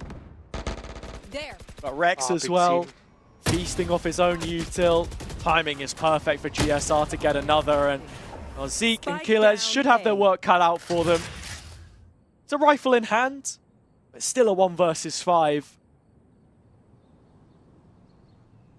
think it's possible, do you? Well, yep, there's the confirmation. Flawless round all in all. That's 2 rounds we've seen though, Hazard, from the anti-eco now in the bonus. That we've seen Team Liquid come up with these little trap plays. One was on B main with the arc throws as well combined with a blindside coming through. And then also this time it was like a whole boatload of utility in A main. So you can see that Liquid have an idea, want to try and deny space and want to take the fight to Enterprise. I mean, with 4 players towards the A side of the map, you would imagine that that will probably be the same case in this round. Yeah, I mean, they've put a high priority on taking A main control early, really. You could see Rex has the lineup for the Thorns as well. Just fighting together in a pack. And that's what Ninja on this Clove is also going to facilitate you to do. Take more engagements as a team. Him individually at least, as GSR's the one with the fade, trying to collect some of that info. Back in towards mid they go. Enterprise winning out seemingly, but Rex with 2 back has kept Liquid Academy in this just for the moment. It's on to GSR now. First shot through the shield. The second takes out Doma. And Starkey's just going to leave a mark as they move into post and rely now on Cupid to clutch it out. Spike planted. Listen, don't count out Cupid. Couple of stars here to play with. All the cooldowns available, and not only that has it. Cupid has been hitting shots these past couple of maps. This is doable. Should expect him to at least be close by. Smoke lands directly on the spike, but Starkey takes the timing. From the jail, he finds the kill. 3 kills for him in the round, and 3 for Enterprise. They've extended that advantage after the blip of their bonus. Ults for both teams, notably the 2 which Enterprise already had. In the meantime, the Academy have attained some of their own. Yeah, that's the big thing, is the fact that you do have that steel guard, and if there is a hit to come through, a retake needed. The Clove ultimate, if you want to send Ninja towards somewhere. The kill contract though, and the Cosmic Divide are big executes. Big ones where you can isolate certain parts of the map, certain players in the map. Another thing that Team Liquid Academy seem to be aware of. Look at how they're playing around the map. Would rather give up the site, not get caught out, and play for key important parts like art, like flowers. Sentinel utility is set up more towards B, so they've given up the space and played for the retake, where usually you'd see Liquid Academy fight tooth and nail for that backside control. It's a re-clear instead. Prowler towards Art, no info. Enterprise deposits Starkey with that global utility, and Cosmic Divide still available, having already invested an ult to get that far. See if they'll be heading back through mid and towards A yet again in just a moment. I mean, if they can catch Rex here, I mean, didn't get anything from the Arc Rose, and is now in a position where playing a little bit more passive activates the Thorns, but doesn't swing off them, just jiggles it and instead catches Yash trying to escape. Steel guard and invest, he doesn't want to get caught. Well, Enterprise, they're going elsewhere, trying to play in front of the Cosmic Divide. The players, they are not going to quite get the value that we were hoping from the ultimate. Now the dimensional drift, I mean, the players on both teams have been pretty loose with the ultimate usage, but it's actually Team Liquid that come out on top. Yeah. It was a great round from them. I mean, you say loose. The dimensional drift came online in the round from Demo finding the kills, and then Rex just uses that steel garden to stop Enterprise escalating their push towards B. I like the idea of Starkey using the Cosmic Divide towards backside A, denying any sound for those players that had already regressed in terms of their position, but just a little too slow on the uptake, I think, in terms of pressuring towards the walkway down the alley, and then returning to the initially intended site. They're heading towards Rex here again, and it's going to have a heads up on this. Arc Rose there as well to try and help. Well, we'll get one off the back of it, and there was even a star placed to concuss and help out. As the players wait for the forms to go away, they try to go back in, double dip, and Rex is just so much better in this engagement. Got support this time now by from Cooper. Rex peeking away from the flash. He's caught that one in 5 business days. Gilles does find the kill though, and Cooper, they knew about it. Yash just spares a bullet for the corner. That'll be enough to take him out. Liquid Academy have to make this retake happen, and there are no players in position. I mean, you've got to be thinking about the health here. Even though all the primaries are up anyway, it'll take 1 or 2 bullets, right, to get rid of players. Spike down, and I mean, Yash is trying to get up in the faces, and is actually catching players off guard. GSR's Nightfall already has put Zeke down to 1. He's finished the job off on that kill. And it's Gilles to try and clutch again. Not dead yet, brings Ninja back up on his feet. A chance to trade from the body. It's brilliantly played. He will go down after time as the timer does expire. But it is a round nonetheless for Liquid Academy. Yeah, it's the fact that Enterprise just kept banging on the door until the knuckles were bloody and bruised, right? I mean, through that late position, you thought like they weren't going to get through at all. The fact that Cooper was there as well, Yash does well to catch them through the smoke, but I mean, from that point, the health was so low that you would almost always favour Team Liquid coming back in. Yeah, just so ready to make that retake happen. Rex doing well, put under the pressure. He said before that this isn't a role that we've seen all too much of him on I mean, Liquid. The comp doesn't exactly scream comfort. It's looking good so far. Dema here again trying to create a problem, avenge his twice teammate Shinnok, who fell in the previous game to Enterprise. And with that kill onto Yash, it's going to be the numbers advantage. It will continue to grow for Dema. Once a Metasport man, now making moves on Liquid Academy as they're standing. Still, the numbers thinning out and cut down to size here. Might need to find one more onto Doma to give us a little bit of comfortability, and the timing was there. He doesn't win it. Doma's opened the door and Enterprise are a man in front. Still though, the reaction, the pace is ever so slow. 45 seconds to play with, an Enterprise haven't decided on where they want to go. The Arc Rose is there in lane to occasionally ping away, get information from. The Enterprise have heard that though, has it? You can see the little circle on your map there to show exactly the range which Ninja can play with the smokes. As Enterprise start to head towards A, so do Team Liquid Academy. Both players are here as the stack heads in. GSR once again holding on to so much utility. Only really using one Prowler in the mid-round and hanging on to the rest. So all the tools at his disposal. First goes in, looking for the C's, playing through the smoke. Rex stoned! Oh my lord! Rex the Beast brings down 3 with the support of GSR. This young duo has done so much. Oh, that's disgusting. I mean, with one spray, didn't stop, just held left click, catches the players entirely. Maybe the first is a little bit lucky, but from there the spray transfer is absolutely gorgeous.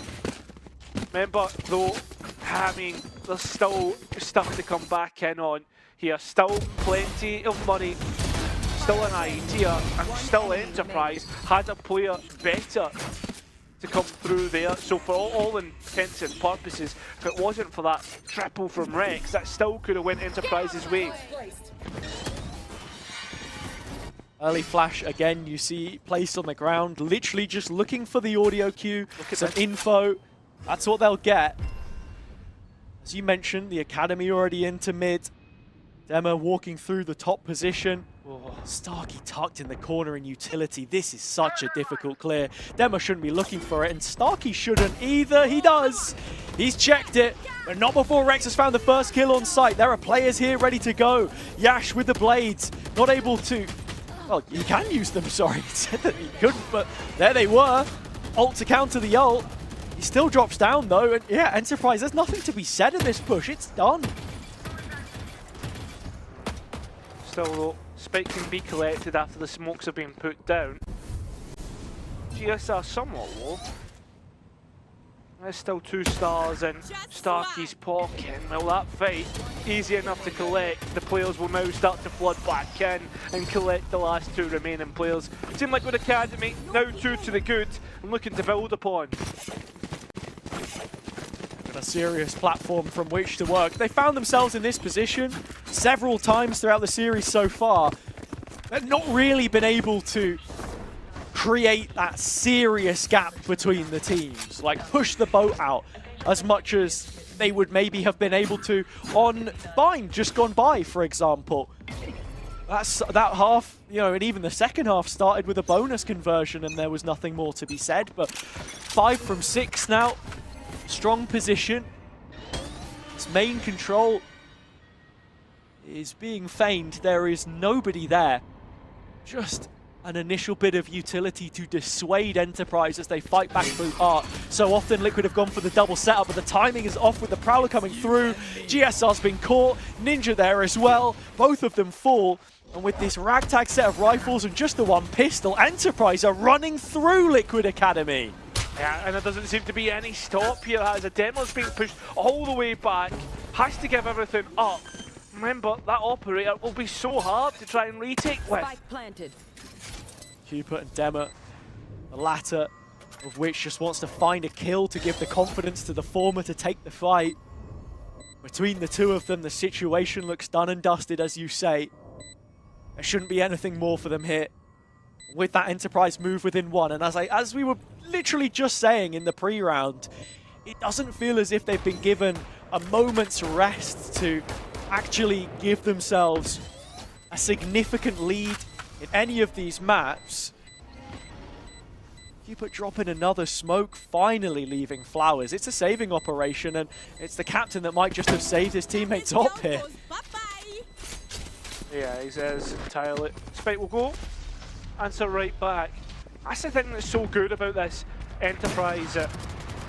Oh, can't quite collect the operator they're looking for. But I was just about to say though, that's what's so good about this Enterprise composition. The agents has come through, as it is so good for just scrapping out. I mean, you've got the jet to dash away, the ISO shield as well.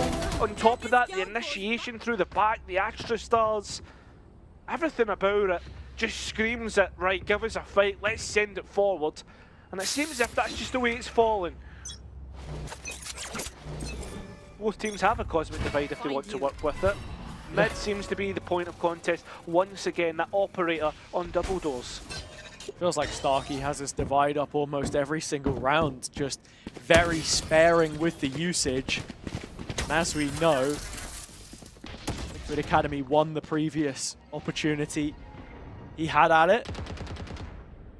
4 players already over towards A. These rotations have been swift. Enterprise not often utilizing that left-hand side of the map. And here with such an awkward wall, Liquid Academy will fight through it. Demo flashing for himself, but Ninja put to death's door. No real value from it. Great use of the corner to stock up and set off, get out. I mean, it's a fact. They've tried to fight through their own wall, their Team Liquid Academy. And that's what punishes them. GSR just caught at the shoulder of one of the players, and as they try and fight back through, has it just completely domes them entirely. 2v3, and just still low. A lovely catch by Zeke. And while the popper goes in and brings them down to 1, 30 see there, Starkey's still worried about Art.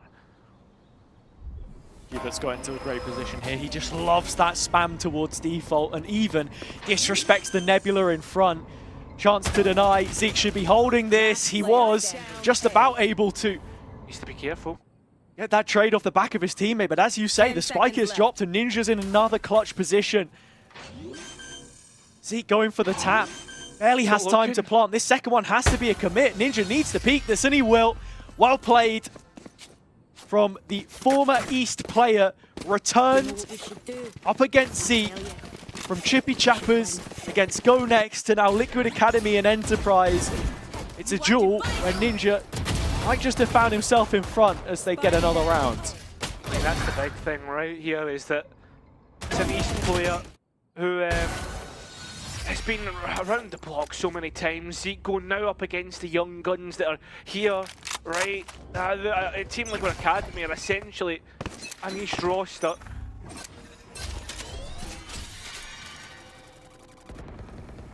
We're up against the established order. Oh, and Yash does open things up. Kill onto Dema. Of course, you have to remember, as a duelist, formerly of Zero Tenacity, he has paid his dues in the region as well, but now returning. You should be considering him a star player of this team. Now with the kill record in the playoff stage, and looking to be on the warpath and find more alongside Doma. Into Secret they go. Cupid had fallen. Ninja won back, and that's now Art lost. This is the side of the map that Liquid Academy are trying to make the retake happen from. Ninja back inside the smoke. The burst on the Classic is ridiculous. And so Killez needs another 1 versus 3. He should find the first fight, but the second and third follow up so quickly. There isn't half a chance, and that's 7. I mean, that is a guaranteed advantage in the next half, and whether that ends up being anything to work with is something entirely different, because remember, Hazza, if we think back, Liquid Academy have let leads slip before. Whether this continues to be the case, something different. I mean, they converted the lead from split. Ultimate still to work with towards the end of the half here. 1 round left. You've got the Clove, Ultimate still, the Dimensional Drift on the Yoru. Steel Guardian will be coming online for Enterprise, whether that's after Killer's death is something entirely different. Blade Storm, Hunter's Fury.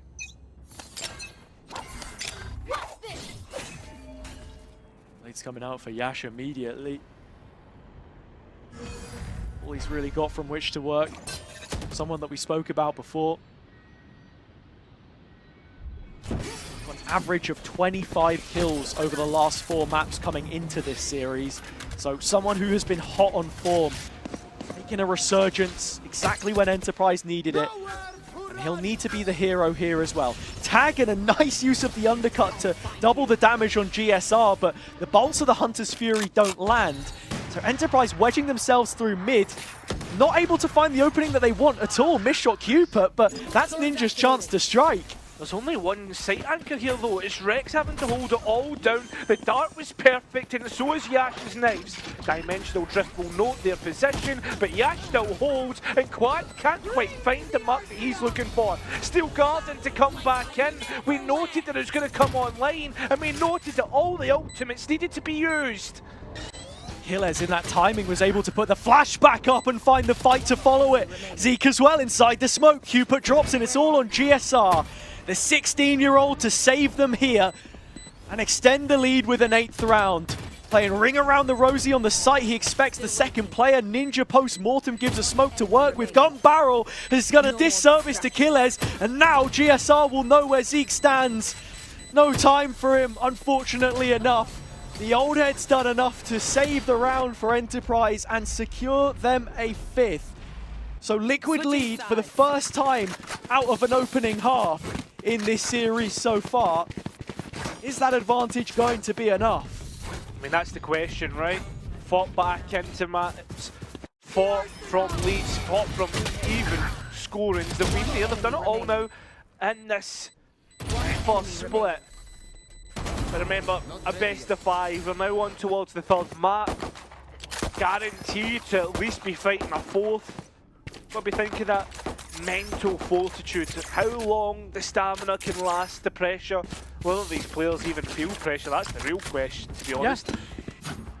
Yeah. That's always been a talking point for young players. Are you able to succeed at ridiculous levels just because of the lack of understanding of the stakes and how much this can mean? I mean, everyone on Enterprise will know it. Many a fallen start on their roster looking to return. As the initial trade benefits Liquid in taking this B site, as only Zeke is left. Demo's low.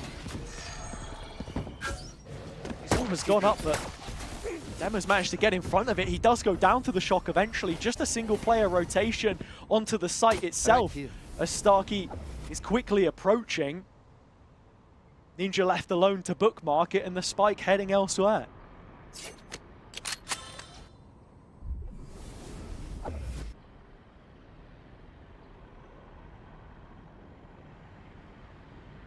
want to investigate art. There's no one towards here realistically, right? It's just Killers who'll be holding from that connector position, probably playing to fade away, just information. Yep, there it is. Doesn't want to take anything to do with this. The thing about that is there was only 2 players seen, right? Zeke investigates, fine Ninja, who was deposited for a late flank, leaving Enterprise with two players to the good to come back in. Make that only 1 now. GSR and Rextone, the 2-player who had won a clutch already in this one, and as Rex is just being a distraction, GSR has gotten into the back line and found the first. Diligent doesn't overplay his hand. Killers goes down, and now he has the support of Rex again. They're going to do it once more! Between the teenagers, they have taken down Enterprise in their number. A 2 versus 4 situation, which they win to build upon that first half lead. Has 6 pistols have been played, 5 of them have been won by Team Liquid. I'd imagine more packet loss. It's been an issue that's been plaguing one of the players, a few of the players, since we've headed into this.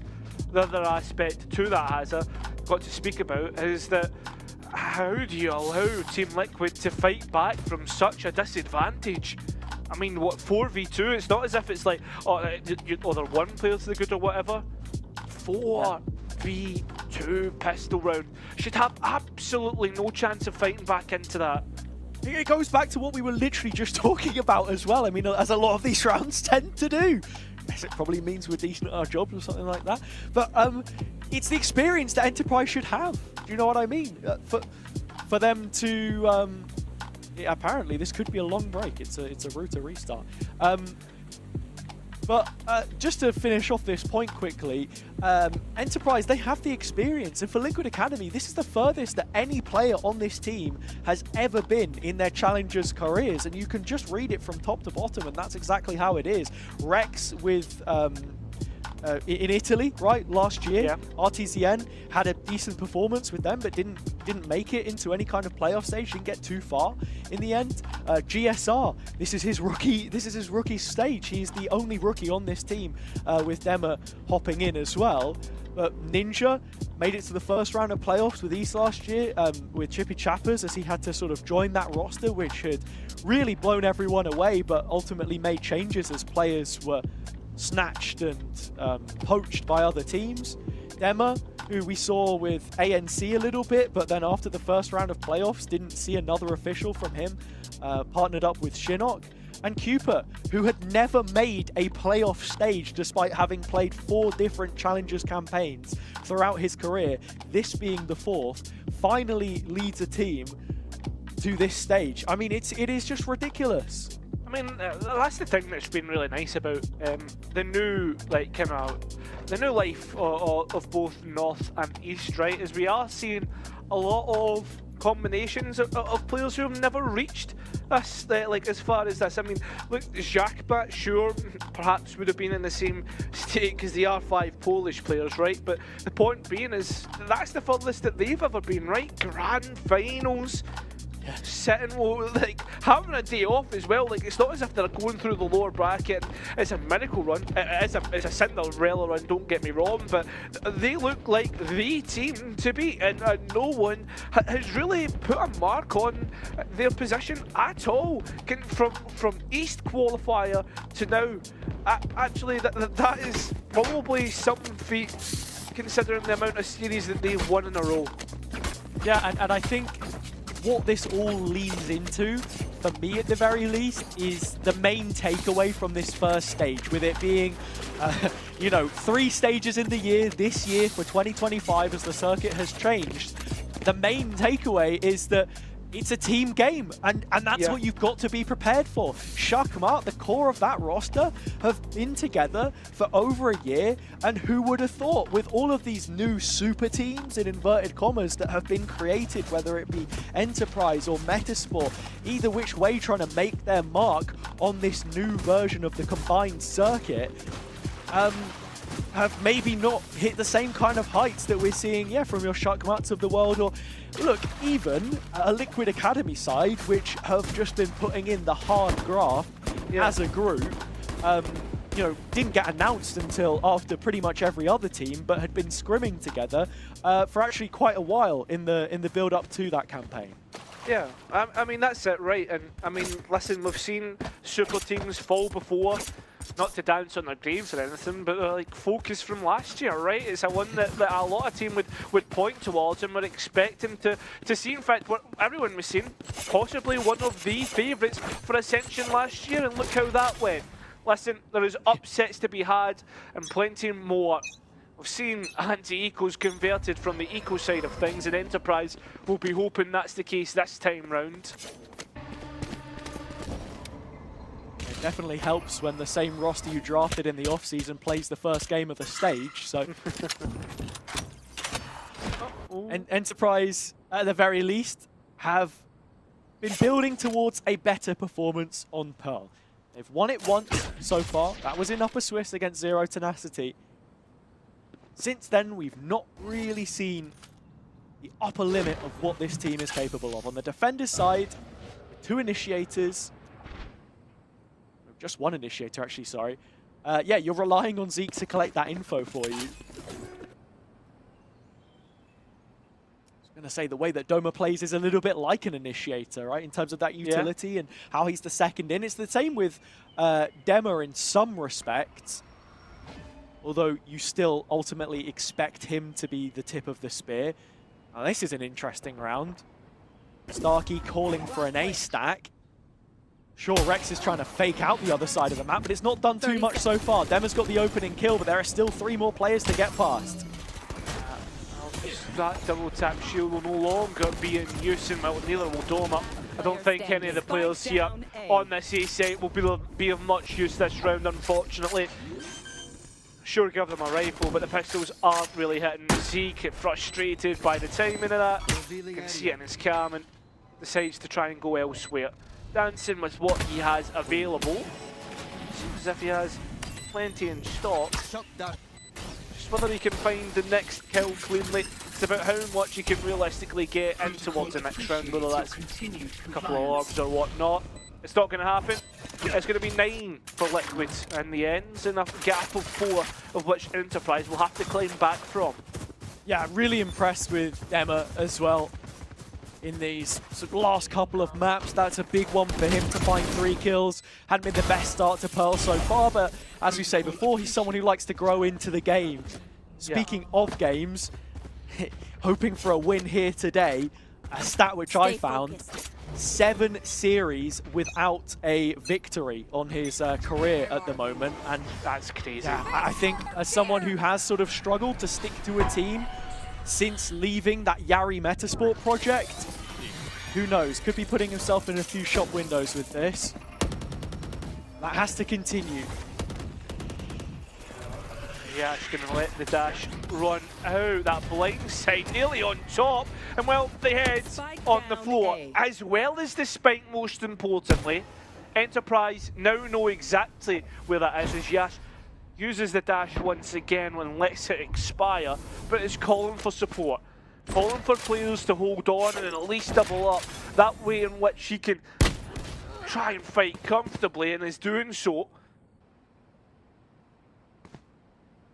Another one for Yash. GSR playing from main. It's him and Rex yet again. A dangerous duo on their day, and it has been so far, but this situation was out of their control. I mean, the spike dropped towards Art. How do you play from that point onwards? It's just so difficult. The mid-rounding had been fine before when they had the options, and I tell you what, feeding Rex that many fights is not the kind of position you want to play, but Enterprise do just enough in the end. Yeah. Can't find the all-important ones to finish out the round, and back down to 3. You've always got to think of the consequences of the actions as well, has it? And again, I point you towards the ultimate count and where the orbs are, because Rex building that up, Steel Gardens 2 away, that's a big ultimate to have in your back pocket and something to cater your plans around, right? Where you want to fight for A main, hold that B main spot, but it also gives Enterprise an idea of what Team Liquid want to do and how to fight them. B main being one of those, trying to deny the orb there. Again. As I said before, it's the Durka effect, man. Like, I mean, if Dema were to do that in that kind of position to walk to the wall, fair play to him. That would So be far, it would. That's exactly why it hasn't happened. It is an A execute. Liquid Academy ready to go in. Calling the shot, calling the push. Dema ahead of this util backside. Where do you go? What do you do if you're Starkey other than roll over and die? Numbers for the attack side, but the rotate's coming through from the defenders already, and they haven't fully established backside control from the pit, the dugout. Yash is finding yet another kill. I mean, it's a player you said about Dema growing into the game. Yash has been growing perfectly, but he'll have to grow from the grave. It's Doma now, has to step up to the mark, fights their way back through. I mean, Liquid were able to fight from a disadvantage before. Can Enterprise do it this time? 30 seconds Well, left. Killez will have to do it himself. He has to try and find a clean fight, but can't quite get the chance to do it. And it'll be double digits for Team Liquid Academy. Putting themselves within 3 rounds now of the objective. A Pearl map win, a punish pick when you look at the win rates for the teams. Yeah, Liquid have been good here themselves, but it's the fall off from Enterprise which has really posed the problem. And that's the reason why we come here at the end of the day. Next map will be Abyss, and much like Split, we are yet to see it from the team which trail. So much work to be done up until this point, and a round like this with Yash's blades and Doma's rifle is half the chance that you have to keep yourself in it. Concealment. Footsteps running through. I mean, they've already got rid of that Gun sheer. here. But Yash, again, isolating that fight on towards Rex. And to get the orb to boost. Scared and want to clear out A main. They can gamble more heavily towards B, which is exactly what's coming through. As Team Liquid Academy still haven't changed the pace here, Hazza. Liquid Academy looking towards mid on a couple of rounds. This is where Enterprise want the info, and where you can see Yash now starting to float through. Still the B take for all intents and purposes. Killez with the Sheriff trying to get something done. He drops. Starkey, classic in the corner, only goes one way. Still, the fact that he was able to find one has kept this in a contentious position. Yash has the blades available and flying through with a dash in hand. There's an opportunity for him to gap close a little bit. Liquid don't have a position from which to fall off on. A back burner, anywhere to go. They're just going to hold this Nebula instead, and that should be enough to win them the round.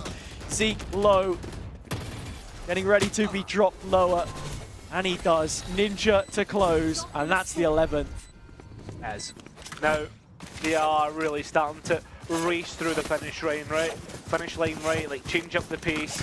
Again, it's something similar to Bind. As soon as they've hit that second half, they've only lost one round, Hazza, and that round was the bonus round.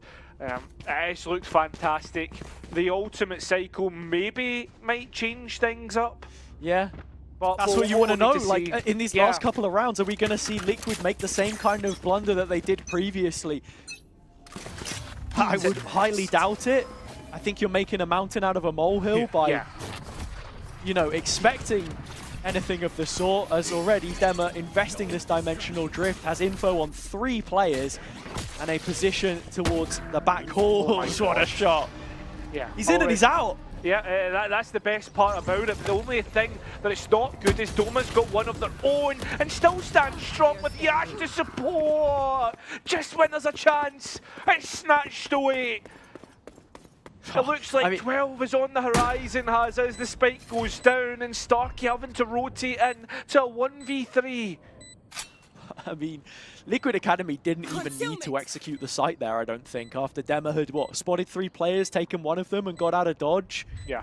They went for it anyway, though, and with the information garnered off the back of the ult, forced to Starkey in a clutch. Look, he's won a few of these so far, but you're effectively got to beat 4 players if Ninja comes back up, and he does. Yeah, just giving the info. Lovely stuff. Ninja gives themselves up, and we are on map point. It is Team Liquid's pick. It is to be expected. And Hazza, this is the 6th time that Enterprise have played, and it is the 4th time which they have lost. That is a 66% loss rate. If it does continue and it does go the expected way, which is not good viewing. But Enterprise knew that, right? And a best of 5, your weaknesses are going to be shown, and Team Liquid have obviously picked up for that reason. Yeah, it's exactly as you put it. You don't get to choose your weaknesses either. You have to provide a more compelling map pool for us here if you want to win these big games, and that's where Liquid have started to step up. Trade in main, Demo good for his one, as he always is. Is that one going to be sufficient to push Liquid Academy through and find the 13th? These where they'll go, and it's only Ash here. He falls, put into the dirt. And as quickly as Killez would like to follow this up behind his own utility, he's not going to be with a gun in his hands to do it. Stuck with a pistol, in fact it's stuck just towards CT. You can see the tether showing exactly the position, and the haunt to try and clear it out. Spike will eventually go down after a little bit of delay. Enterprise though are here and ready to try and fight. And you can see the plant, the position of it regressed. Oh. Liquid Academy fighting, battening down the hatches, all hands on site. Killez from above, dropping in, but info given away. Ninja still flanking around the side, finding kills. Starkey needs to clutch again. It will be an ace from the captain to claim it if he could. Cupid drops the well at his feet to pull him closer, but still has no audio cue and relies on this duel to go his way, which it won't. 5 from Starkey, and we will play on Pearl. 5 of the best, Hazza, and I'll tell you something, they'll need 5 more rounds like that if Enterprise are to get anywhere near Team Liquid Academy. Managed to get through the ultimates, managed to survive, but for how long? That is the question. It's a big round to bring yourself, well, keep yourself alive. But at the end of the day, you can't rely on a player to get an ace every single round. We go on, game on. Even the replay there, you wonder where Rex was looking. Liquid Academy should have had that in the bag, but the best teams will punish when presented these kinds of situations. Back to the drawing board. Ash just operating on the other side of this vice wall. Triggers it in the end, just lets them know that Enterprise have the main control. Dema dashes out of the situation with the gate crash, and this is still an attack A inclined.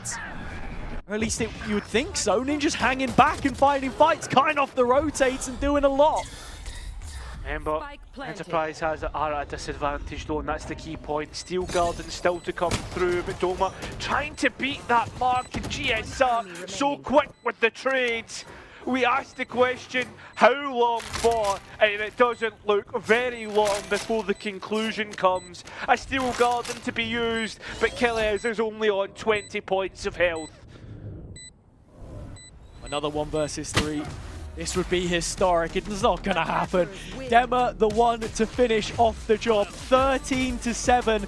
And now Liquid Academy only 1 map away from taking themselves to the grand final. Pearl hasn't been great for Enterprise so far this stage. They'll have to think about that one for the next, perhaps, because if Abyss isn't any better, then that is the story that we'll be seeing. I mean, that's the thing about Team Liquid that has to be spoken about. It's not only the fact that the veto is very loaded towards their favour just because of the bans, the double ban that they get, but it's also the fact that they haven't front-loaded the veto, right? They haven't put all their best maps towards the front. They still have Lotus at the back. They still have maps which they are so good at, and it shows you the depth of their pool. Obviously, Enterprise, they'll have their weaknesses showing more, and that's what we've seen here coming through from Pearl. Yeah, the story of a lot of players on Enterprise has been back-to-back winners from the beginning of their respective splits. The only exception, Killez, to not take that second title with the crumble of Case that we saw in Spain. So the story being, they're always used to being that dominant force, but I think this Enterprise roster is going to have to quickly get used to the fact that there's a lot more depth in this region than anyone could really have expected. Liquid Academy on a terror trail right now towards that grand final, only 1 map away. Twiggy and MP, what do we think about that? Thank you, guys, and I think we think that things might be a little bit dire for Enterprise Esports coming into this stage of the series. We're going into a map that they now have not played so far this split. Obviously, I mean, Team Liquid Academy also have only played it once. It was a 13-10, but that's still more in-server experience on this next map, and it's a little scary now. But we always knew it was going to get this way towards the end of the series. Because Team Liquid Academy came from the upper bracket. They had that advantage to be able to ban out 2 maps, and they were both maps that Enterprise Esports would have wanted to play. So now we have to move into a situation where we were going to have this anyway. Enterprise Esports are going to have to fight tooth and nail for their place in the grand finals. Yeah, absolutely. I mean, I think Starkey did amazing at the end there, but it's not quite enough when you're 12-6 situation. Yeah, you get an ace, but you have to win 5 more rounds in a row. In that situation, like Zeke said on the interview, the Pearl doesn't feel like it's their own. They thought it was one of their own, but obviously I think from that composition already, in my mind, I'm like, okay, that was actually figured out in the agent select. Like, yeah, maybe you have some ideas what you want to play. You have like the Sova and Astra, those are kind of classical. You could switch out the Sova to a Fade. You have that Jet, but I think they were just feeling like, okay, I kind of want to pick this. Doma is like, yeah, I kind of want to play the ISO. I think it was fine. I think Doma was once again kind of popping off here and there. But I think there are multiple issues inside of Enterprise Esports, and I have a few rounds to show what actually I think goes wrong in terms of Enterprise Esports. We talk about the pistols quite a lot. Cairo mentioned it. 5 out of 6 pistols have been won by Team Liquid Academy, and right here you see it's a 2 versus 4 situation. Oh, surely this is gonna be Enterprise Esports pistol. Surely. Zeke just found a pick on Ninja. But look how this plays out. Team Liquid, they go for the plant. Okay, at this point, Enterprise Esports. If I'm a coach looking into this, I'm like, there's maybe 3 different ways to approach this. I think 2 best ways are you either group as a 4 players towards that CT area, or then you go with double stacks. You either have to switch out, or you have to figure out which one it's gonna be. This way, where they went 1 by 1, it's one of the most terrible things that you can do. Look at this. You obviously know that Team Liquid is gonna go for a pick. Rexstone finding that first. Look at GSR as well. Right here. Team Liquid, or Enterprise rather, they are completely focused that, yeah, there's gonna be Rexstone on site. Oh, GSR is probably gonna be on site as well, but they don't know about this Fade. They do not realize that Fade is lurking around there. And what happens? They just tunnel vision towards side. GSR is right behind them, finding that second pick as well. Rexstone on site. Oh, can I get another 1 versus 1? Oh yeah, yes I can. And then Doma in a 1 versus 2 situation cannot really do anything in that point. I think that was a terrible mistake for Enterprise Esports. When you're down 5 to 6 on pistols, you cannot afford that crucial of a mistake. But Team Liquid, I think they do something brilliant here. It's all about the composition. You have a lot of utility. Yes, you have 2 players on site. You see here, Astra and Jet playing on site. But what happens? Hubert obviously going into the form, having a lot of utility coming out. Funny thing is, Jazz is like, yeah, I'm out of here. I cannot support you. But Starkey is left alone on site. There's Gravity Well, there's the Thorns, there's Demur tipping on site. What can you do as Starkey there? There's literally nothing you can do. And in your ranked games, a lot of people would be like, okay, yeah, play safe on site. Play safe, but that's so much utility. You cannot even play safe there.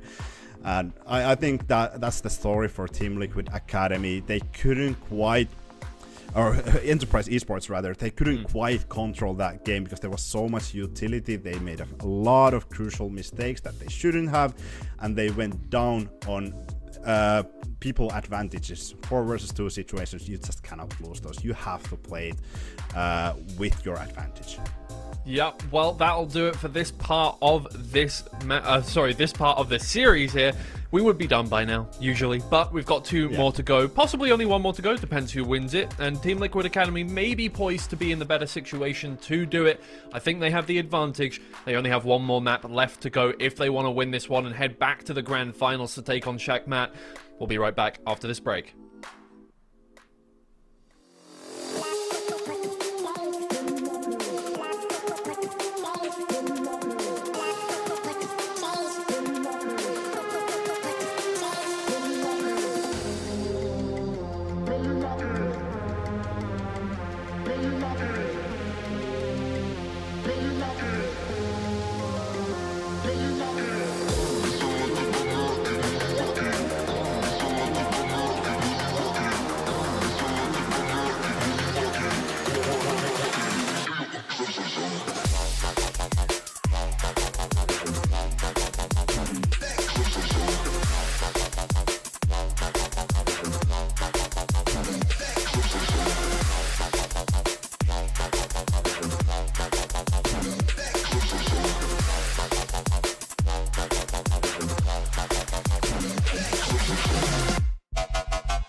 tell me you were wrong.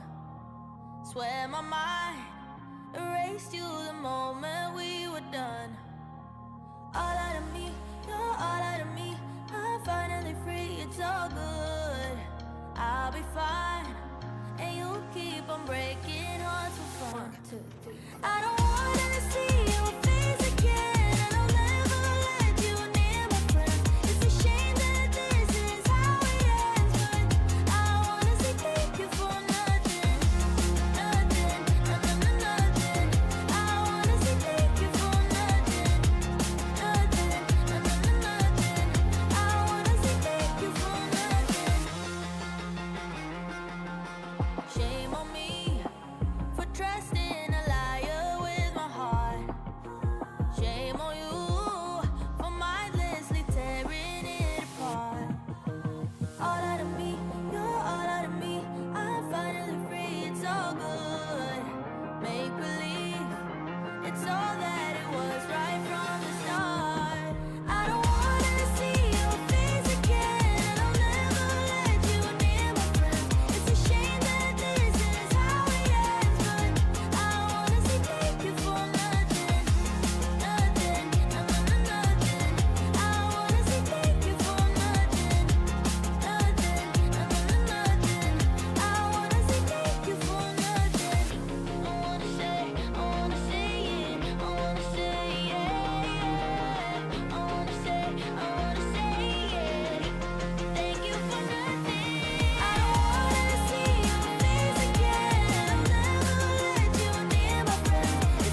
You will never understand what I went through.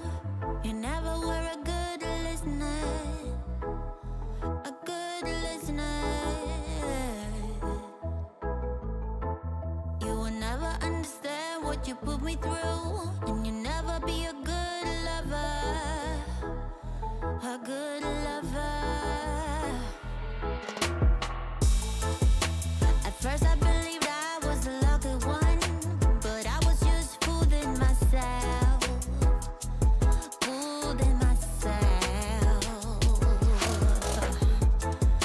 You think you can talk sense to me, like we are gonna be okay. Welcome back to Valorant Challengers Northeast Playoffs, everybody. We are 3 maps into our lower bracket finals here. This is to decide, of course, who gets into the grand finals once again against Checkmate. Team Liquid Academy looking to get that rematch, but we've already heard from Enterprise Esports that there's a little bit, well, at least Zeke. Okay, Zeke maybe very specifically wants to play against them, wants to get that win against them now that they have shown their mettle against Team Liquid Academy. We've got 2 more maps to go, but if Team Liquid Academy have anything to say about it, they'll be making that one. And it is Abyss up next. We've only seen this played once between these 2 teams, and it was Team Liquid Academy in a best of 2 versus, a best of 2 versus Wild. So quite a while ago already. We're looking at almost a month now since they last played that one, and it was a 13-10. So nothing insanely convincing from either team. I don't think I could really say anything that could, give you any insight into how this game is going to go. Yeah, I mean, to be fair, it's really hard to say anything because we haven't seen Enterprise Esports play it a single time. It feels like a lot of these teams have been like dodging Abyss here and there, especially this week on playoffs. It has been played on playoffs a couple times. Shakmat played it, Sweden Sour and Exoclan played it. But it's something that we haven't quite seen, whether it's something that a lot of people maybe are not comfortable. It's obviously a new map on the pool. It's the newest map on the pool. It's something that I think for me is quite hard to run. I think a lot of emphasis comes towards that mid side. When you have a team that is great at controlling that mid, it's really, really hard to play against that team because a lot of plays are made through those mid choke points. When you give out mid control, you give out vents control, you give so much information to the other team, and you can insert a player really deep in mid that can actually listen for the rotations. So I think what we should see, I think are gonna see in both of these teams is gonna be fighting for that mid control. But obviously you have a lot of pressure on both sides of the map, but especially when you go against this composition that Team Liquid Academy has, it's really hard to even do any direct side hits when you have double Sentinel, you have Astra, you have Tejo. So I think Enterprise Esports, their approach to this game should be from that mid area. Yeah, we're not sure if they're going to pick that same composition that they were on last time. Obviously, they were forced into the map by Wild last time that they played it because, you only get 1 ban, and they didn't ban Abyss, so Abyss came up because Wild wanted to play it. So, yeah, this time they are playing it basically of their own volition, but we really don't know what to expect until we see that agent select come on through, because again, Enterprise Esports, we have no idea what they're going to do on the back of this one. They are great at coming up with kind of last minute, or maybe not last minute, but kind of, off-piste, let's call it, off-piste strategies. I mean, you look no further than the 3 series they played against Zero Tenacity, where they suddenly just went, okay, we're going to change our veto completely now. Okay, we're going to change half of our compositions now. And, what happens in the server happens in the server. They absolutely smashed it against Zero Tenacity in that last series that they had. And then against Metasport, they really fought their way through that one. So for Enterprise, okay, we're looking at something a little more... I mean, this is closer to what Wild played against Team Liquid Academy here. Yeah, but I love the switch up for Team Liquid Academy. They switched out that Jet for Demers Yoru. That has already been great. And that gives a lot more potential for those fast rotates. I think that was really prominent, especially on that Pearl. You get fast rotates as Yoru. I think it's one of the better things in few of these maps, Haven especially as well. I think this is a great switch up. Enterprise, they're going for more classical composition. You don't have that much utility when you're exploding to sites like B. You can maybe hover on B backside. A lot of emphasis is placed on that KO, placing the fragment towards that backside. I think it might be a struggle. Composition is favoring for Team Liquid Academy, I think so. Well, this might be where we say goodbye to Enterprise Esports for the time being. We're just going to have to find out with Hazza and Kyra. Yeah, Liquid Academy going back to a map of which we've only seen from them once. There is barely any history here between the two teams, but this is a prime opportunity now, with it being, you know, a map of Enterprise's choosing, for them to show us how deep that strat book goes. How far has it developed? As I said before, it feels like this year is not the year for them to be the dominant force within this league. It's going to take time to build up that map pool, but if you can keep it at a level right now which gets you through to that grand final to maximize your ascension points going into Challengers EMEA, that has to be the end goal. Hazza, Abyss is what stands between Team Liquid and getting towards that grand final for the rematch, the upper bracket final rematch against Jacques Mat. Remember, Hazza, though Enterprise can easily fight back in, the only thing that I would say about that is even if Team Liquid lose this map, they still have Lotus as well, which is a great map for them. There's so many good things happening right now in this best of 5, but we have Abyss first, and I'm so excited to see what this Euro change looks like. Yeah, maybe just a bit of comfortability for Dema. Again, showed how good he could be on that previous map. Yash forced to dash out of trouble early. Salvos go in, but signature ability, Cupid will have that back before too long. Starkey fighting in on A main, and someone they will be without is GSR. Another first death for him, but Rex has kept them honest in this round. Killers one back, Killers again. You barely get a moment if you're Liquid Academy to reset for that B execute. Very quickly shut down.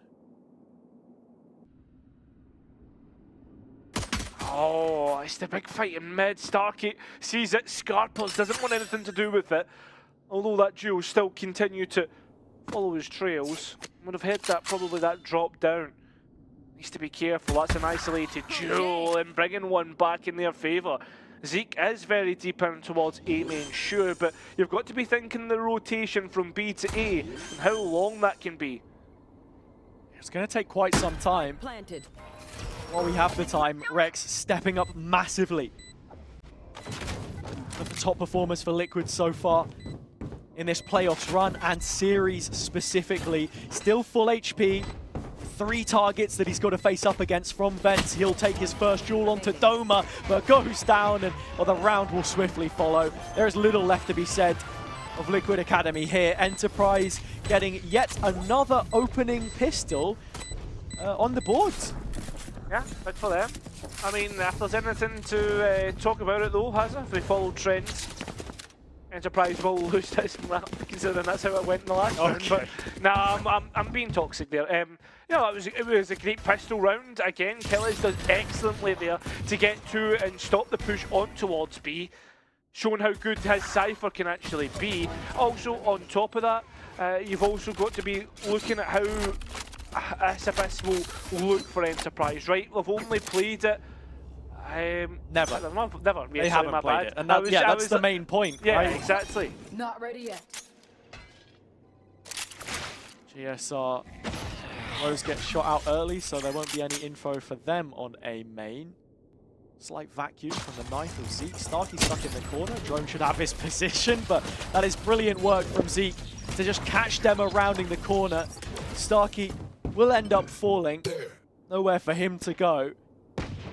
Liquid, just the one player of difference between the two teams right now, but just look at the HP. I mean, they've lost so much in taking that initial set of fights.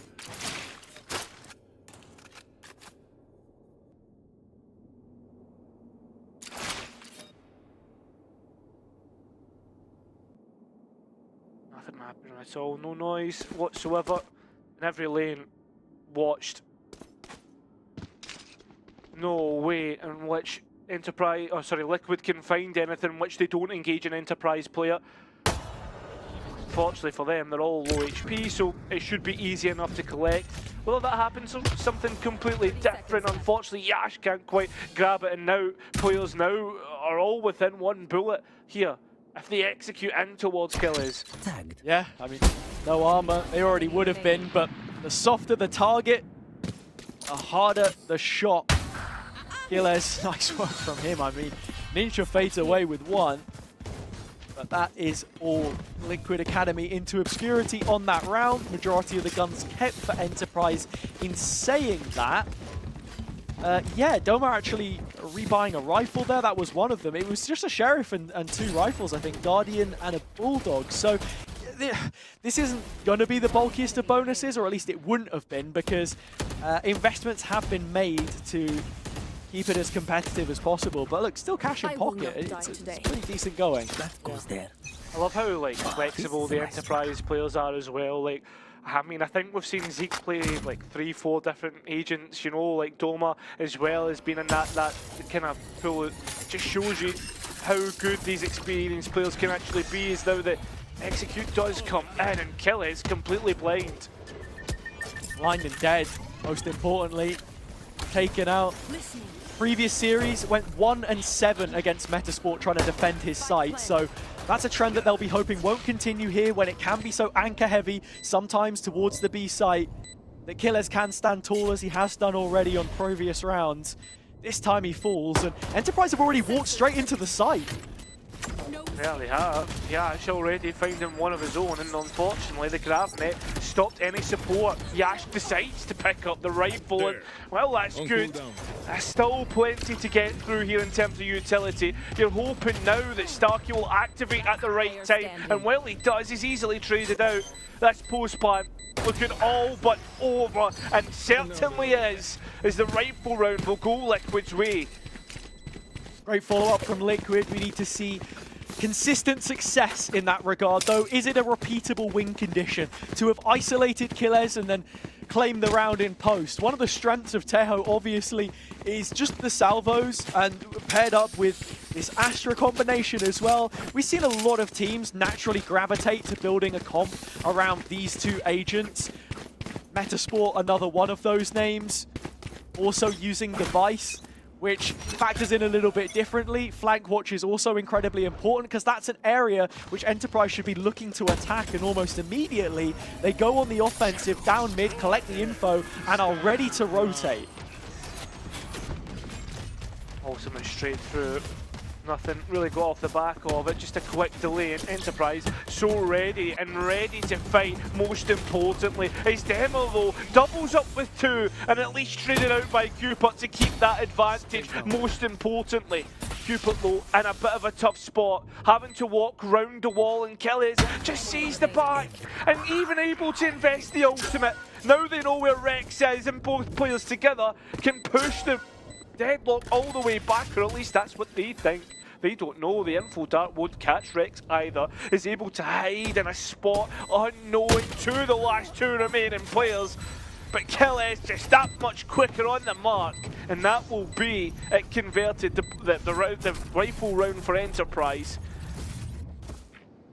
Yeah, just 30 points of health between the 2 of them when it ends. Rex did have the ult, but no position to invest it. Would have given away his concealed location, as you said, and it's a third for Enterprise, and just the sort of things that I was fearing about from Liquid Academy's perspective, because yeah, you win the round where you do have the gun advantage, but here it's another B take, and Enterprise are just that well versed on what to do in this situation. The protocol's there. They are playing a very standard composition, a standard way to approach this map, but the development seems to be good enough. Starkey still hasn't been found, and while being up so close, should have got 2. Only good for 1, traded out, and that's still more smokes in the round. Allowing now Team Liquid to, I mean, they will have no smokes to deal with, that post plant being that much better, but at the end of the day, they are still 1 player down. Yeah, Rex was just looking for one back, and GSR spotted, so hot information. Fresh off the press for Enterprise. They know that two players were towards mid, and you can see immediately the reposition from Zeke outside of A off the back of this. Now, Cupid finding Killers again means it's another opener towards B. The stealth drone invested. They know that Yash has followed this one up. Zeke, a lot of priority put on him, holding the line towards A, but as soon as he goes, that's it. Liquid Academy know where they need to finish, and it's towards A where they'll head. Yeah, I mean, you're even being able to chuck the spike across. They know that they've got time. I mean, power to the individuals has it, but sometimes giving ones is not what you want. Cupid's Marshall has been hitting, and now you need the rifles to hit on Enterprise. They know about at least one of these players, and for that reason, the annihilation is unleashed. Yash brought into the window, but no one can smash and grab, find the kill. That advantage just for now. Liquid Academy setting up perfectly here. Rex to play off his teammates' flash. It's actually the initial damage from Demo, which will do enough, and a thrifty in the end as Liquid Academy close up the gap. Yeah, I mean, a few decisions there. Well, they're in good spots and catching players off guard has it. It does come down to winning your gunfight. And a 50-50 is not what you want at all. I mean, you can make the statement, yeah, but if we won that, it would be completely different. Yeah, but mate, if you didn't give them the gunfight, it should be an advantage in the post plan. Different scenario entirely. Enterprise will be feeling the pain off the back of that. Yeah, classic Cairo creating an own argument in his head and then getting angry about it. I'm not getting angry. I know what you mean. I know entirely what you mean. I mean, the fact that Liquid respond immediately just means so much. This defender-sided economy struggling. Yoru's not going anywhere. Liquid are going B again. I mean, same result as always. They've seen the weak link in the defense. Gilles won't be here this time. He's playing off-site. You do have Yash who can cause a problem quickly and escape, even without the dash. Doing a little bit of damage onto Cupid. It can always be really difficult to hold the B site. Sometimes we see it being the retake simulator or the hit simulator, depending on what side you're on. There is that delay, as you said, coming back through the grab net too, and so just a burst into the smoke. But Yash's Marshall has at least been able to deny it. 5 points of health though. He's still the one to hold on to the rifle. Shows you the confidence that he's been building map to map, and there's still utility to work with. Although GSR is going to be able to just spam through a box, just as simple as that. Sheriff's doing their work, and well, at this time you're thinking in a 2v1 with rifles in hand, it's going to go Liquid's way, all even, 3-3. Yeah. And as I said before, not to necessarily even say that Gilles is that player you want to target. The guy is top fragging for Enterprise as it stands. It's just the B site in general, right? It's inviting the prospect that Liquid can get in there, and even without the best plant spot, the open plant, you have Ninja's Gravity Well, you have Cupid's Salvos to use as a win condition. Now, Ninja was fighting on site in the previous round, and for that, he does have the Cosmic Divide as well. Quite the ults to be working with, and Liquid Academy, the better of them. Well, Dimensional Drift all the way through, using the salvos actually to break the doors is an interesting way to do it, allowing Euro to get all the way through. And the players are a bit mistaken as to where Euro's actually went. He's the backside 8, and even trying to get the Hunter's Fury to deny any players coming through. There's still traps and the likes to try and break. And even that, look at the position that they're in to get that Steel Garden down. I mean, even at a certain point, Demo was the only one who could have gotten past the traps, and once they were in, it's just so many ults being used. The Teho ult onto Rex's own position here almost to try and reel in a player, find him something, set up towards Vents. Gilles shuts that one down. There's lots of utility to stop the players from initially getting in, but that's now run out. TP out now, 4v4, players coming back in through CT and flooding through. Is the time enough? I mean, they're going to have to use the ultimate on the KO to deny any sort of utility to stop anybody having a chance. Cupid though is so far away that the salvos will have the time to deny. Is there even enough time to defuse? No. Oh my god! 0.46 seconds. Cooper had the right idea. I mean, maybe this is one for MP to break down, but you saw him. He left the site, you know, well ahead of that null command coming in. He had the presence of mind to know that the salvos could be the win condition. But even with 2 players taken down to his utility, there's still half a second or so left for the defuse to come in. I think to just talk about the round in general though, Liquid Academy, they had the site, they had util, the barrier orb, they had a flash to set up to play off the back of that initial wall, but then there was no capitalization there. This is what the Omen is so good at, although the trade should be there. Yash trying to control the lane next to Books.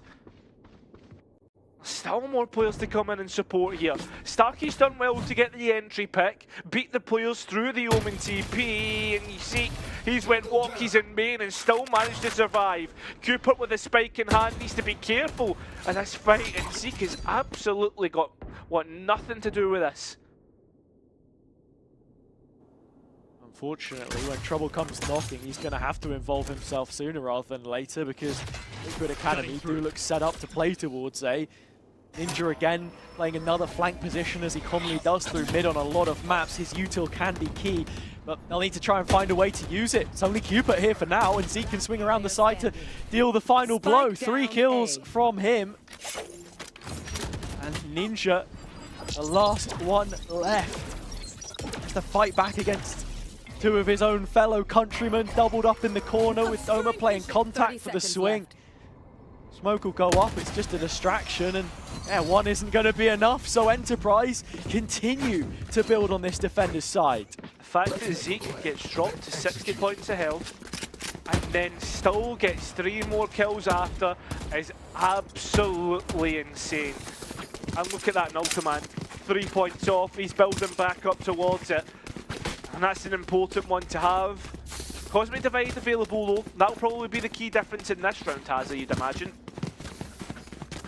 Yeah, and I mean, you look at Starkey even here as well, in the center of this comp, with it being the default comp, the comp which Mouths were initially running last year. Under Illuri, what he could have learned. I mean, if played well, still good enough to beat any team. But the gap close from Dema is ridiculous on the Yoru, and that's one of the reasons why it's just so good. Dema doubling up. Not something which I think we found ourselves saying all too often. He's usually just in there for the 1, but it's a good thing they found 2 because Starkey is flanking. He was! GSR cuts it out. The round is over. Yeah, I think they're probably wanting to keep this up in hand. Keep it in the back pocket, put it back in the locker for the next round. And that's exactly where Yash is heading. Doma hanging around for a couple of exits, but at the end of the day, this is looking like 5-4. And that money, well, they want to try and spread it across because Starkey's on 900. A few players might be missing, wanting those heavy shields. And Team Liquid, they're on the hunt here. Yeah, it makes sense for them to be at this point in time. Angle just doesn't open up wide enough for Ninja to catch a glance of Doma.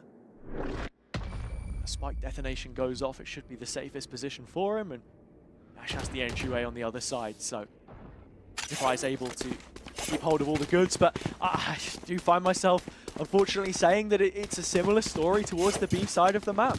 Like, Killaz has been so good when he's anywhere except for the B site, I feel like, because when he is, you can see he's trying to play around the cage. You have a great opportunity as Cypher there to maneuver between backside and topside if you have a well-placed cage, you know, play inside it. Dema's been really good on these entries, though.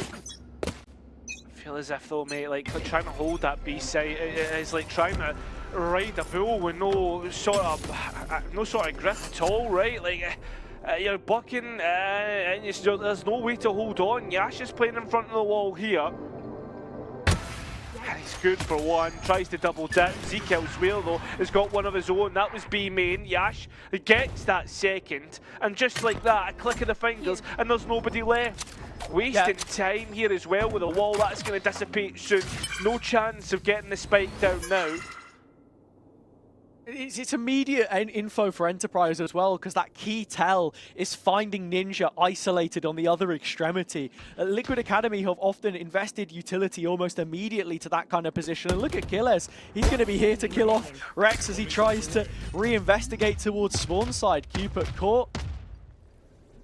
As I said before, as good as the utility is, Liquid's game plan revealed in certain areas, and Yash having the op on the defense as well has been a huge tool to just galvanize the arsenal for them.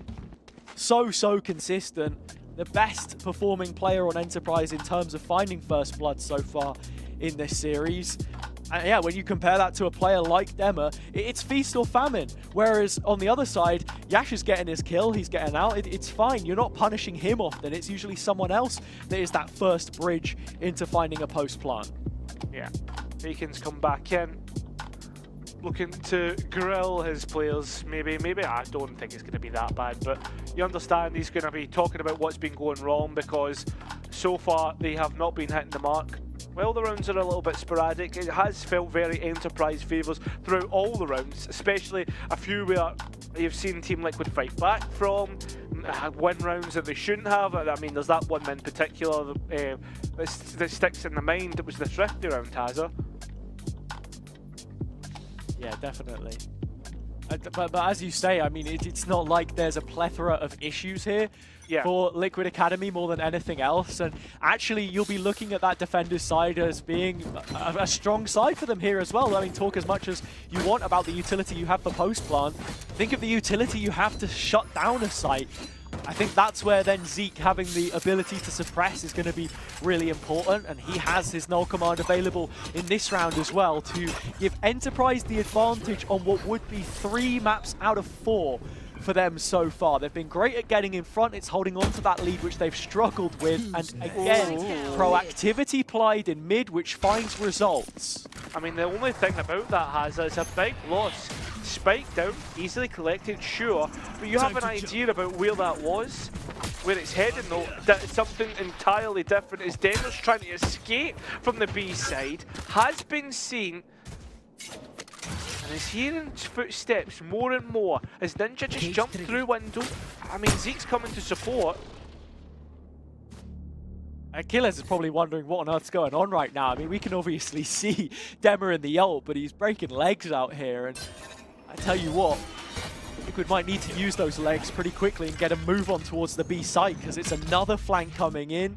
Yash off the back of that mid kill re-aggresses. Expect Dema to take this fight himself. He's light to fight into connector, but he keeps on, losing that duel. Maybe he gets one, but one is just not good enough. Here is Yash. That's the spike dropped. No one left to pick it up. No one left standing except for GSR. He made a name for himself in Upper Swiss with the Vice on Abyss, with his clutches being king. Nothing royal about this. Enterprise on their own run back to the empty throne. Yeah, exactly. Well, with that being said, Hazza, 1 round for Enterprise here would be absolutely massive. An 8-4.5. I mean, we've seen it being thrown before. In fact, we've seen it being thrown yesterday against Enterprise. But with that being said, it would be absolutely monumental to have that going into the next half. Ultimates though, Liquid have to push themselves forward. It looks like Cupert's got an idea of where he wants to place his. What exactly Killer's trying to do there, still figuring out the setup as the utility from Cupert is making this a real nuisance. Can he stand his ground? Killer's playing around the cage this time, has bought just enough time for Yash to arrive. He's done his job, but while Killer's is in the cocoon, Yash on the site again with the blades in his hands. Zeke supporting. Job done as far as the Sentinel is concerned, because Enterprise have control. Yeah, they do. And well, it looks like they're trying to deny still that spike plan as the players make their way back forward. Just as you think Team Liquid are about to fight their way back through from another disadvantage, Enterprise slap them and tell them no. We're back to a pistol round, all even here. Everyone having 800 credits to play with. And well, the side switch. Liquid, what does your defense look like with this double Sentinel? I mean, that had to be the call as well for Killers. Just buy as much time as you possibly can. That is your job, and he buys more than enough there for Enterprise to get their 8th. With this 4-round gap, it's the biggest lead we've seen any team manage to enjoy so far in the series. We've seen a couple of 7-5s, a 6-6 on our second map, but 8-4 is a statement of intent and of authority from Enterprise. You have to remember, we haven't seen this map from them so far, but they're playing a fundamental game, plain and simple. It's been good. Is it going to be any better on the offense? Oh, I mean, no. where's Demmer off to? He didn't have a TP place. There was nowhere for him to go, I don't think. Hardcore parkour, mate. You never seen it? I have. Hardcore. I'm just doing you dirty there. I'm sorry, mate. I couldn't resist. You're terrible. No, you are terrible. And I will be writing an email to HR about this as well. The infamous Polaris HR. Yeah, the one that, I mean, I think that's just an empty inbox that Bodoc's given us, to be honest, mate. It's probably just filled with me and you. Well, well, you'll be talking to my lawyers then. You have a lawyer? No. Where are we going with this one? I don't know. I mean, Look, the I'm pistol asking- round, it started with Demo dying, and from this point onwards, it's just been a recovery mission for Liquid, and actually, timing of the salvos couldn't be any better. Another assist for the most assisting player in the league, Hupert, helping out the rest of his team. With that, it is on to just Doma.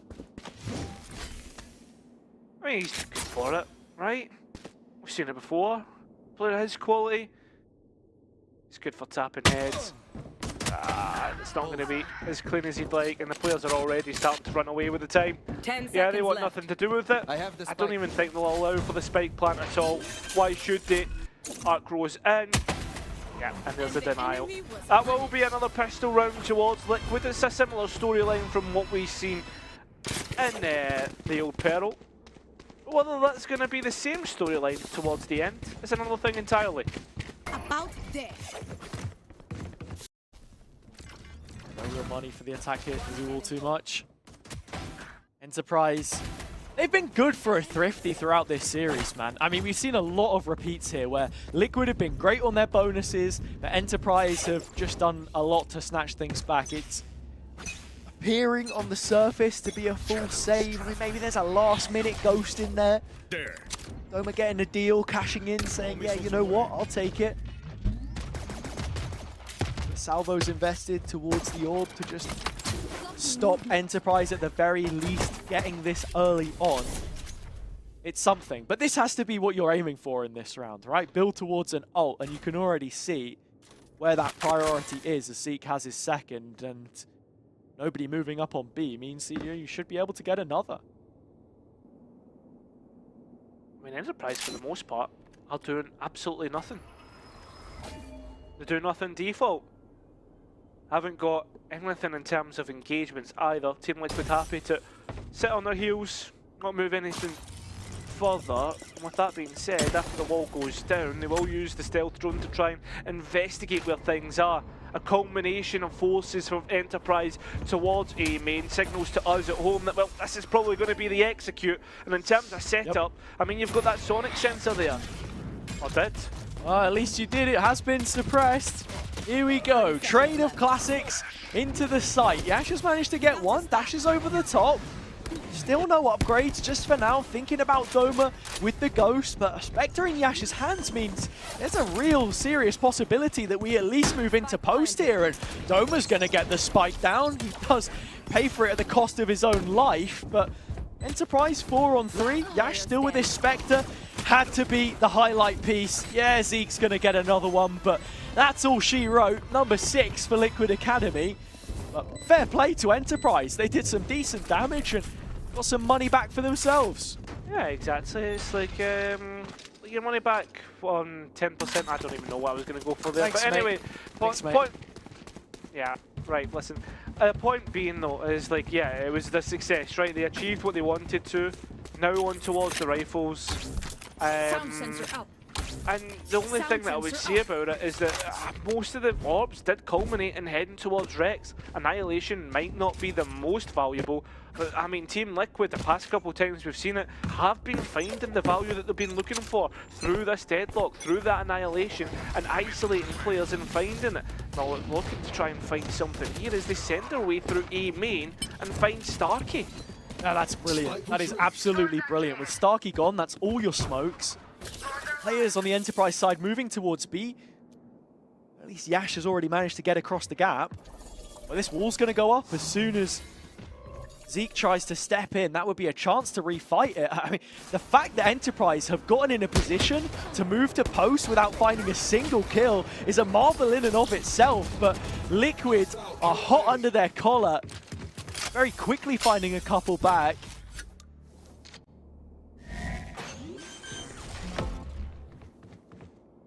They try and find more, and that's why Kill is in this position. Here's the steps coming through from the Yoru, but I mean, you're looking for Zeke to try and help out. Stop people What? getting out CT, and does so. The Yoru that they know about and haven't only has an outlaw or a classic. Goes for the second, the latter of the two options, and it looks like Zeke might have just bought them the round. Well, it shouldn't have happened. What is going on? These classics are hitting like trains, and Zeke gives a sigh of relief there. I don't think that should have been an Enterprise round, has it? No, give me Bacon Cam right now. Give me Bacon Cam right now. Guys got to be fuming. I mean, Liquid Academy just giving away little opportunities there. It felt like they were fighting together, but they just don't win the duels. I mean, I just need a replay, full stop, but yeah, the fact that Enterprise get into B without a single kill, I think it was a 5v3 at a point. Yeah, the Enterprise get one back. You've got to hunt for kills in that kind of position. You just don't have the numbers, but here goes Starkey again, moving forward, flash right down the throat of Demet.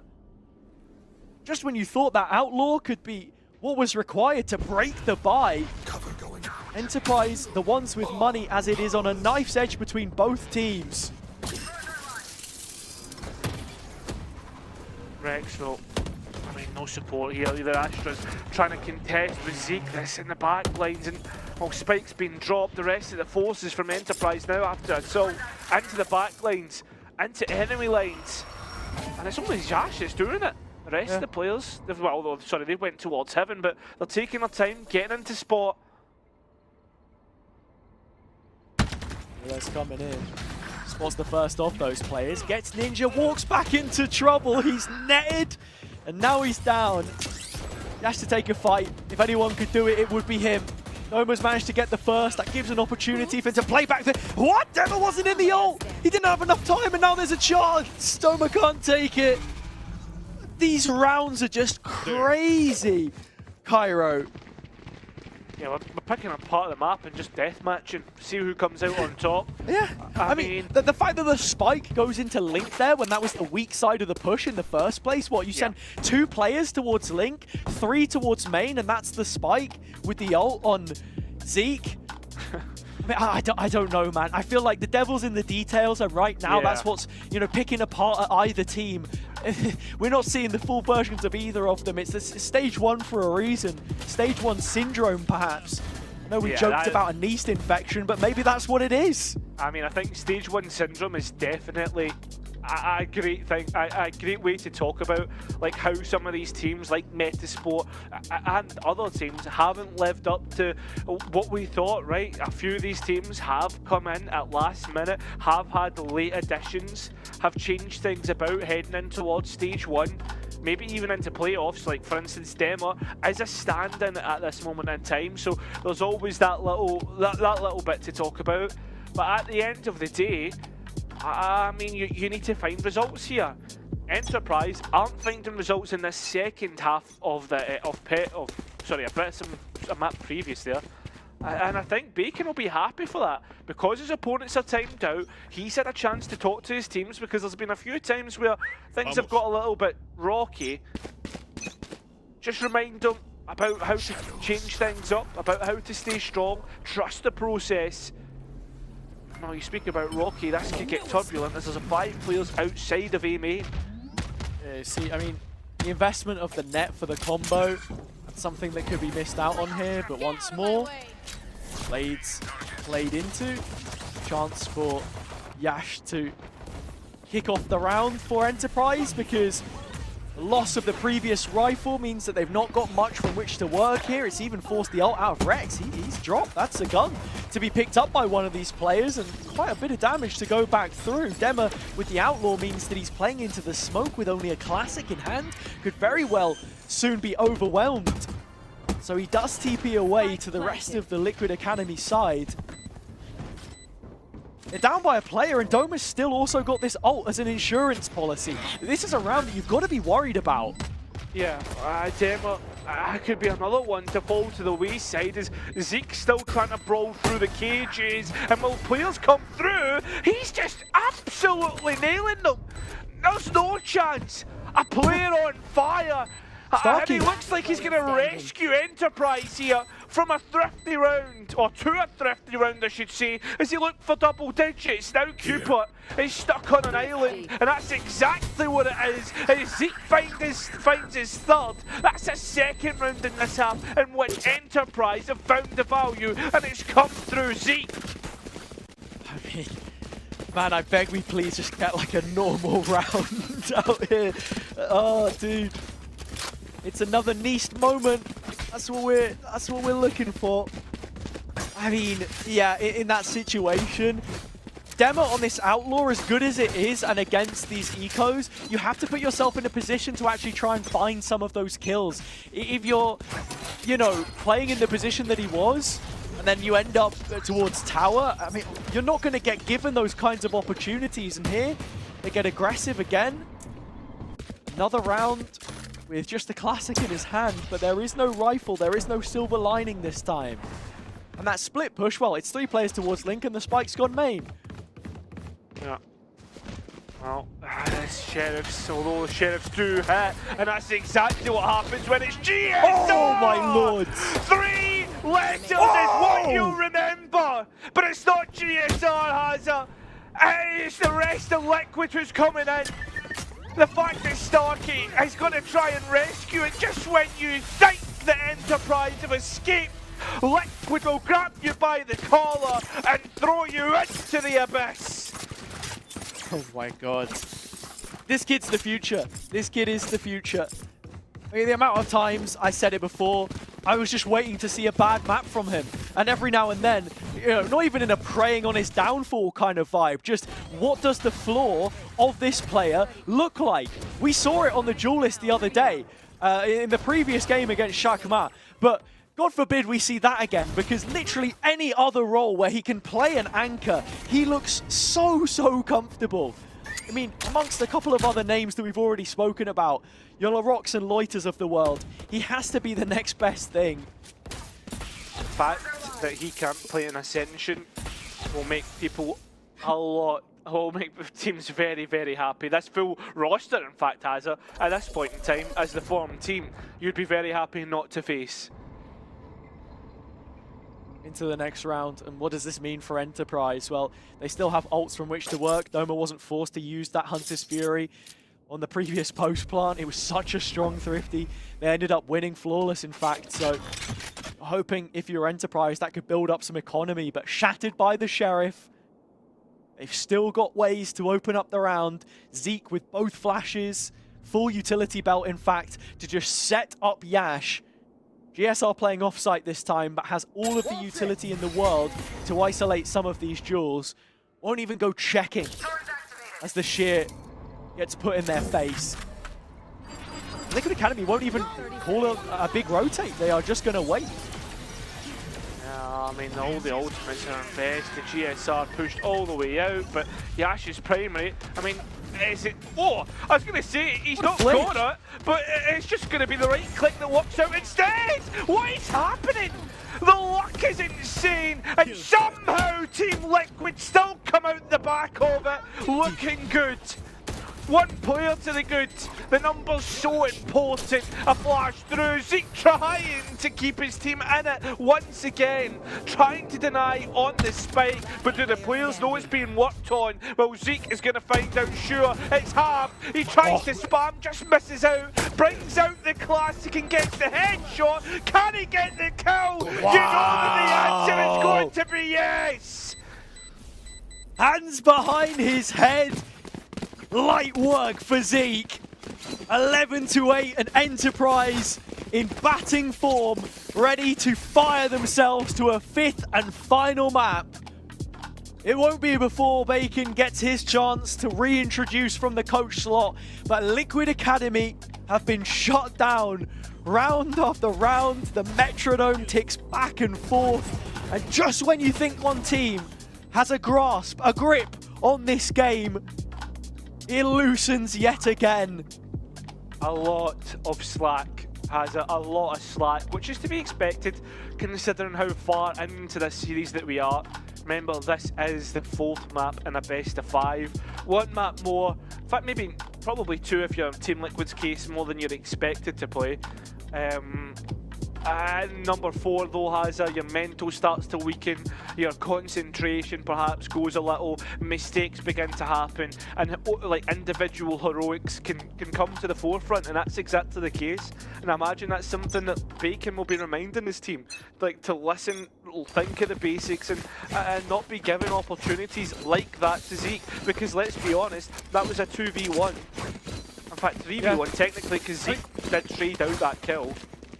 As I said, Zeke so far in this Enterprise playoff push has been the everything man. He's been tasked with the job of fitting and filling literally any role you could find him in. The majority of it duelist up until this point. The KO is causing carnage. Liquid Academy have done well to fight as well as they have done up until this point with a stand-in too. Say what you want about Donatello, but he does have quite an individual playstyle, so a 1-for-1 with Demo hasn't been too bad, but I think you are seeing the stress put on him now, especially in how he's trying to find these openings for them on the defense. But partnered up with Ninja, there is more confidence. B, the info for Liquid Academy. Now they should know this is an A play, but will they find out too late? Will they set up for this correctly? I mean, I think as well, the other aspect to it has it. It's just where the post plan looks like, what they find at the end of the day.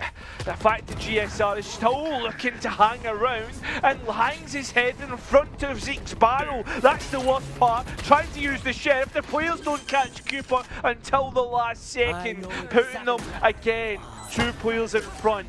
Rex at least gets one back, but you're still waiting for this flank to come in, and Rex is trying to hold on to CT. He's actually caught himself, and now finally the players are here. But look at the post plant, it's already set up. They've already lost players, and are they too late? Killis gives you that answer. It looks like yes.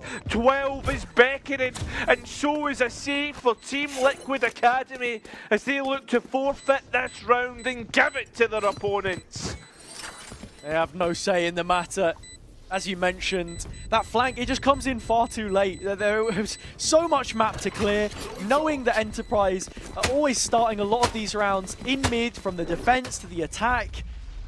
And there you have it. That's number 12, map point. And final map point to take us to the decider, to go to Lotus, where, as you have called upon a couple of times, Liquid do have a pretty good record so far, and they've managed to build into this tournament, you know, fairly convincingly on it. However, when you think of Enterprise and the maps that they've played previously, or even just yesterday, and that game that we saw between Liquid and Shakuma, they ended up losing there in quite some fashion. So we'll just have to see. Rex trying to go for something aggressive here. He has netted 4 players, but only found the one for now. That's the thing. I mean, Enterprise have only played it once. Team Liquid Academy have played it 6. You know, it's a conundrum. How do you reset? How do you reset in this round? I mean, most importantly, is Enterprise look as if they're just ready to bring the sledgehammer. and hit everything down. Players pinged out. The only thing is, as well, they're suppressed. Spike will go down pretty easily. Team Liquid Academy look as if they're setting up for a set retake. Yeah, but these retakes have been so troublesome for them so far.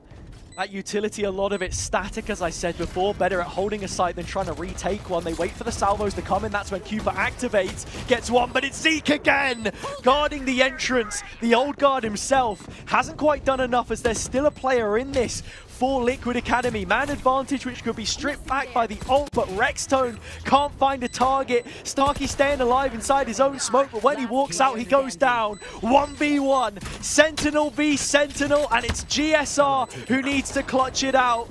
The clutch kid can't do any more. It's Killers to the finish line as Enterprise will find themselves on that final map. 13-8 on their Abyss debut. We are going the distance.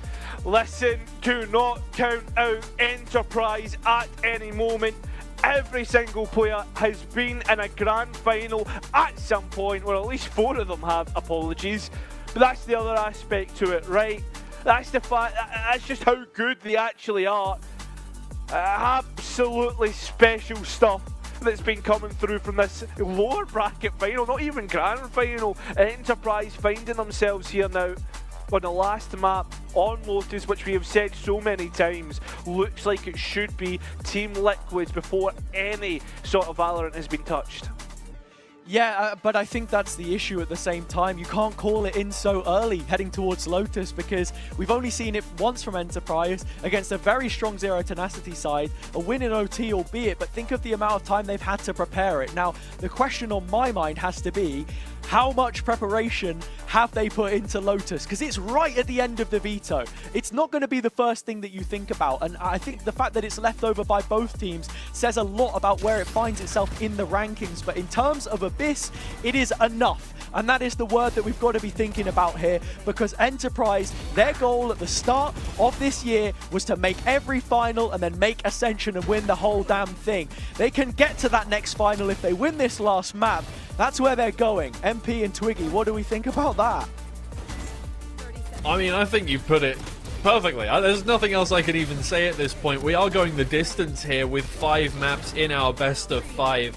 And, I mean, it's all down to this last one. Obviously, both teams are really vying to get into this grand finals. We saw how much Zeke wanted to play against Checkmate yesterday, and obviously we know that Team Liquid Academy want to get back into that grand finals for the rematch. So the fact that it's going down to this 5th map is no surprise whatsoever. I think we should just get through this segment as quick as we can so that we can get to that final map and just let these guys duke it out for that last one. I mean, there's just... It's been so amazing to see, again, how much Enterprise Esports can really just fight tooth and nail to keep themselves in a series, because Team Liquid Academy on paper should have this one on lock. Yeah, absolutely. I mean, 25 and 10 on Zeke. You were saying it. He wants to go to the final. He wants to face Sharkmot. He wants to show that they are the better, well, not full Polish team, but at least half Polish team. I think that map was crazy. There was a round where Haza was like, I really want to see a normal round, and I think there was 3 abnormal rounds right after that. GSR getting a Seraph, almost ace, a 4K, holding down that fort with just a Seraph. Obviously it's GSR, so you can do that. I think this map was a mess. It's obviously stuff that we see from a 4 mapper, usually best of 5s. As you go forward with these maps, you're gonna see more and more messy maps, but there is one round that I want to break down that wasn't quite messy, that was actually quite clean. This round, I think for me, there was multiple layers where there was a lot of stuff happening that might have gone missing for a lot of those teams. And let's see if we have that on the Telestrator. I think we should be able to get that round up. It was round 7. There was a lot of stuff, and I think Haza was even saying, let's see whether MP can break this down. But for me, I think there is so many layers to this round. First of all, Team Liquid, they are so set up for an A split. Obviously, it seems like that Teho is going mid with the Yoru. They have Dimensional Drift right here. They have Cosmic Divide, and they have the Steel Garden. A lot of utility to take down that side. Let's play out the round a bit. Let's see what happens here. Obviously, Dimensional Drift coming instantly. Cupid going for the support in mid. Deemer just running through. Oh wait, what? How are the vents open? I asked myself. I did not know this trick. Let's go back. Let's go back. Let's focus on the map and see exactly where Cupid is. It's right there next to Deemer. Obviously, if you know this trick, you're like, yeah, I've already known this. But once you place guided salvos close to the mid vent, the salvo goes through the vent, breaks the vent, and actually allows the Yoru go through those vents, go all the way to A heaven, have all of that space, and also allows Cupid to group up here, having that fourth player in A lobby. A lot of utility there, a lot of ground taken. Let's play it forward. Team Liquid, obviously, Dimensional Drift is great. You clear out the whole side. I think it's a bit overzealous Sova ulti coming through because you cannot really contest this side. Steel Garden on GSR, it's gonna be used in a second to buy some time. Armageddon coming through as well after Cupid gets that plant, which allows even more buying time. But I think this is the place where Enterprise Esports actually shine. I think a lot of mistakes were made on that previous map. This round was perfect. They fixed it completely. Kiles gets a first kill. That's perfect. You have a great retake coming up. It's a tough situation because Deemer is up front, so you get that traded instantly. But check at the map. I think this is brilliant. These two players, they are okay. We want to group all the way to our 2 players as well. We want to take this fight as a 4-player stack and overwhelm this side. There was this previous round that we saw on Pearl where they actually went 1 by 1, but I think this is brilliant from Enterprise Esports. They fixed it and they group up in CT. And look at this, they just overwhelm the side. There's nothing Ninja can do. Zeke gets null command as well. But this is a place where another layer comes in. You already saw it. Null command obviously denying a lot of stuff. You cannot place utility, but Cupid is already positioning himself so far that he can actually place those salvos down. And look at this post plant. It should be easy. Enterprise, okay, we basically won this. GG, let's defuse the spike. Oh, what is happening? Stargate Jazz dying and 50 or 0.50 seconds pretty much left for Enterprise Esports to defuse that spike. It's not too much. There's multiple layers in that round. I think that was a crazy round overall. A lot of tactics, a lot of discipline used, and I love that for Enterprise Esports. I think that was very great showing of the whole map. They were able to stay disciplined, group up, and actually go for those retakes together. Obviously, there was multiple rounds where GSR was able to pick these players 1 by 1. There was a lot of messy rounds, but I think that was one of the better rounds for Enterprise Esports. Alright, well, with that wrapped up, we're going to go straight to a break because we've got one more map to go. We've gone the whole distance, and we want to give you guys as much action as we can, as quickly as possible, so don't go anywhere. We'll be back with the final map very shortly.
I could be strong, survival on my own, but now I'm running out of hope. I need somebody else to save me from myself, a love too precious to let go. I've been searching for someone for all my life. I keep on wondering where you hide. Nobody knows. I've been waiting for someone to come around, but I keep on wondering where you hide. Nobody knows. Nobody knows. Nobody knows.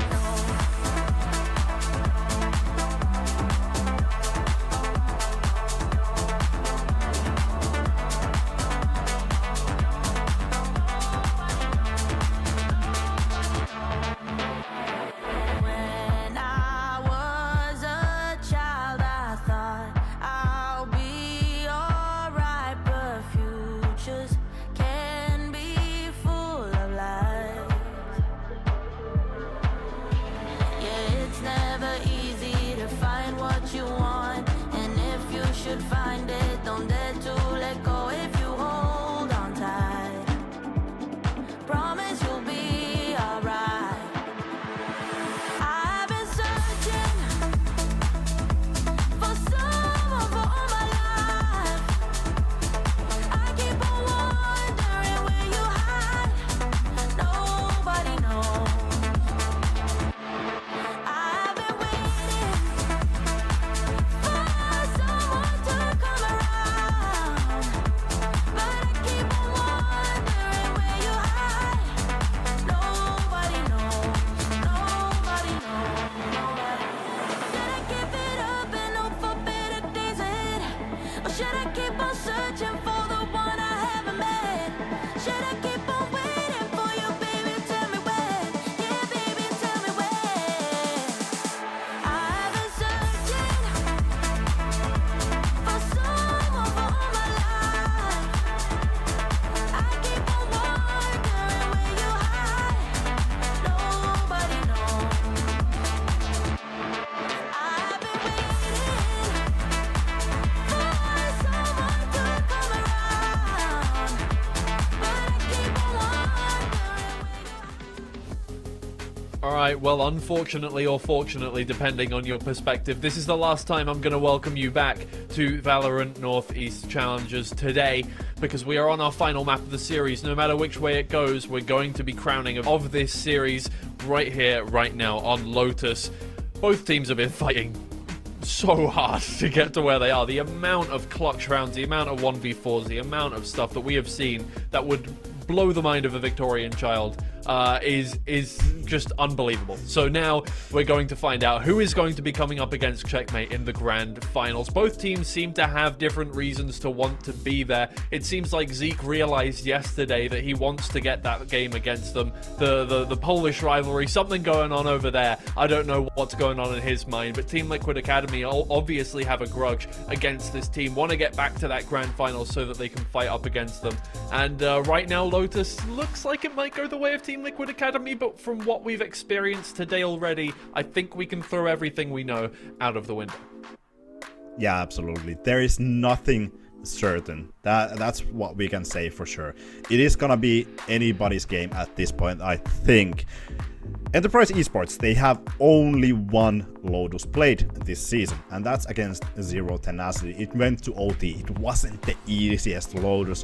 Jazz had to put a lot of numbers on the plate, like usually. Zeke, I think him popping off on that previous map is gonna be huge for Enterprise Esports, like we talked about yesterday, like we talked about today on the pre-show. The mentality that Zeke brings to the roster is insanely good, or at least that's what it looks like.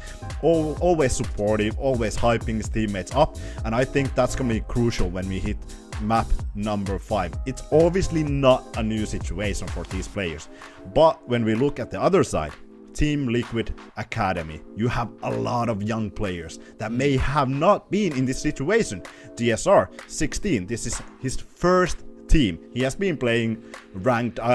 I'm sure that he has had multiple like 20-hour, 15-hour ranked grinds. I'm sure. But I think this is a different level of thinking, because you have to be really cognitive constantly. You have to focus your fullest. And I'm not quite sure whether the young, inexperienced team is up for it. And Enterprise Esports, I think they do have a small upper hand here. Yeah, this is the only composition that Enterprise Esports have played here on Lotus. It's nothing too out of the ordinary. Not running the Fade, though, quite critically compared to Team Liquid Academy, who the last time we saw them on this map, it was at the end of their series with Checkmate. It was what put them into the lower bracket. And in fact, they only got 3 rounds on the defense, which is not a lot at all, you know, considering the game ended 13-8, and when they started on the defense and they only won 3 rounds on that half. They're really going to need to implement some changes if they want to get something going here. They have played this map a lot, they just haven't won a lot on it. Yeah, I think they had great kind of setups, a lot of trap setups. I think there was one round that I analyzed yesterday, but I think Checkmate was just on top of that. They knew exactly what was going to happen. If Team Liquid had a Rolling Thunder, they knew how to expect that. They knew how to place one player behind. Oh, Team Liquid Academy, they are actually falling back to that composition that they played previously before Checkmate game. They have 2 games played with this composition, which is going to be interesting because you kind of switch it up. You switch up the tempo of this game, how you play. Maybe they didn't quite feel that breach. Maybe it was a little bit too predictable. So they want to bring this Teho in. Yeah, I mean, if nothing else, the placebo effect of the fact that they have lost with the breach and they won twice in a row with this composition against Zero Tenacity and Metasport before that might actually help them out in this one. Just knowing that they had a better win rate with this composition could be better. Yeah, and yeah, switching up the Jet, I think that brings a lot more questions about the operator. Yes, operator has been amazing. It's so hard to play against him, especially on the defensive side, but also on the attacker side. It's a rough situation. Please, Kairoan has one more map today. Hey, there we go, man. One more map. It's the decider of the lower bracket final, and we get to see who's going to join Shakma in the grand final for the first time in Challengers Northeast. Now, we've already spoken a little bit about Lotus here, Cairo. I think when you look at it on the surface, the big thing for me, this has been the deciding map of the last 3 best of 3s that Liquid Academy have played. For Enterprise, we haven't seen it since it debuted for them in the Swiss stage. I mean, Hazard, a big thing for me heading in towards this, as you said, I mean, we've only seen it once in the Swiss stage, but 6 times Liquid Academy have brought it forth and said, look, we're happy to play this. This is a map where we feel comfortable on, and this is where we're going to end up right. 6 times they've played it in officials, 6 times they have felt more comfortable playing it as time has went on. Enterprise bring it back for a fight to the death against their opponents, Team Liquid Academy, for a spot. It's a 1-map shootout for a spot in the grand final. Spot which Liquid Academy were close to before, but Shakma ended up beating them there. They came back on this same map against Metasport to prove that they were a serious contender. But against the old guard that Enterprise have provided, going into this series, there is no taller task. The amount of tape that there is for this Liquid team as well, you've got to be thinking about their preparation that they bring here. And initially, it's that same aggression that we see towards the lobby side.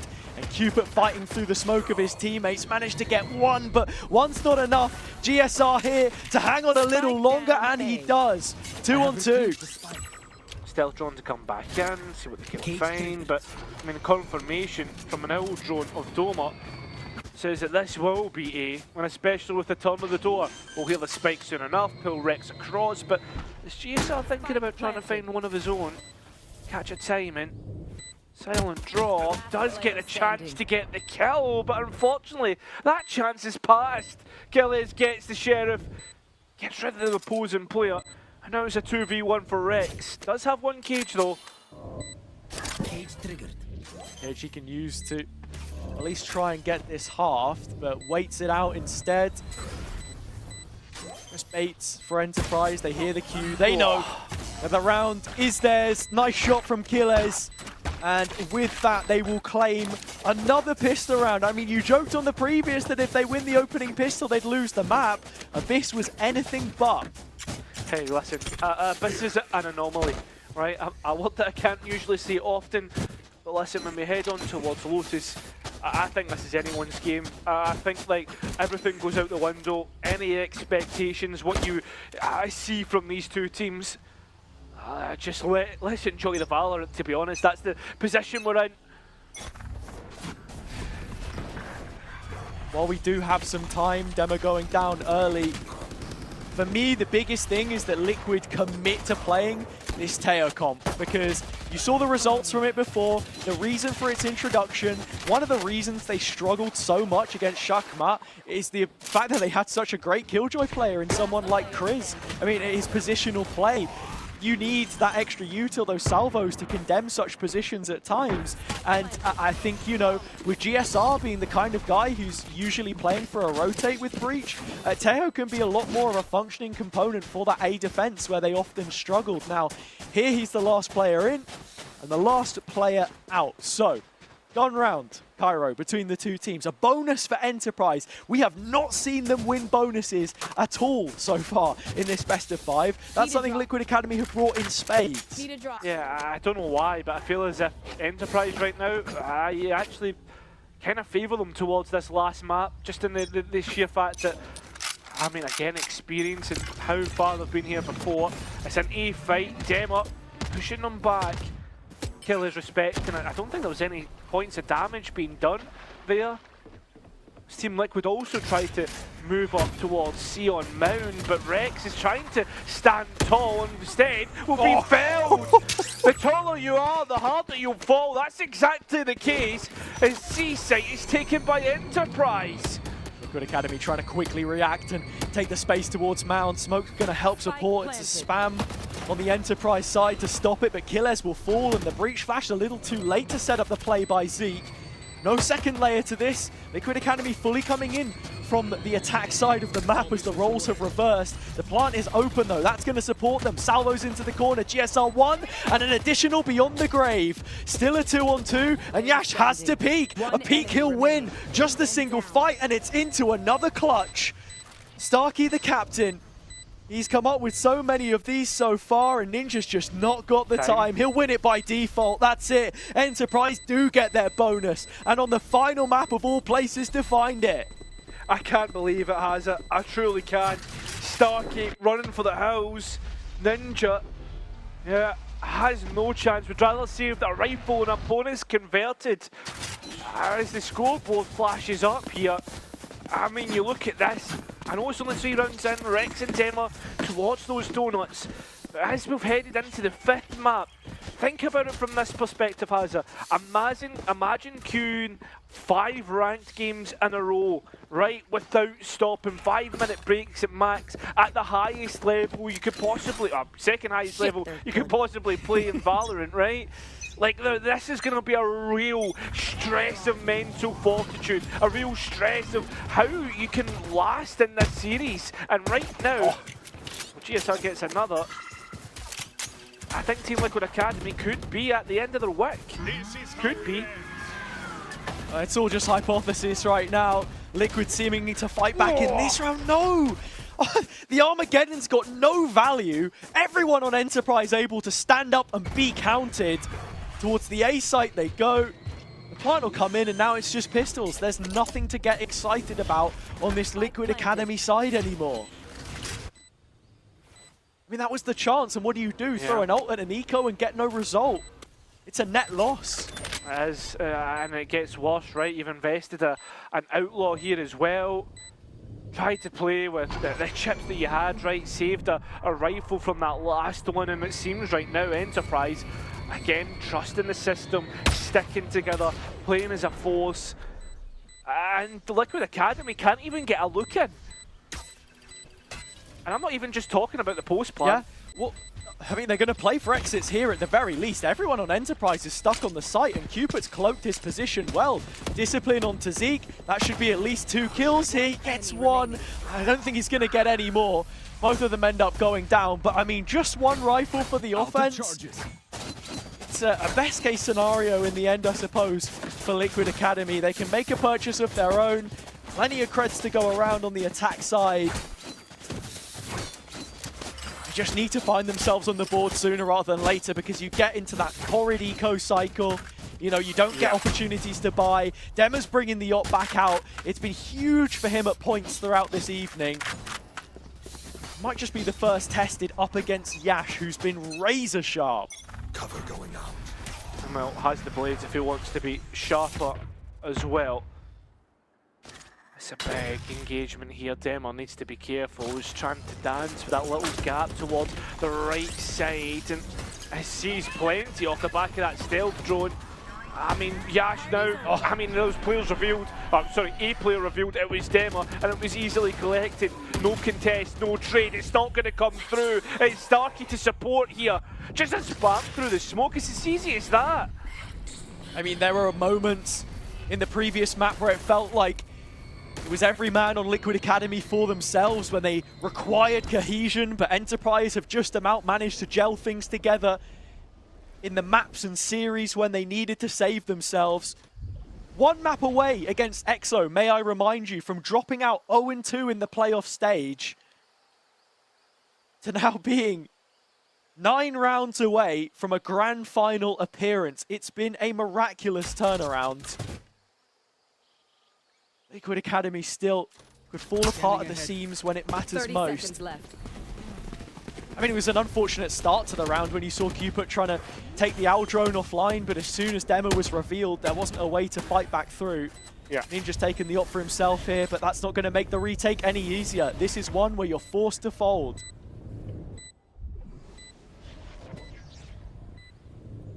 I mean, even like the hesitancy to walk through Waterfall right now. Team Gun Liquid rather save the op, rather save the rifles, and yep, there it is. They've thrown in the towel. Don't want anything to do with it. Allow Enterprise to hit their 5th. Sooner rather than later, Bacon will be wanting to introduce themselves once again. Talk to his players, remind them, listen guys, trust in the system. Don't get caught out here. Going for heroic plays. Allow your concentration to drop, because at the end of the day, when it comes down to it, Hazza, you're going up against 4 champions, 4 people who have been here before, and a grand, well, it's not a grand final, but a best of 5, having to prove themselves as to why they are as good as what they are in their own respective regions in Tier 2. Yeah, I think it's important to sort of remind, like you say, 4 players who won Stage 1 as recent as last year. But even then, Here. Doma, someone who's been in VCT challenges, as it was known at the time, finals with Fnatic, Masters events. This is what we're talking about. It's not a 5-round timeout from Bacon this time. Once again, they go onto the breach. Starkey TP, where is this? In towards stairs. He's ready to set up the site. The paranoia cuts across the back to try and find the fight on Ninja. He has slipped between the lines and set up in the rafters, playing towards heaven. No chance to deny this spike plant. Zeke does get spotted. He's the first casualty of this round. I like this. This time Team Liquid haven't tried to fight in the front foot. They're trying to play for a set retake and being slower coming in. But kill is, gets one back in their favour. Invest the ult as well. Now the rest of Liquid are trying to come back in and find the fights that they want, but Enterprise are denying it. The smokes are back up, and Yash is even here. The players are combining. Enterprise look to confirm 6 in a row. At the start of the most important map in this series. What a way to start. And imagine after that round, Hazza, you're expecting a timeout. You are. But I mean, Liquid Academy, even if they do call time on this, can't do anything in the following round, so I don't think we're gonna see it. We are, okay, made us wait for it and now made me look like a fool, but the point still stands. 4 Sheriffs, a Guardian, you've got to have thought of something crazy here to find a round win. And let me just say it again, this is the most important map series as a whole in every single player on the Liquid side's career so far. None of them have made this deep of a run in a Challengers competition. This is the heights which they are hitting for the very first time. And Bacon's got to realize that. As someone who's been within the org for the last 4 years, he knows that, you know, pressure in these moments can make diamonds as much as it can shatter dreams. And when you're looking at Dema standing in, trying his best at the foot of the scoreboard, 0-6, something's got to change to get him in a position where he can just make the rest of this team equally as comfortable. Yeah, that's the big thing. I think as well, at the end of the day, still plenty of rounds in this have to be played right now. Still a chance to come back in. I mean, we've seen 9-3 halves come back from before Hazard, especially in these circumstances. There's been other cases where people have fallen to the wayside. Liquid now with a chance to try and show some resistance here as they go towards C Mountains. Cupid not with the best of TPs away, but still manages to keep himself alive. Elsewhere though, a highlight, a player who has been good, GSR, does find kills. As GSR takes his moment. Moments maketh the man, and already this young gun has his imprint on the round. Still an ult to play with. Zeke has the Rolling Thunder. Breach Bomb invested, and Rex reinforcing the site with a trap of his own after the fact. So, Right there. gonna require a bit of a clear. He knows it, he's called for it. The player is equally involved in the mid-round. You've got to remember, as much as Starkey is the in-game leader of this team. Right there. Oh, Rolling Thunder has a, I mean, you want to be in a tough spot, it doesn't get tougher than this. A classic stunned up, bringing out the Guardian in the last minute, and it's the Sheriffs who do the work actually. Starkey though, looking to lead his team towards the end of this round in a 2v3. The players though feeling a little bit uncomfortable, and after the timeout, a thrifty round comes through, and I imagine Bacon will be happy with that one.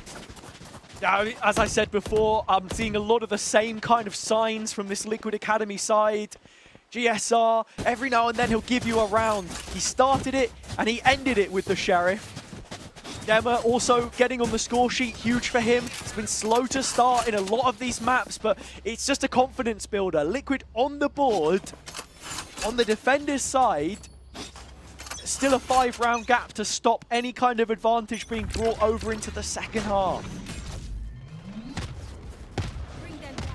For Enterprise, it's food for thought. Yeah, I mean, that's You've just lost to an eco, let alone your first round.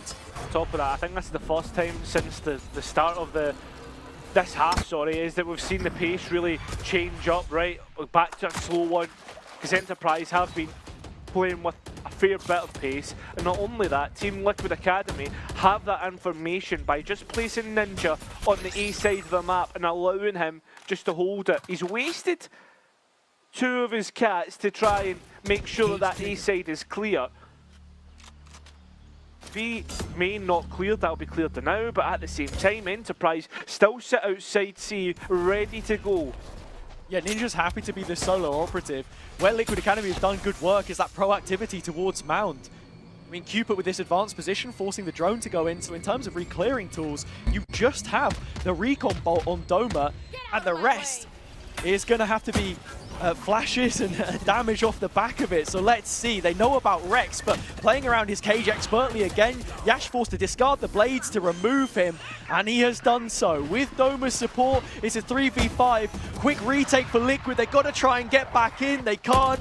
Yash just the one with GSR. There as well, Dema and Ninja arriving. All of a sudden, it's a 2-on-2. Killers has the flank and could be the backstab, but there's only 10 seconds left. Starkey's got a plant. Dema can win this! Dema has won it! A huge clutch from the stand-in! I mean, he had to come up clutch. He has to show why he's here as the stand-in.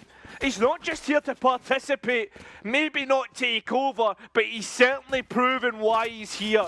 6-2. And I mean, Liquid are now starting to fight their way back. 4 rounds left of this half.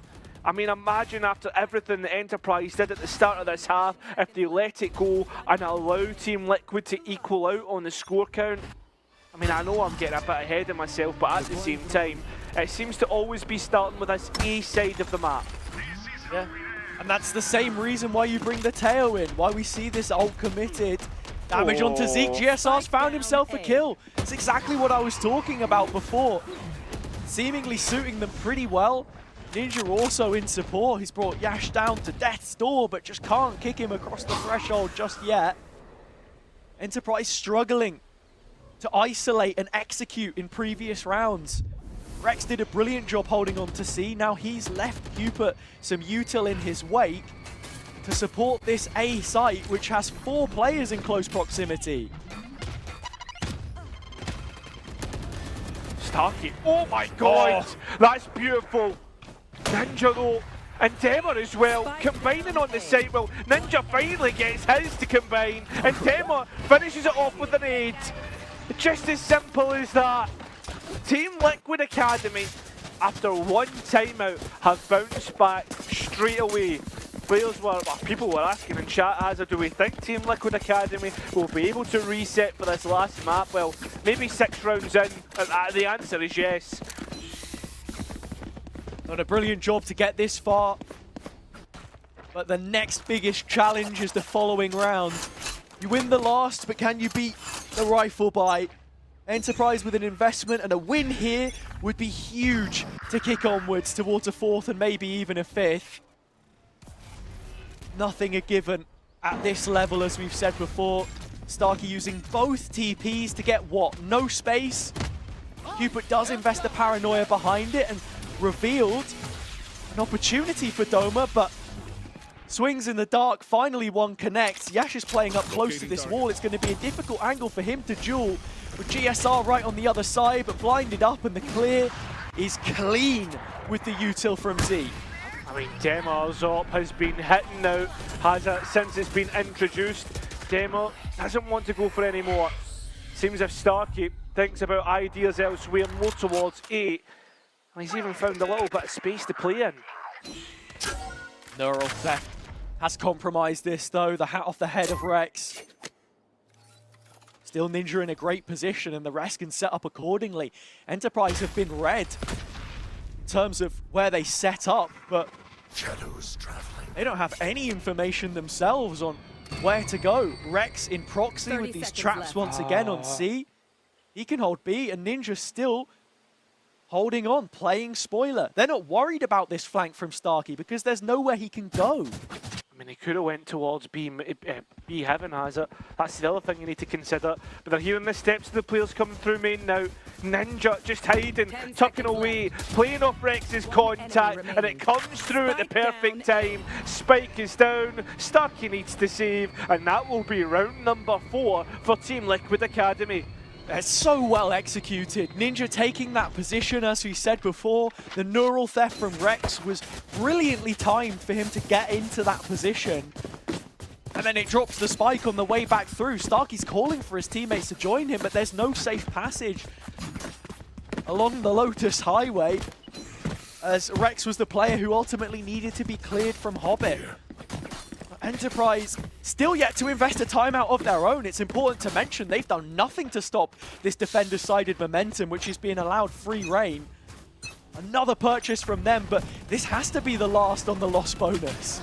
I mean, this is the crazy thing to think about here, Hazard, is just the fact that Enterprise at no point have stopped things, stopped the momentum, happy to roll with the punches, and allowed Team Liquid to just continue forward.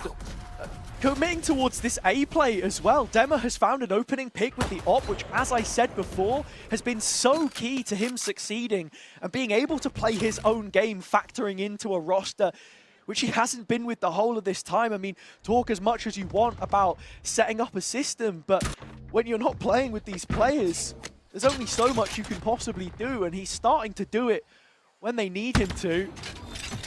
Cam spots, early info, other extremity, but still, Liquid Academy are not going to have players on C. This is unbeknownst to Enterprise as they are yet to execute. 3 players here by the time they reel it in. Yeah, that's the biggest problem. The fact that you're allowing Liquid time to get here to gamble. There's a little gap at the bottom of the smoke, and the spam just doesn't quite connect. Although the trap will and Killers escapes with his life. Players trying to duck and dive and dodge and try and keep themselves alive, but still, look at the time, Hazza. And the fact that the players are still hanging around, still keeping themselves alive, and still denying the spike plan. Killers had 9 points of health, but now he has none, and no teammates either. 5 rounds in a row to answer Enterprise's 6, and with 1 round to play, can Liquid equal the momentum that Enterprise had? I don't want to bring it up and be like, oh, why aren't Enterprise using the timeout? If you feel like you've got the read, go for it. But sometimes there is benefit, especially with a guy like Legia with the experience that he has. You're talking over a decade in competitive FPS from CS into Valorant. Someone who's coached teams to Ascension wins, for goodness sake. Had to be the bonus that adds to this team that gives them half a chance, but not really seeing the benefit of it right now. Blades on Yash. Found it a little difficult so far to open some of these rounds. Dema has gotten right back into it in the previous 5. They have site control of C here though. And there's nothing that Liquid can really do to stop this. GSR no salvos. Dema's nade is over on A. We're going to post 5v5. Killers, although this time round, has managed to get an advantage in post. One thing which Enterprise can work with. But can they push it forward to the ultimate end goal? I mean, with a player, or Killers being that player to go and flank through, that could be the real win condition in the end. I mean, look at the utility. It's managed to slow down Liquid's push. Enterprise in a prime position. They haven't felt this for the last 5 rounds, but at the tail end of the half, the opening 12, they might just have their way with things. GSR 1v4, spotted the first of his targets and already found the second. Killers needed to make a major misplay for there to be half a chance that Liquid do put themselves above the waterline in this first half. They won't, but 5 rounds when they were 6 down is about as good as it goddamn gets. Yeah, I mean, it's not only that. Everyone at home would be thinking, right, well, at the end of the day, it can be attack-sided, right? 3-side map. I mean, you can have that advantage, especially with the momentum at your back. Have to agree, and I imagine a lot of people will as well, that the question is why did they keep 2 timeouts moving into this second half? Listen, we'll find out soon enough as we head now into that second half. What's the difference? I mean, that breach on defense, though, Hazard, can be so frustrating to deal with and so good at maintaining A control. I mean, Zeke, not the most kills on his team so far, but the impact has been there. It was certainly felt on Abyss, on the flashes, on the KO as well. That's what he'll be looking to try and enable here as much as possible. Already the stun helping get Yash out towards rubble. That's where he'll wait. Rex's cam not going to be able to spot him right now. He will have to clear it, forced to invest some of that utility, of which there isn't all too much. Stealth drone perhaps from deep. It's a major piece. Now that Yash is noted, you think about it, Paranoia comes in, but the stun goes the opposite way. He dashes right out of there, and with it, that's the numbers Enterprise. Oh, unfortunately, Yash did have to reload though, and that will cost him the life. At the same time, the rest of Enterprise are beginning to swarm round the A side, knowing that Zeke does need the help, does have one flashpoint to deal with, but won't use it. They're running straight into trouble here, Liquid Academy. Dema in the face! Zeke, what a flick! Needing to follow it up though. GSR getting one back, and Rextone with a hat-trick. Team Liquid Academy now picking up their 6th round in 7 played. Yeah, Even looking at the halves that we'd had so far in this series, Cairo, what is this now? 5 maps played, 4 of them, Enterprise having the lead at half-time, but Liquid have immediately responded, and now you continue to favor them from this position.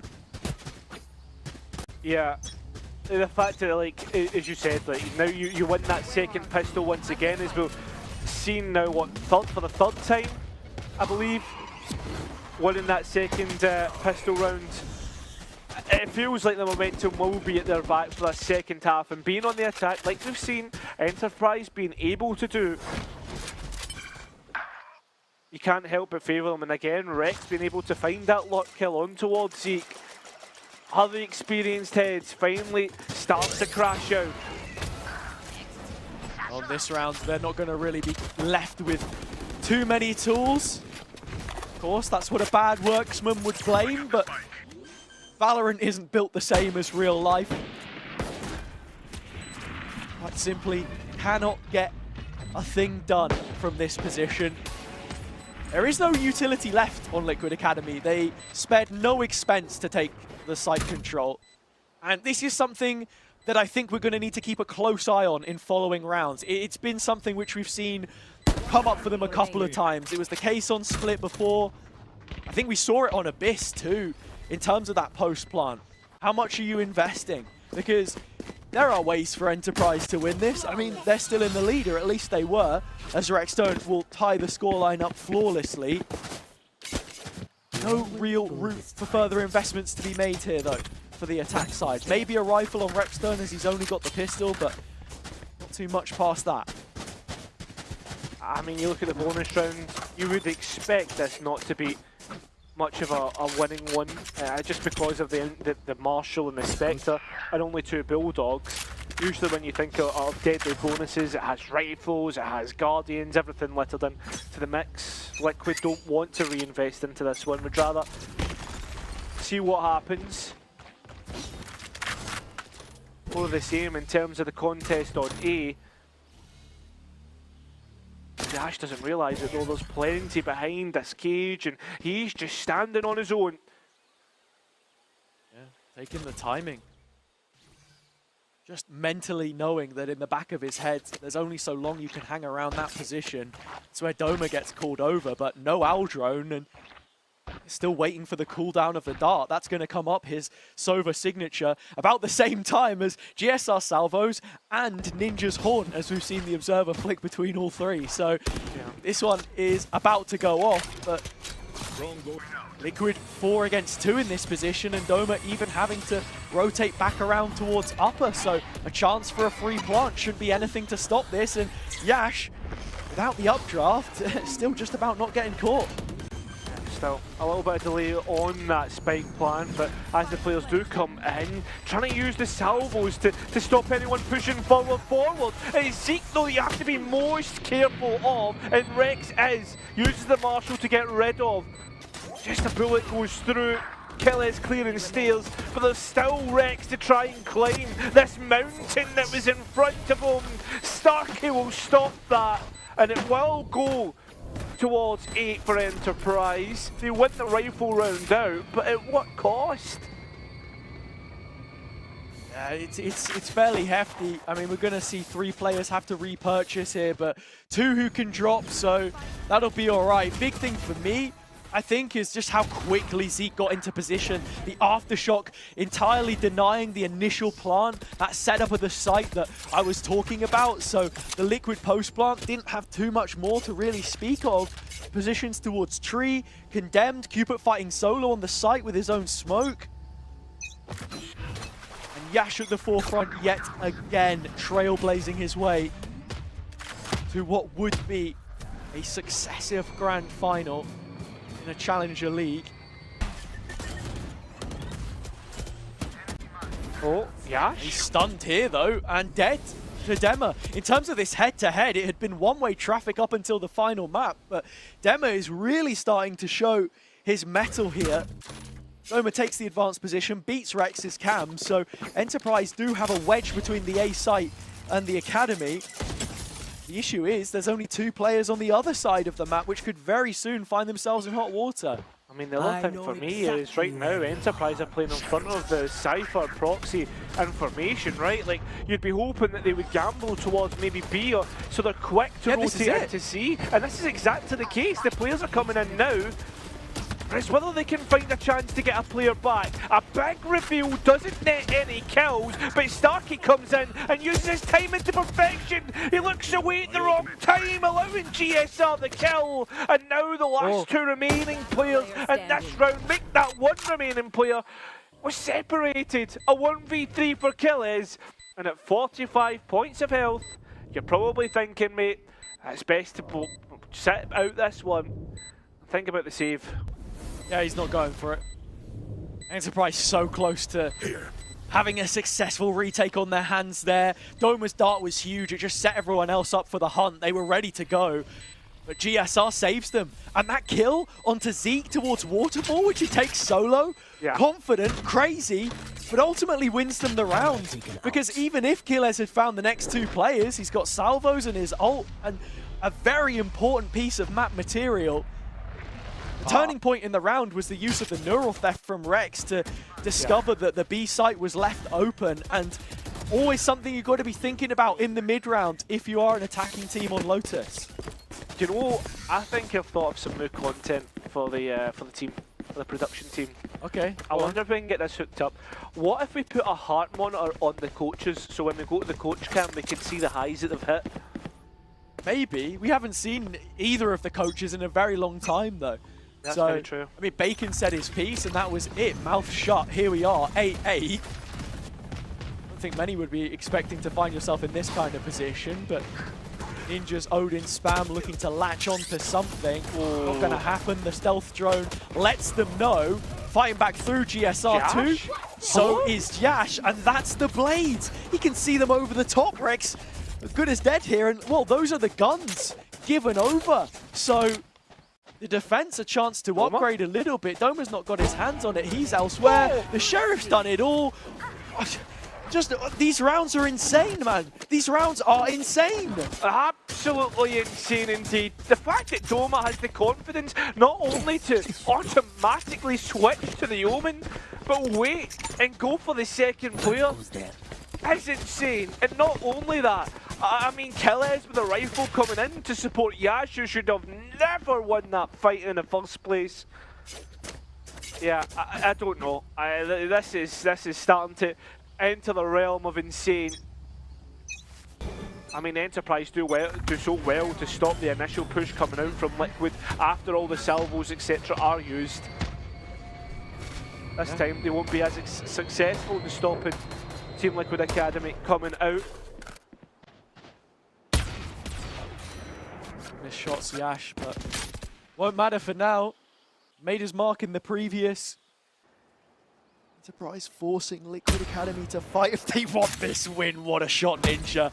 He took the bullet from the Outlaw, down to 10 HP, but his Guardian shot so well placed to claim the head of the duelist.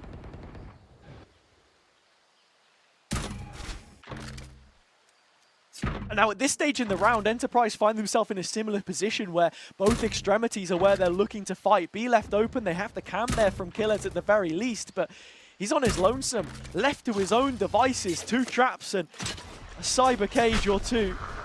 If he chooses to invest the next. Stealth drone didn't suppress, so he has all the utility to work with still. Oh no. Oh, Starkey's just been caught in a timing, and the rest of the players are trying to fight back. I mean, the paranoia is perfect. Killers has no chance, and a 2v4 is set up for Enterprise to come back into. One flashpoint, not a lot of utility to buy themselves in either, has her. No second layer either. Rex immediately repositioning towards Defender spawn side. He's going to be here for a late win if they need him. Spam coming through. Okay, hello, what the hell's happened here? And the last 2 remaining players are completely disconnected. You need to check CT, and they won't do it. It seems as if we're going punch for punch, round for round, back and forth. It's a rally between these two, but there is only going to be one winner, has it? The defense have only won 2 rounds out of what has been, what, 5? 6? 2 out of 6 is not great showing. No, I mean, this map does have its biases, but even if you go back and forth, when do we end up? Overtime, the exact same place that the Enterprise Zero Tenacity series in Swiss was settled on Lotus. This time, early utility for Cupid to at least check the B site, but they don't want to expand upon that initial ambition. It's into Yash's op that they go, and he's just so good with it. Takes the first kill, the shoulder peek for the second. It's trademark play from Yash. The third kill just adds insult to injury and salts the wounds of Liquid Academy as they open back up. Enterprise will have the lead for the first time in a while.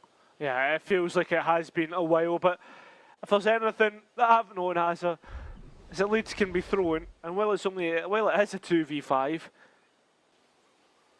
I still wouldn't count out the 2 remaining players, GSR and Ninja. Such an ominous yet threatening sound, the Owl drone making its way round the corner. They don't know fully about Ninja yet. Still, There's a ping. Stack set up towards upper, and they were thinking about it. Yash holding on that angle so long in the end, and still remains unwavering.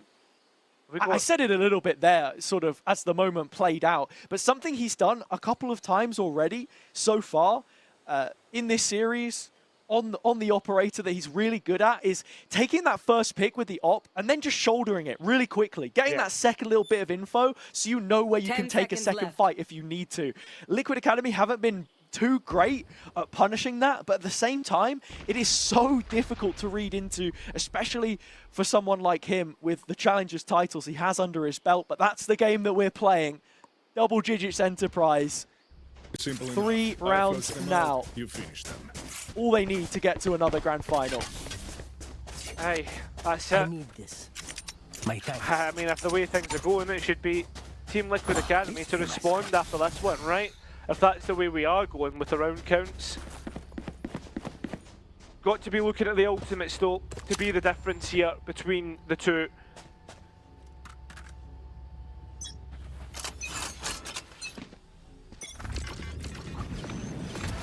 Yash up early, he just doesn't miss! Yash has not missed a beat so far on this A defense. Already setting up for the next duel. Liquid Academy just wanted the early space as the spike has always been inclined towards B. But through main there was a trap and now a rotation in their face. GSR's managed to get out here with Ninja as well, and the paranoia from their IGL has set up Rex to get out onto C, but I mean, they have players in positions yet to find value. Enterprise have kills, they are 2-man to the good. Yeah, I mean, Enterprise have a good view of what the situation looks like as the Omen is sprinting his way onto C to get that spike down. Ninja has rescued himself a Phantom though, and in terms of guns and pieces to be used, that's a massive one. Especially if you can get it close to your teammates, when that can be traded into, right? That can be picked up if Ninja's got caught. I mean, that's what it's all about. If Ninja can defend the site, he thought about the flank, but instead, just making Enterprise fear it instead. This Phantom has to do it all. Rex hit the first, Ninja finally stepping up. Nightfall online, traded with the Rolling Thunder. Players low, damage not enough. Zeke dropped down, Ninja still fighting, but it's Zeke that wins the duel. 11 for Enterprise. Touching distance now from another title challenge. I mean, Hazza, that's it. 1 round away. Remember, there is still time for Bacon to come back in and talk about it. We asked the question, no timeouts. Is it really too audacious? The answer is no. Full confidence in these players, in the experience, in the titles that has been accrued by every single member, and the best of 5s and grand finals they've all found themselves in. That's it, that's what you have to rely upon, and it's come up trumps against the rookies and the mechanical ability that's been put forward time and time again.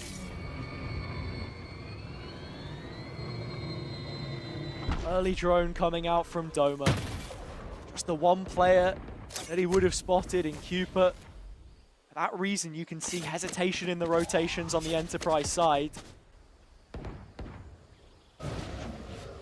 Same Cypher Trap as there has been towards front B. That won't get hit by the Prowler, but there's another one now, Hobbit side.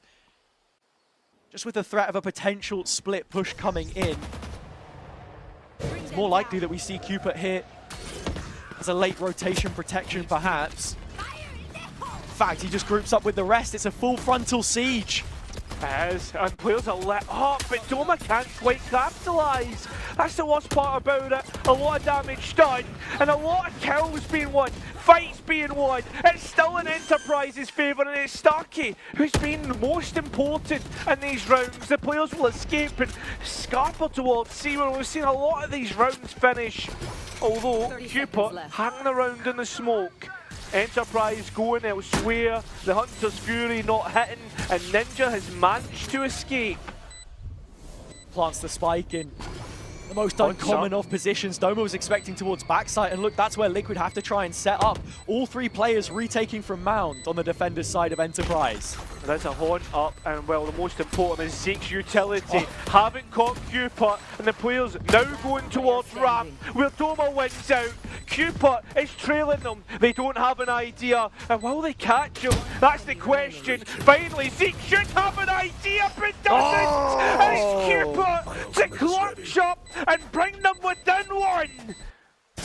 Such a big clutch for Cupid. So many times he has been berated for his position on this team, but it is a thankless task trying to group up these selection of young gunners to make them an outfit worthy to fight in a grand final, and when required upon himself, he can clutch it out, and he does. 10 rounds on the board. After the last two, it was the first time we'd seen Enterprise get a foothold back in this map after the early dominance of their attack side. Doma darting yet again.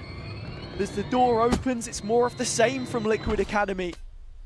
This A-sided default that we've come to expect from them. And the same kind of setup from the defense. Cypher towards B, and Starkey looking for information, of which there is nothing outside of C just now. Breaking the door. Perhaps thoughts on a late B split? Keeping the options open right now, Team Liquid, as they start to head towards the C side, and well, there's a surprise waiting, and not one that you'll be wanting to open up. No. A little bit of hesitation. Ninja with the Prowler. Checks the position of Yash. Classic breaks it. Is that the cue? Won't matter. Salvos drop, and well, Yash has already opened back up the angle. At the very least knows that no one's got past Mound, and now Doma seeing 4 players on the other side of the map. There's a 5th behind them, and a rotation already called by the defense. 30 seconds left. Just about time for the spike to go down. Dema in backside, great position. Disrespects the rope, he just jumps up, spots the calf of Gilles. 2 players on the other side towards Pit, still not tested, and that's where Zeke pops back out.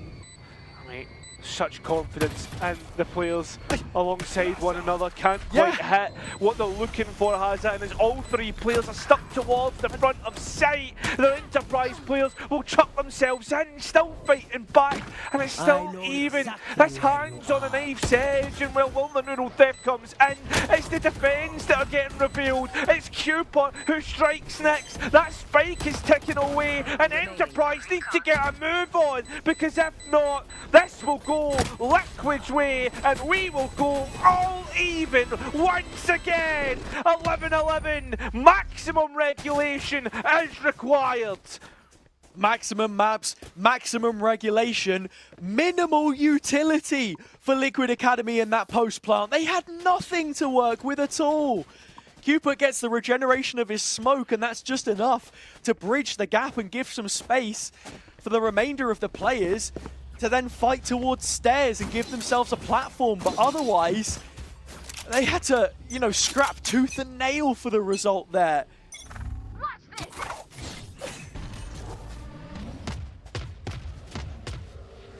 Yash having to bring forward the blades. Oh, I just saw Dema, just misses out, Hazza. First blood, Team Liquid. What an opportunity that would prove to be. Emphasis on the word could. Yash out of play towards A, but look at the setup. Cypher utility now present on C, as it hasn't been a lot of the time. Starkey just looking for info early, quick cancel and trying to support on C. The paranoia is there to stop Liquid in their tracks, but he can't flood behind it. There's no capitalization. He just doesn't know where to go. Caught in the crossfires, Cupid takes him down with the spike in his hand. Precious cargo planted on the C side. I mean, have Enterprise... This is it. They can't do it. They can't do anything. Have Enterprise missed their chance? I mean, you look at the economy, you look at what they're going to have in the next round. A Guardians is in the mix. Ultimates aren't really being built for. Yash used up the blades this round. We talk about things hanging in a knife's edge. What's going to make the difference? GSR's 1 point of one orb away from getting his ultimate online. Gets a kill here, or even dies. He's laughing. So Team Liquid Academy. Yeah. I mean, you just got to be thinking about that next round. Your Liquid, thinking ahead is GSR. Maybe a little too far ahead. He ends up going down. Couldn't collect killers. All 3 rifles retained for the defense. They will need them. A single round separates Team Liquid Academy from a courageous third map, or the final map comeback, I should say, as Lotus was the decider so many times for them in previous series. And they've waited 24 rounds to call their first timeout. Cairo, I mean, this is ridiculous, but here it is, and finally, an opportunity for Bacon to come back on the other side as well and say, you know what, boys, good bloody job to get this far. The question is though, has it come 24 rounds too late? You know, have we waited far too long on Enterprise's side? What are they thinking about in this moment in time? I mean, I know what Liquid we're thinking about. They've got the AWP, they've got the Armageddon, they've got the momentum, they've got everything at their backs. 3 rounds in a row, looking to make it 4. Enterprise, perhaps frustrated at the situation that they find themselves in. A full arsenal of rifles with only 1 light shield and no utility missing. There's no better way to end this out. Perhaps you could argue a heavy shield, maybe an ultimate hero there for Enterprise to make it equal footing. But at the end of the day, this round will decide who will go to the grand final or if we will go to overtime. Oh, and immediately Enterprise is straight in, set piece, caught by the paranoia of his own teammate, but Yash, reveal from Doma is enough to support. Armageddon comes in, there's nowhere safe to stand. Zeke and Starkey have got a couple, but so's GSR, and all of a sudden it's on to Ninja. A 1 versus 2 from a player who spent last year in East up against Starkey, who will clutch out again, of course, in the 1v1. And this is what you've got to say about Enterprise, a team that play best with their back against the wall. Even before this roster came in, they were an organization known for having a record amount of overtimes, record amount of finals appearances that didn't result in wins, but they were there, and that's what we're expecting from this group again. Do not count them out. They'll fight tooth and nail if they must. And Dema has, most importantly to note, I've just seen that pop up there. I was like, surely not. A tech pause at this stage. An operator has been brought forward. Glass cannon has been opted for. And to be fair, Demo's operating has been pretty good. It has. I think that's a You can't tech pause. fault him at this point in time. I think we do actually have a tech pause on our hands. 24 rounds in. Oh, it's a really? timeout. No, it is. Okay, yeah, I know. The way that the game works is that if you call multiple timeouts in a half, sometimes it does need to be requested like that. That's just, you know, a little bit of knowledge for those who aren't used to the official environment. Yeah. So yeah, it's a double-sided timeout from Enterprise. Round 24, round 25. And who knows what the state of the game will be in round 26 and where that advantage goes. I think Cupid has opted for the Odin as well. Something different. So we'll see what the state of affairs is coming through that, because I don't think we've seen much of the Odin. We saw it 1 or 2 rounds here and there, but it hasn't been consistent. We will just have to find out. The story that these two teams have delivered us so far has been nothing short of cinema. The best way to say it.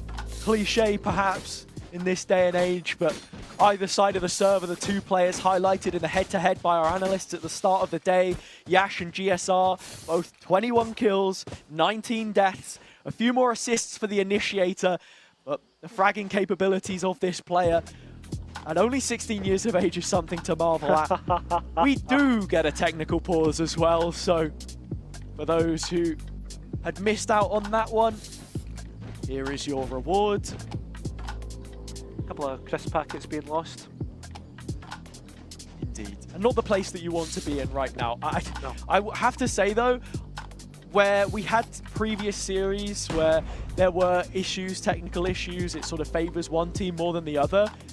It's overtime. We haven't played a single round of it yet. I don't think either team inherently is at an advantage or disadvantage from this position.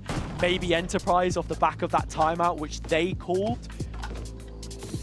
If anything, it's just more opportunities for them to consolidate that because, you know, no coach, sure, but, you know, we're not playing LAN. They can talk to each other. Yeah. I don't think they can chat about the game though, if you're on a tech pause. Look, I don't read the rule book. That's for the Liquipedia admins. Oh, for God's sake. But we'll see. I mean, at the end of the day, it's never nice to be stuck in limbo in a tech pause right now. I mean, we've had it a few times though. I think this one's a little bit more extended than the last couple. With that being said, you can call your mind back to the first half. Both teams had some good, some bad, some ugly. Demos op was certainly something that I found to be a highlight. Where are they going to set that up? That's the question that I ask. It looks as if it's heading towards the seaside.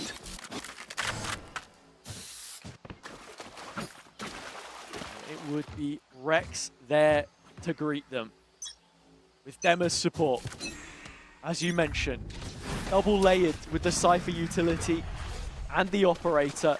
Something which we've seen them do a couple of times. Rex advanced cam so he can collect info later into the round perhaps, but as it stands, 4 players towards the mound, and finally, Liquid Academy have an inkling. An inkling? I mean, that's some way to put finding 4 players on your cam, because that's absolutely massive information. The only thing is probably this is why it's an inkling. That They've not committed. And they've not committed. And that trap still stands there. Or did stand there. Dema revealed backside. Nice use of the salvos to support from GSR, but now there's quite a lot of utility missing from this defender side. Utility which you're not expecting to make a rotation to the other side of the map anytime soon. Ninja trying to collect some info off the back of his own horn. Just looking at Cupid having the smokes and paranoia here to try and stop the push coming in, but as you say, the door turns, and so do Enterprise. They're focused now towards B, and caught right in the middle of it is Ninja. He needs to land some shots. One is good, but maybe not good enough. Remember, there's still a trap here, so if one player gets caught, it could maybe result in a kill from Heaven. The players, though, instead are going to spam out close, attacking the spike. Players still trying to get out, but Team Liquid Academy just completely drown the site, and Bacon gives his approval. Match point. Round of applause for Liquid Academy. It was such a clean retake, so swift. All the util coming right back up. The timing was just about there. GSR had the salvos. The Upper Swiss MVP sending himself on the 23 kills, just 4 shy of his own personal record so far in this competition. That was without overtime. This one dragging into it as we get another tech pause, just 5 seconds shy. of what could be the final round of play. Enterprise finding themselves on the back foot again. The second map point that Liquid Academy will have had. Is that a mistake that they come to rue in future? We will just have to find out. I mean, the worrisome aspect here is Yash maybe having flashbacks to that game. Don't say that. He's like one of the only players not moving on the map either. Apparently there's a keyboard issue now as well. It's all going off. It's all going off. Listen, I've been here before. And we're back. Yeah. I don't even know what's going on. All right, here we go. Liquid, another opportunity. Cupid's moved out into the open again, but he TPs away. Done this so many times, just for info, just to force Enterprise to put something on the line. Yash lays his life there. Trades out from Dema's opening pick onto Zeke, but without the breach, retakes will become a problem. They have to be proactive, this defense now. I mean, and they're trying to be proactive because they're rotating away from C. This looks like to be a good gambit here, Hazza, because at the end of the day, all the utility is starting to come in on B. The only issue that I have with this is Cupid's still outside C, holding on to Mound, making sure no one walks in. And look at this, Liquid have completely baited it out. They're heading to C. This is where the execute's going. This is where it was always going to go from that initial B pressure. Just breaking on the traps, and here they go. Enterprise have managed to call the rotate. The site has to hold, or so too their chances of making a Challengers final will fall. Killer's getting one, but walking away with nothing else. It is just Yash, 1 versus 2. Ninja and GSR, the old and the new, against a player who has put so much promise on his own shoulders himself. Op in hand, just the one cloudburst. Plant isn't for him, it's a deep clear he has to make, and Yash has hit the shot. Back onto the rifle, just 2 bullets and the dash in hand. No salvos for GSR, in fact he's invested them ahead of time. It's got to be a half stick here for Yash to try and win it as GSR closes in. The future of Liquid Academy arrives, but it isn't settled just yet because there's more left to play. What a 1v2 from Yash. Do not count them out, Hazza. Don't count them out at any opportunity. Bacon can't believe it. Neither can we. Yash, once again, showing just why he's one of the top prospects in all of EMEA. Why people have said he deserves a chance in Tier 1. Surely at this point you're thinking, maybe this year, maybe the next. It has to come sooner rather than later because the quality keeps coming. We're up to 24 kills now. As I said before, an average of 25 over the last 4 maps coming into this series. A statistic you'd have to check back on, but leading the line for Enterprise, leading by example. Another one of those names who went back-to-back with Job Life last year. But a new round and a new overtime presents new problems. Liquid Academy on the defense now. Rex with a double trap setup. Cam gets the info. This attack side have often halted before making that first approach. Doma uses the shock to break the trap, but there's still one more left, and it's the one which has often caught them out. Is he running away? Just faking it. That's the thing, though. The team Liquid by Demo's certainly trying to investigate, seeing what's there, and you can see the operator trying to get on the angle. Stun is held. It's whether you find the value and doesn't. It's Enterprise instead. Killis is quick on the mark, but there's still 2 players here, and GSR, most importantly, is going to bust out, try and spam, but Killis comes up trumps once again. Rex does still have support to help him out, but it's whether they can still get things back on their side. It looks to be the case until the last moment. Yash finishing it off yet again. I mean, GSR even pushing through the cage there, just looked the wrong way. He started spraying the smoke. He didn't know that the players had moved in. Nowhere to go, and now Enterprise 1 round away from making the organization's 3rd grand final. From east to northeast, the old guard prevailing. Still plenty of young talent on this team when you look at it. And Yash once again being an issue for them. Liquid Academy have battled so brilliantly throughout the whole of this stage, let alone series. 6 rounds down, we now find ourselves in overtime, and Enterprise first opportunity to convert their own match point. Second round of overtime, is that going to be enough as the players send their way in? And, well, I mean, Enterprise are fully respecting what's being sent forward. Team Liquid have spared no expense when it comes to utility. Yeah, and that's exactly the point that you've got to make, because it's another post plant where they don't have much left for them. Starkey, Paranoia, both smokes, both flashes on Zeke, couple shocks Doma, and the recon back online. I mean, well, with everybody set up in the correct positions, the prime positions, as Team Liquid have had so much time to set this up, you can't help but feel that this should be the round that Team Liquid at least equalise. That should be the case. They've not accounted for Dema and his Phantom. Starkey gets one back, but now it's up to Doma, a player who's come up so many times in the kill feed and many maps prior. But now the most important one, right now, Cuport gets him through the wall, and while there was no utility, there was plenty of time and the power of friendship, and maybe a couple of bits of mechanics. It's the same Liquid story. They fight on all fronts and they win the fights they need to. They're hanging off the olive branch, and there we go. So, 2 series points, 2 grand final points for Liquid Academy pass them by. And Enterprise can't make the most of their opportunity. This is brilliant from Dema on a swivel, getting the ones that he needed. And now, back onto another defensive round. They were looking to make a move on B. Oh, Dema still is. He's here with the Phantom again. Players lining up on the other side, and one of them is Yash. It's head-to-head so far. 3 Team Liquid players has it though. That's the other thing you've got to consider. There's plenty here. Could go either way. And as the smoke drops, 4 players fall on the Enterprise side. Only Starkey stands. A 1v3 between him and Liquid Academy's 3rd opportunity to seal this series. Finally, we'll run back for the spike.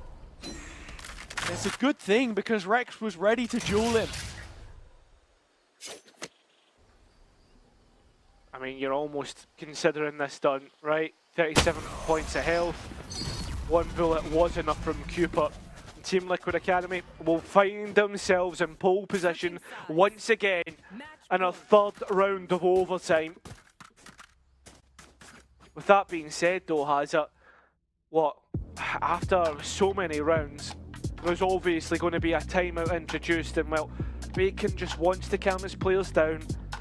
Big gamble in that last round after that smoke dropped. They did well, but remember, this is the most important one. Getting it over the line.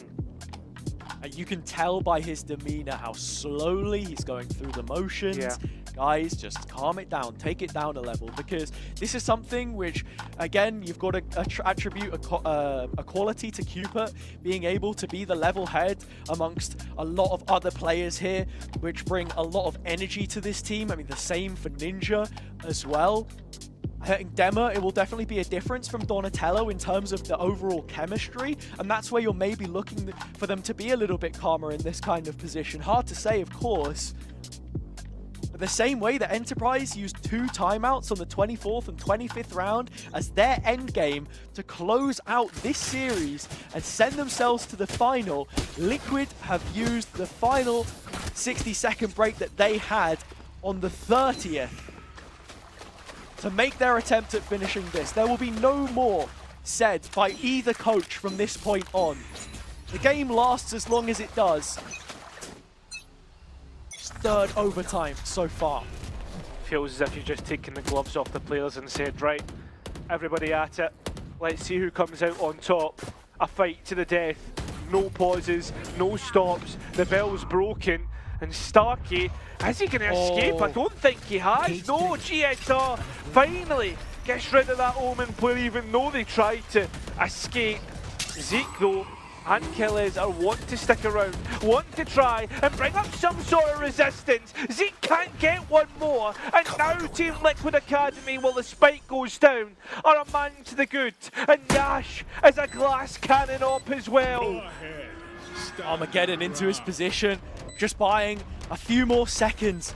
Valuable time, precious time, as Yash has won this 1v3 clutch before. He would need to go ahead and do it again, this time with the support of Doma. Both have fallen foul in a similar position, and that might just be the case. Nowhere left to run, nowhere to hide. Team Liquid Academy moving a step closer to the empty throne, the maximum amount of ascension points total from Northeast, as this new generation have gone all the way to the grand final. And what a practice it will be for tomorrow, going up against Jacques Matt to enact your revenge. The relief you saw on Ninja's face, you saw on Bacon's face, you saw on Demer's face. What a performance from him. A best of 5 to behold, and one maybe for the North history books. You know, we're too used to these 3-0s in the way that they've went when Apex were in the league, but a fantastic result nonetheless. Most importantly, they will go into the Challengers EMA either 1 or 2, and that's still a thing to consider as well, right? Yeah, we'll see both teams in the Challengers EMEA tournament. As I said, this is neither of their final stands, but Liquid Academy finding themselves a rematch to be played in the grand finals tomorrow against Shakma in a best of 5, which will fully test the depth of the Polish pool as well, which we've already seen fleshed out since their first entry in the open qualifier. This VCT Academy team preparing to send themselves to that inter-regional tournament, but first a grand final and a chance to go all the way, even with a stand-in. MP, Twiggy, it has been quite the series. I would love to know how you feel about this one heading into tomorrow.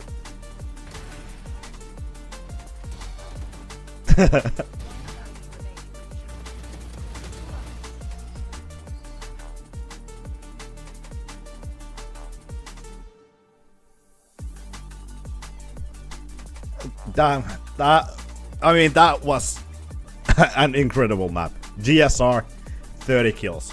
Team Liquid Academy taking it out on a map 5. I'm gonna be honest, I was not expecting this, especially when Enterprise Esports went up 6-0. Yes, amazing performance. So was Starkey. I think all of Enterprise Esports, they were incredible. A lot of great calls, a lot of calls that takes insane amount of guts, especially that round 24. But Team Liquid, in the end, they are the one who take it down with a stand-in. I mean, amazing performance from Demer. I think this map overall, this whole best of 5, yeah, obviously Liquid had that advantage coming into this best of 5 because they had 2 map bans. But I mean, still, that's an incredible feat. Apparently, that game was so good that it broke my mic. Can you hear me now? Can everybody hear me now? Waiting for confirmation that I can be heard.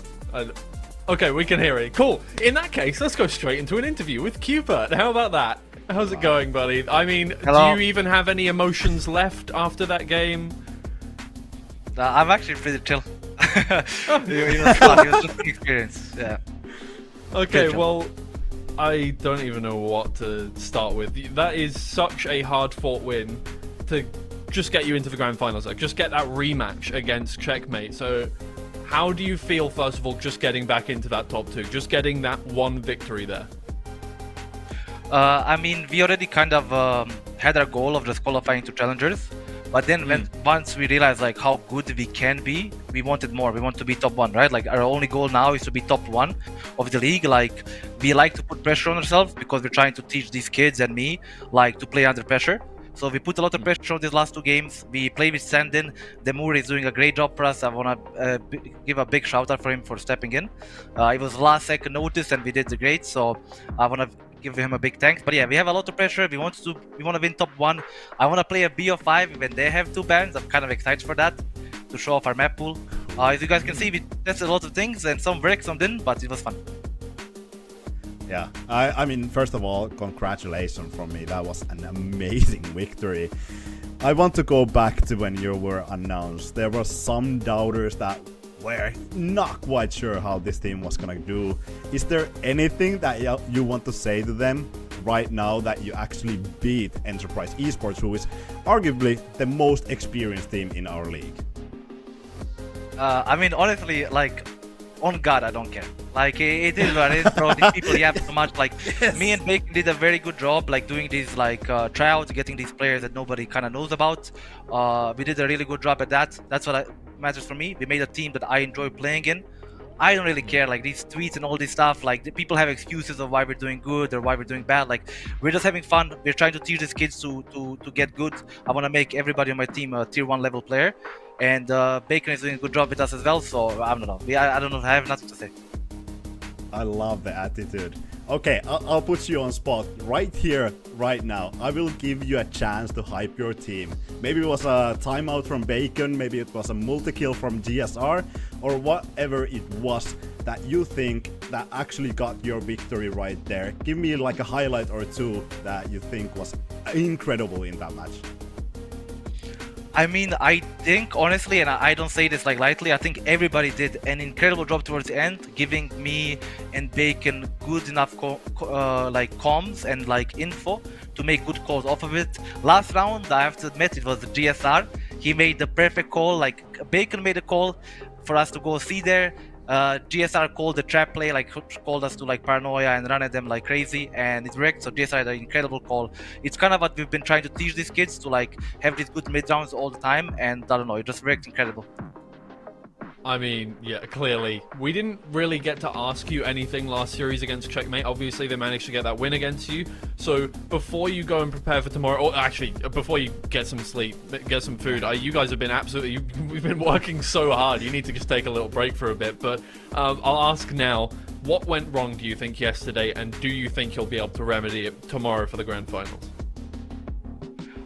What I think honestly went wrong, like no PR answer, I think in a way we lost against ourselves, and I know everybody says that, it's like obviously what you say, you didn't lose to them. They played really good, we didn't adapt on time.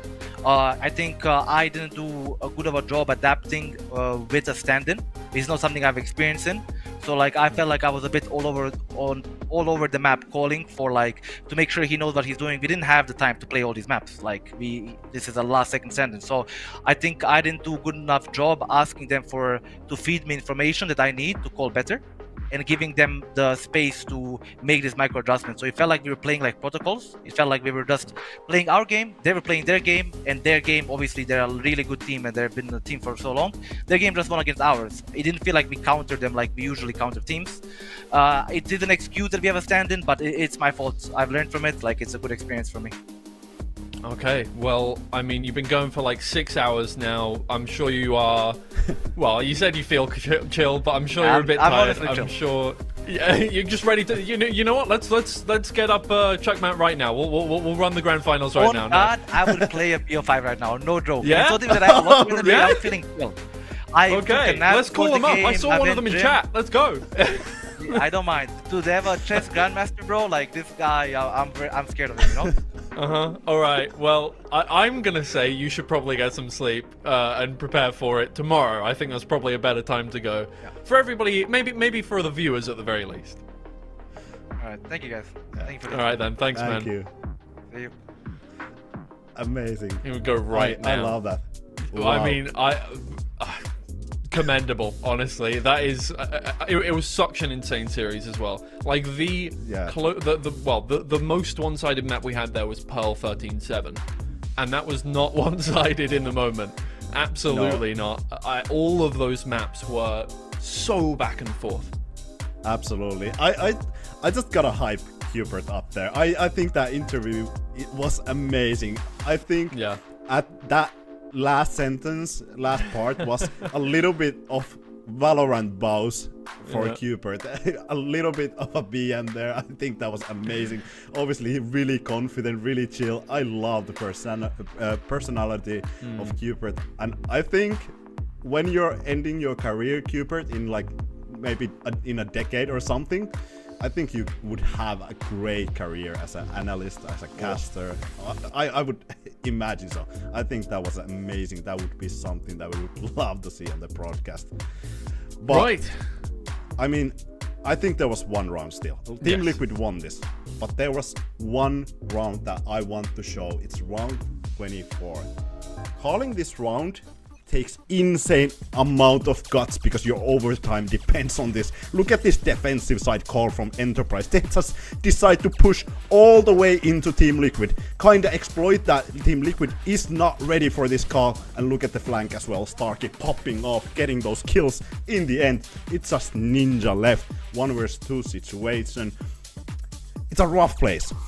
It's a rough place to be. Even though he gets that 1 versus 1 duel, Starkey takes it home, but it doesn't matter in the end. Team Liquid is the one walking home with the victory today. Honestly, I think this was, well, I don't want to say it was the grand final, but it was a great final. Obviously, it's just the lower final now. Tomorrow is the grand final, but wow.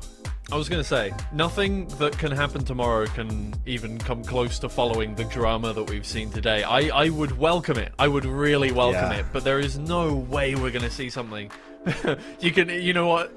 Clip it. You can play it after the show if it is more dramatic than this, but I do hope you still join us for that one. It's going to be insane either way. There are feelings involved. Team Liquid Academy are going to be up against Checkmate for the second time.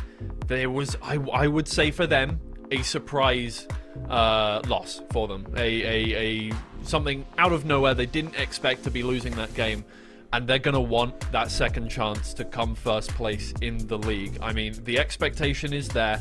And maybe there have been some doubts at some points, but Team Liquid Academy are going to be fired up for that final game. And God knows they got to warm up today. So I am so excited to see what they bring up with that one. But that's about it for us today. We've done everything we can to set up the drama for tomorrow. Go ahead and check out the socials below. You can keep up to date with everything. I'm sure there are 50,000 highlights for you to watch from today's action. But get some rest. It all starts again tomorrow, and it's going to be insane. And evidently, everybody involved is an amazing talent, so you're going to want to be here tomorrow, same time as today, for the grand finals of Valorant Northeast Challengers. Good night, guys. See you there.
You're all I need. You're all I need. You're all I need.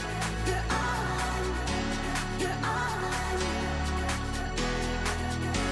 You're all I need. You're all I need. You're all I need. You're all I need.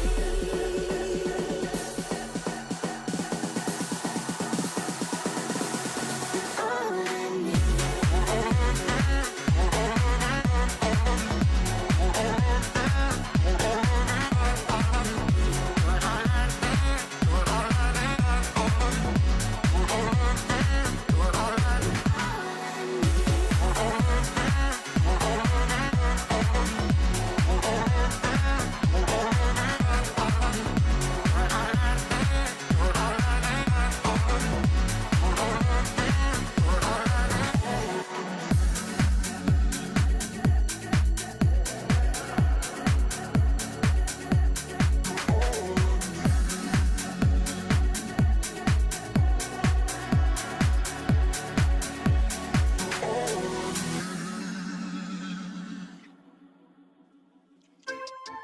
Yeah, yeah, yeah, yeah. Yeah, yeah, yeah, yeah, yeah. Yeah, yeah, yeah, yeah. Yeah, yeah, yeah, yeah, yeah. Ooh, look what you done. Took a living woman and turned her into stone. I guess I should be thankful. You gone 'cause you chew with your mouth full. You, I should've run once I figured out that you can't work your tongue. I guess I should be grateful. You're gone, I mean that shit was painful. Like I said, I'm really glad you're gone, but I'm sad to see what I've become. I was burning like a girl on fire, then you came around and put it out. You really made me think we were lovers. I let you in and underneath my covers.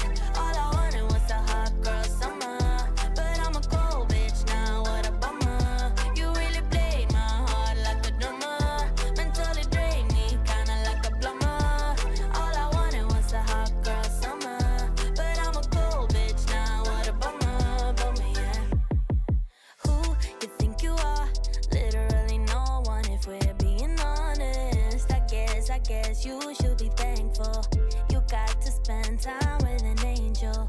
You would think about me, dream about me when you're asleep. Then you wake up so empty, so cold, just like me. You really made me think we were lovers. I let you in and underneath my covers. All I wanted was a hot girl summer, but I'm a cold bitch now, what a bummer. You really played my heart like a drummer, mentally drained me kinda like a plumber. All I wanted was a hot girl summer, but I'm a cold bitch now, what a bummer, yeah. Yeah, yeah, yeah, yeah. Yeah, yeah, yeah, yeah, yeah. Yeah, yeah, yeah, yeah. Yeah, yeah, yeah, yeah. Like I said, I'm really glad you're gone, but I'm sad to see what I've become. I was burning like a girl on fire, then you came around and put it out. You really made me think we were lovers. I let you